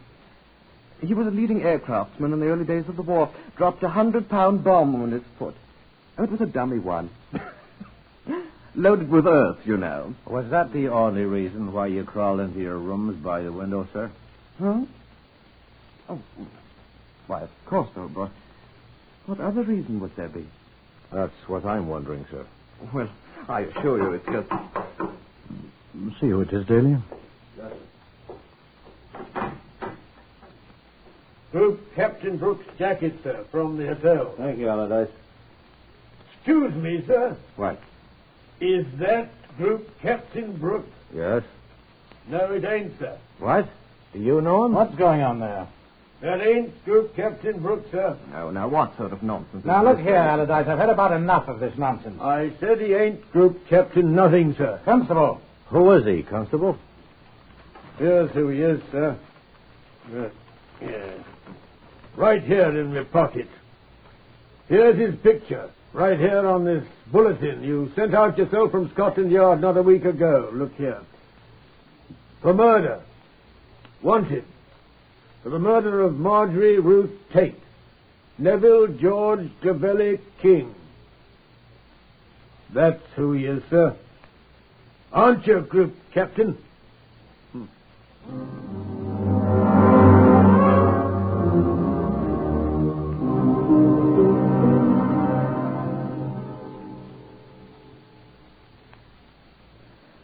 In the pocket of the jacket, we found no papers at all, only a cloakroom ticket from the Bournemouth West Railway Station for a suitcase.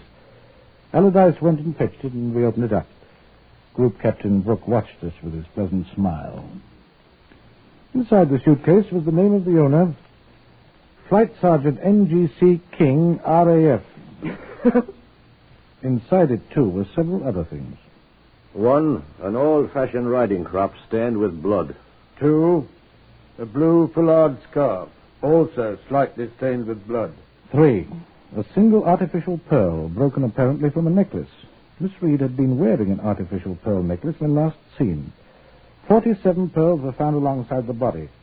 There are 48 in a necklace of this type. The blood on the scarf was his. There was a small scratch on his neck. Blood of the same type and bits of skin corresponding to his was found under the dead girl's fingernails. Blood type OA, Marjorie Tate's type, and blood type B, Doreen Reed's type, were found on the riding crop. A blood stain on the clothing of Doreen Reed corresponded exactly with the pattern of the plaiting of the riding crop shaft. And Flight Sergeant Neville George Clavelli King, who had tried being a group captain, made a statement. I do not hate women at all, in general. But I am afraid that I have a very short temper where women are concerned. Marjorie Tate was a bad woman. She needed to be punished, and I punished her. It's quite easy. So when Doreen Reed refused my company, I decided to punish her. But when one gets the habit, it's so easy to go a little too far, isn't it? I must say that Yvonne Higgins, whom I intended to marry, was always quite nice to me. It was as well for Miss Higgins. A jury found Neville King guilty of murder at Old Bailey, and he was added to the casualty lists of the Royal Air Force at Wandsworth on the 26th of October, 1946. Death by process of law is the last entry in his record.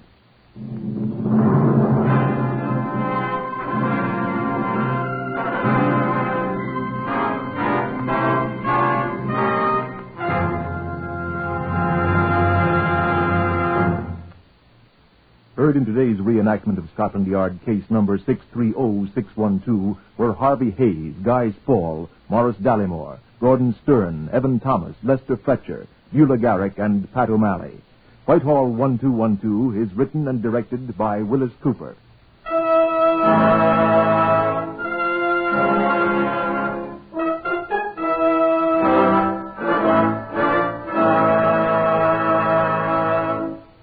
In these uncertain times, it's pretty hard to plan for the future. But more and more American girls are discovering a career that offers both opportunity and security. And that career is in modern nursing. There are new and greater opportunities in this job now than ever before. And the demand for nurses is continually increasing. To become a student nurse, you must be a high school graduate or a college student of good health and character. If you can qualify, get full information at the nearest hospital in your community. This is NBC, the National Broadcasting Company.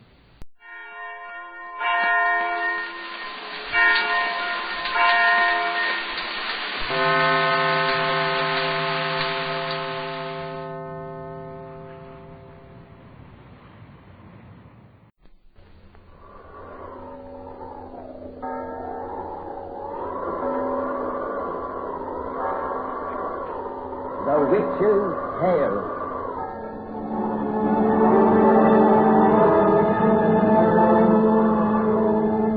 The fascination of the eerie, weird, blood-chilling tales told by old Nancy, the witch of Salem, and Satan, her wise black cat. They're waiting for you, now.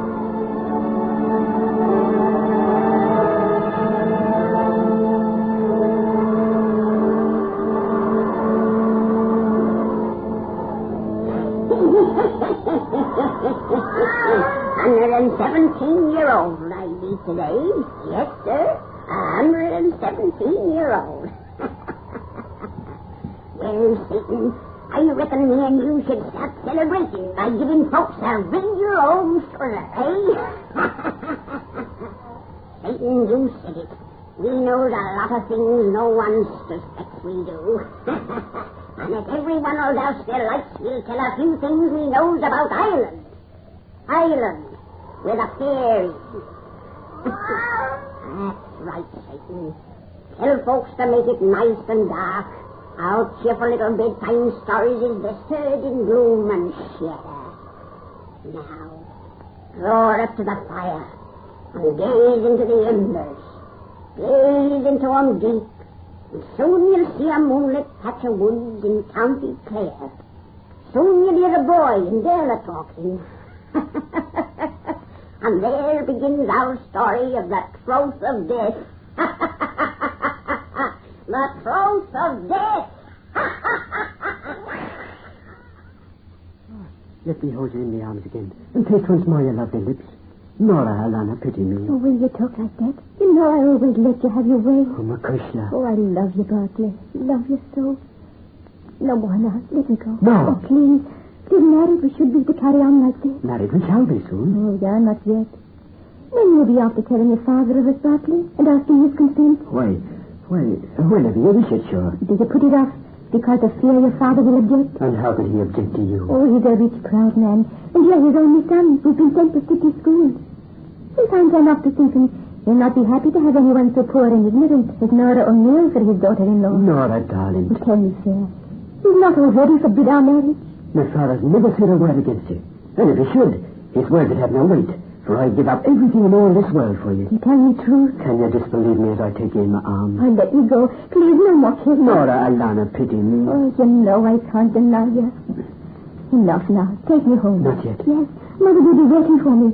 And Freddie, like you on the mission. Sure, the banshees are about to moonlight night like this. You're superstitious, Gosine. Can you never be persuaded there are no such things as fairies? I did think he asked since you've been away to city school. You don't seem to believe in anything anymore. I believe in love. My love for you that overflows my heart. That's all that matters. Will you tell your father of it soon and ask his blessing for it? You sure he said no word against you? Never a word. And I'll tell him soon. Now kiss me again before I take you to your mother. No, please. Nora, Alana, pity me. Oh, you know I can't deny you. I love you, Bartley. Love you so.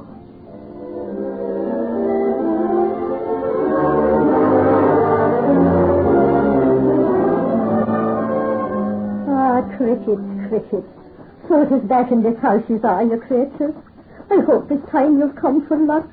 'Twas after your last Killarney that the banshee wails for Seamus, my man, who now lies in his grave. Would it be this time a useless old woman like myself you're after cursing? Surely you wish no evil on a sweet Gustine like my daughter Nora. Now he is red and fall for you, his doings. Stay in this house and welcome. That this time be your visit for good instead of ill. Come in, whoever you are, and peace be with you.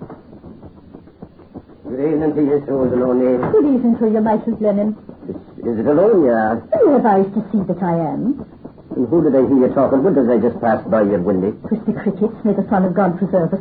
You were talking to the cricket? Aye, close they are to the little people, and much harm or good they can bring to the house they enter. Crickets, little people. Ah. Michael Glennon, you know not what you say. They've stopped their chirping. Quick, speak them fast. Apologize, or they in the sheet will do you harm. Oh, enough of such old woman's talk. I'm here for speech with you concerning Bartley, the son, and your daughter Nora. I've come to warn you that all goings-on between them must end. What do you mean? My Bartley has been to school in Galway. He's an educated man, and I have ambitions for him that I'll not be after seeing spoiled by his marriage with an ignorant country wench. Is it after telling me thou that a simple Connaught Lennon objects to marriage with an O'Neill of Ulster? You see my point. The O'Neills are no longer kings in Ireland, whereas this Lennon myself owns the richest farm in County Clare. There can be no marriage, as I've already told my son. You've told Bartley? Weeks ago. Yet every night she's called here for my Nora. Now they're out together under haste. So I've suspected, and that's why I've come to warn you fair. I saw you was a fool, when just now you passed mortal insult onto cricket in the sheath. But are you such a fool as to think you can curb young men and women in their love as you curb horses in their traces? Bartley is my son. You'll see I'll mould him to my will. No, Bartley, no. Nora, pity me. So. Sure, and I pitied you enough this evening. Now you've had your loss here. No, it's just one. Oh, you know I can't deny you. I'll do the warning of your girl myself, Susan O'Neill. Sure, and there's no stopping a fool. Do so you must. Bartley! Oh. Father! Come inside here, both of you. Oh, Mr. Glennon, what come to your mother, Nora, me angel? Try and stay with her. You, Bartley, come here with me. Father. No words. Long ago I told you to leave off courting of this girl. Bartley, you said... Long ago he knew me wish, and now this night he'll know me will. Either he breaks off seeing you forever, or he's no longer son of mine. Away from him I'll take everything that I've given, the money from his pocket, and the roof from over his head. Father, wait. You've heard me well. Say what's your choice, but say it now. Father, you don't know what to ask. Have pity. Oh, tell him, Bartley. Nora. I leave this house. You either follow me, or you stay behind for good. No, Father. You either come with me now, or stay. Father, wait for me. Bartley. I'll come with you, Father. I'll come with you. Oh, Mother. As I believe the lies he told me. Oh, Mother, Nora, my angel. Oh, cricket, I might have known it was an omen when you stopped your chirping. Again you brought evil to this house and gone away.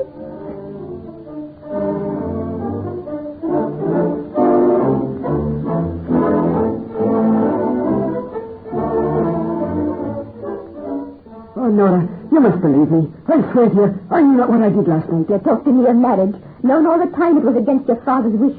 Then you followed him in his mind, after I'd given him a heart. But I didn't stay. I'm here again with you. That's interesting, eh? Yes, in secret. Oh, Bartley. I'll marry you, darling, as I said. Father, money, nothing matters beside my love for you. You must believe me. You must take me to your heart again. Oh, Nora, Alana, pity me. Oh, I want to believe it's truth, you speak. But you failed me once. I'll never fail you more. Oh, Bartley, make me sure. Sure? And how will I prove it? Would you have me gather the stars from the sky and lay them at your feet? Shall I steal the moonlight from the waters for you? Anything I'll do to gain your love again.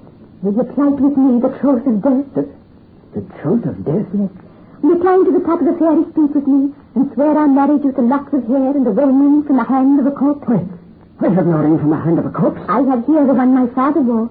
He took it from his finger as he lay in bed. Oh, it is a fearful oath, the troth of death. You fear to take it.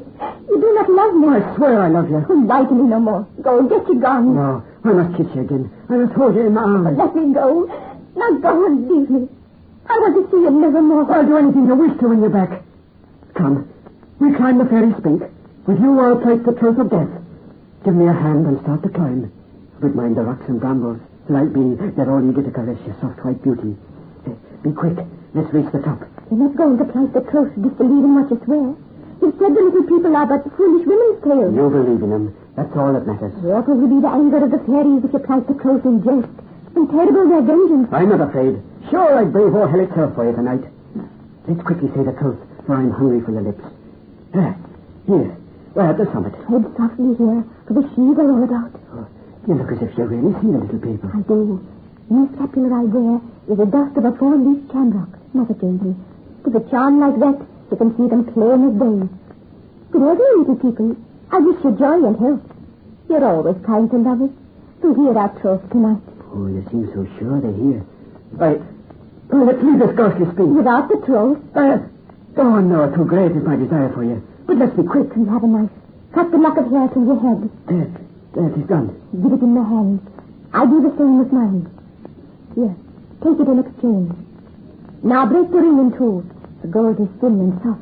I break it. A wedding ring from the finger of a corpse. You keep one half and give the other half to me. Now take my hand. I speak the Troth of Death. Oh, 'tis gloomy here. O Son of God, and all the saints bear witness. Wait! I thought it was only on the shields you meant to call. I speak the Troth of Death. You swear it with me, or we part forever. Wait. I'll swear. O Son of God, and all the saints bear witness, and fairies of the glen, and fairies of the hills, all spirits of the oceans, earth, and sky, witness how we plight our truth. Oh, the air is thick with shadows. The spirits here, the fairies see. Look upon this man and I. Here before thee, we now plight our marriage. With a ring from the dead we bind our vow, and with locks of our living hair. Never shall we break our oath. Never shall we be untrue, one unto the other. Oh. If this pledge be broken, may the guilty one be stricken dead, and suffer punishment till God's great judgment day. I, Nora O'Neill, do swear this oath. You, Bartley Gannon, swear it too. I, Bartley Gannon, swear it too. No, I'm afraid.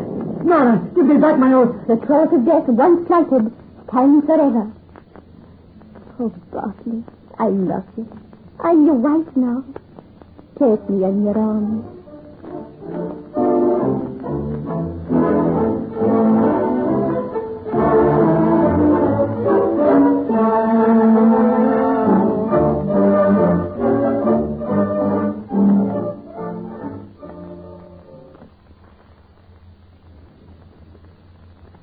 Churchy traitors, it wasn't enough evil you wrought in this poor house since 2 years ago you came before. Sure, and for all I spoke you decent and gave you bread and salt. Come in, whoever you are, and taste be with you. Oh, 'tis you, Michael Glennon. So is an O'Neill. Is it hating me forever you'll be because of the black-hearted son I brought into this world? Why have you come to this house of shame and sorrow? To tell you that this ship was coming home. At last. Well, as you know, I didn't want him to marry your daughter. But I'm asking you to believe that when I sent him away 2 years ago for a voyage round the world, I didn't know the harm his lying tongue had wrought. I'm a hard man, but a just one, and that's why I've come tonight. Yes, you're but a man, neither hard nor just, only vain and foolish. Perhaps you're right. Where is Nora and the babe? Out by the fairies' pink. Every day she goes there, hoping your Bartley will come back and fulfill his vow of holy marriage. I hear her coming now. Mr. Glennon. Oh, peace be with you, Nora. Is it you've come to say you've heard from Bartley? Yes, his ship is coming home. Oh, praise the saints. My prayers are answered. Did you hear that, little Seamus, my babe? Your father's coming home. Nora, if you'd but accept a little money from me... Money? Too long, you. Get you from this house. Sure, I didn't mean... There's the door. Get out. I'm sorry. When my son comes home, I'll see that justice will be done. You'll see. You who molded him to your will and brought this all about. Get out.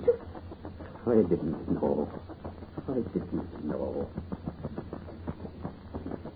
Oh, Mother, I'm so happy. At last he's coming home to keep the throne. Yes, he's coming home. Ah, Cricket, Adonis, shall it be now for good or ill?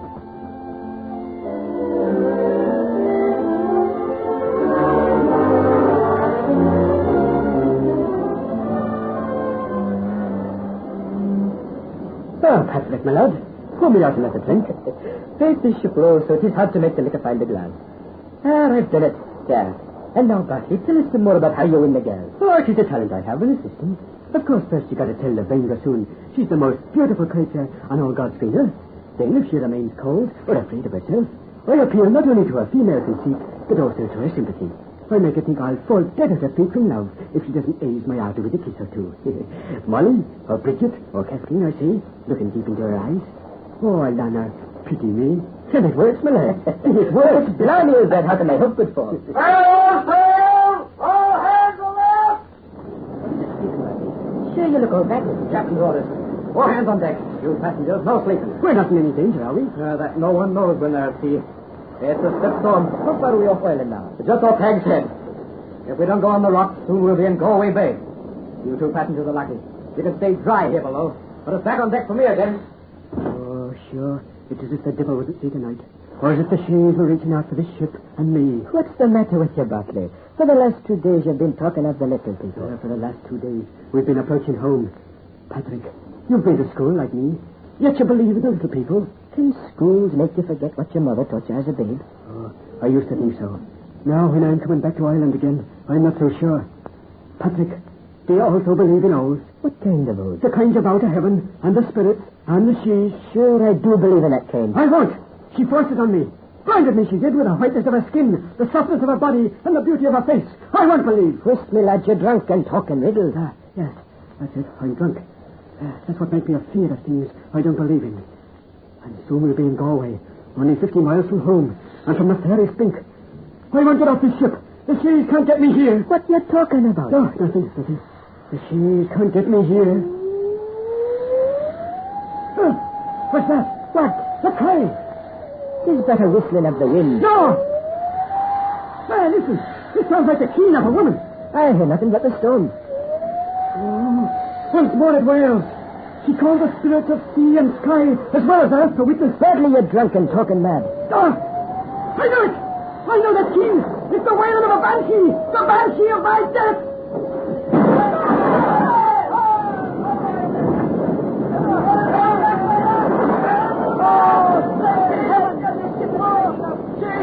Let me live.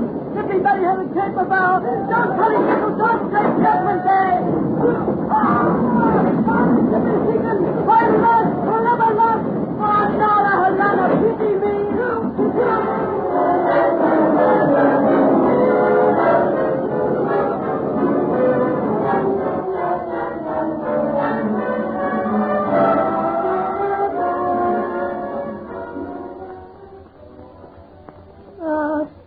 Your crickets crash out the tunes in this poor old house of mine.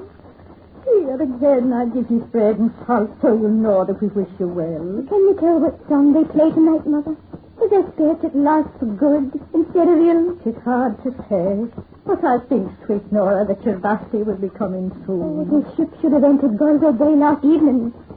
Mother, that wailing which I heard, 'twas but a whining of the wind. Yes. 'Twas not a banshee. 'Twas a whining of the wind. Oh, it must have been. I shouldn't worry. But there's always danger for the men who sail in ships. An easy death at sea would be too good for one of his black hearts. I've never believed his heart is black. He was only weak and thoughtless. And I love him, yes.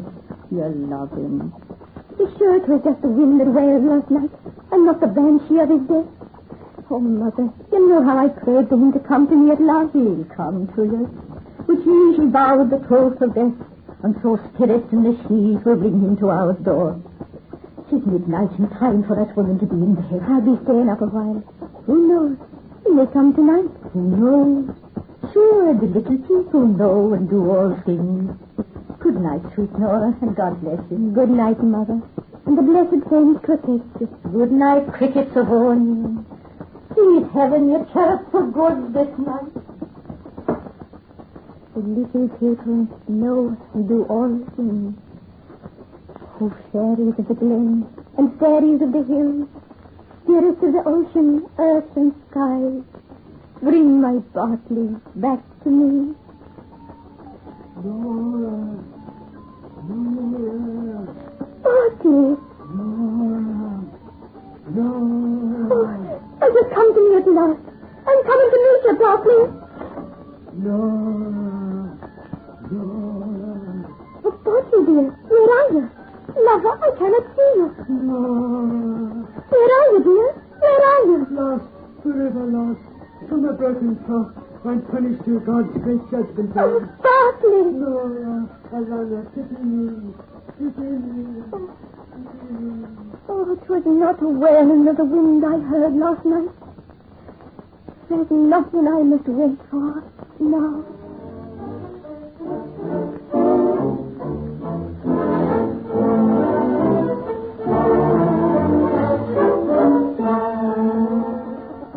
Ah, Cricket, again you brought the banshee wailing by this house. 'Twould have been a keening for me girlie Nora, and her babe sleeps beside her in the churchyard's blessed grounds. Will it now be this useless old woman you're after cursing, Cricket?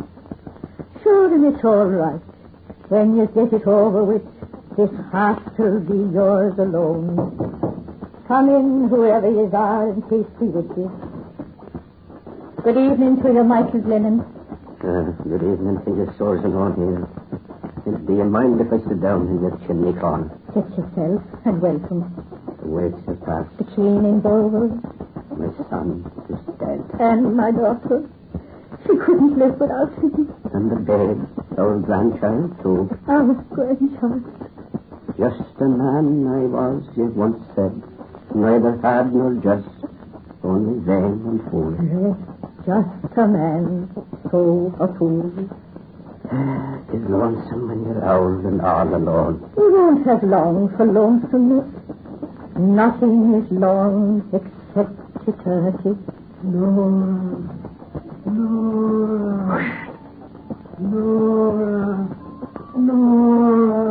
Every night he walks abroad, a formless ghost that none can see. Nora. Searching for her always to repair his wrong, but never will he find her till the judgment day. Punished forever for his sin. My Lord, and how will mine be punished? Here, Cricket, your creature, is your bread and salt.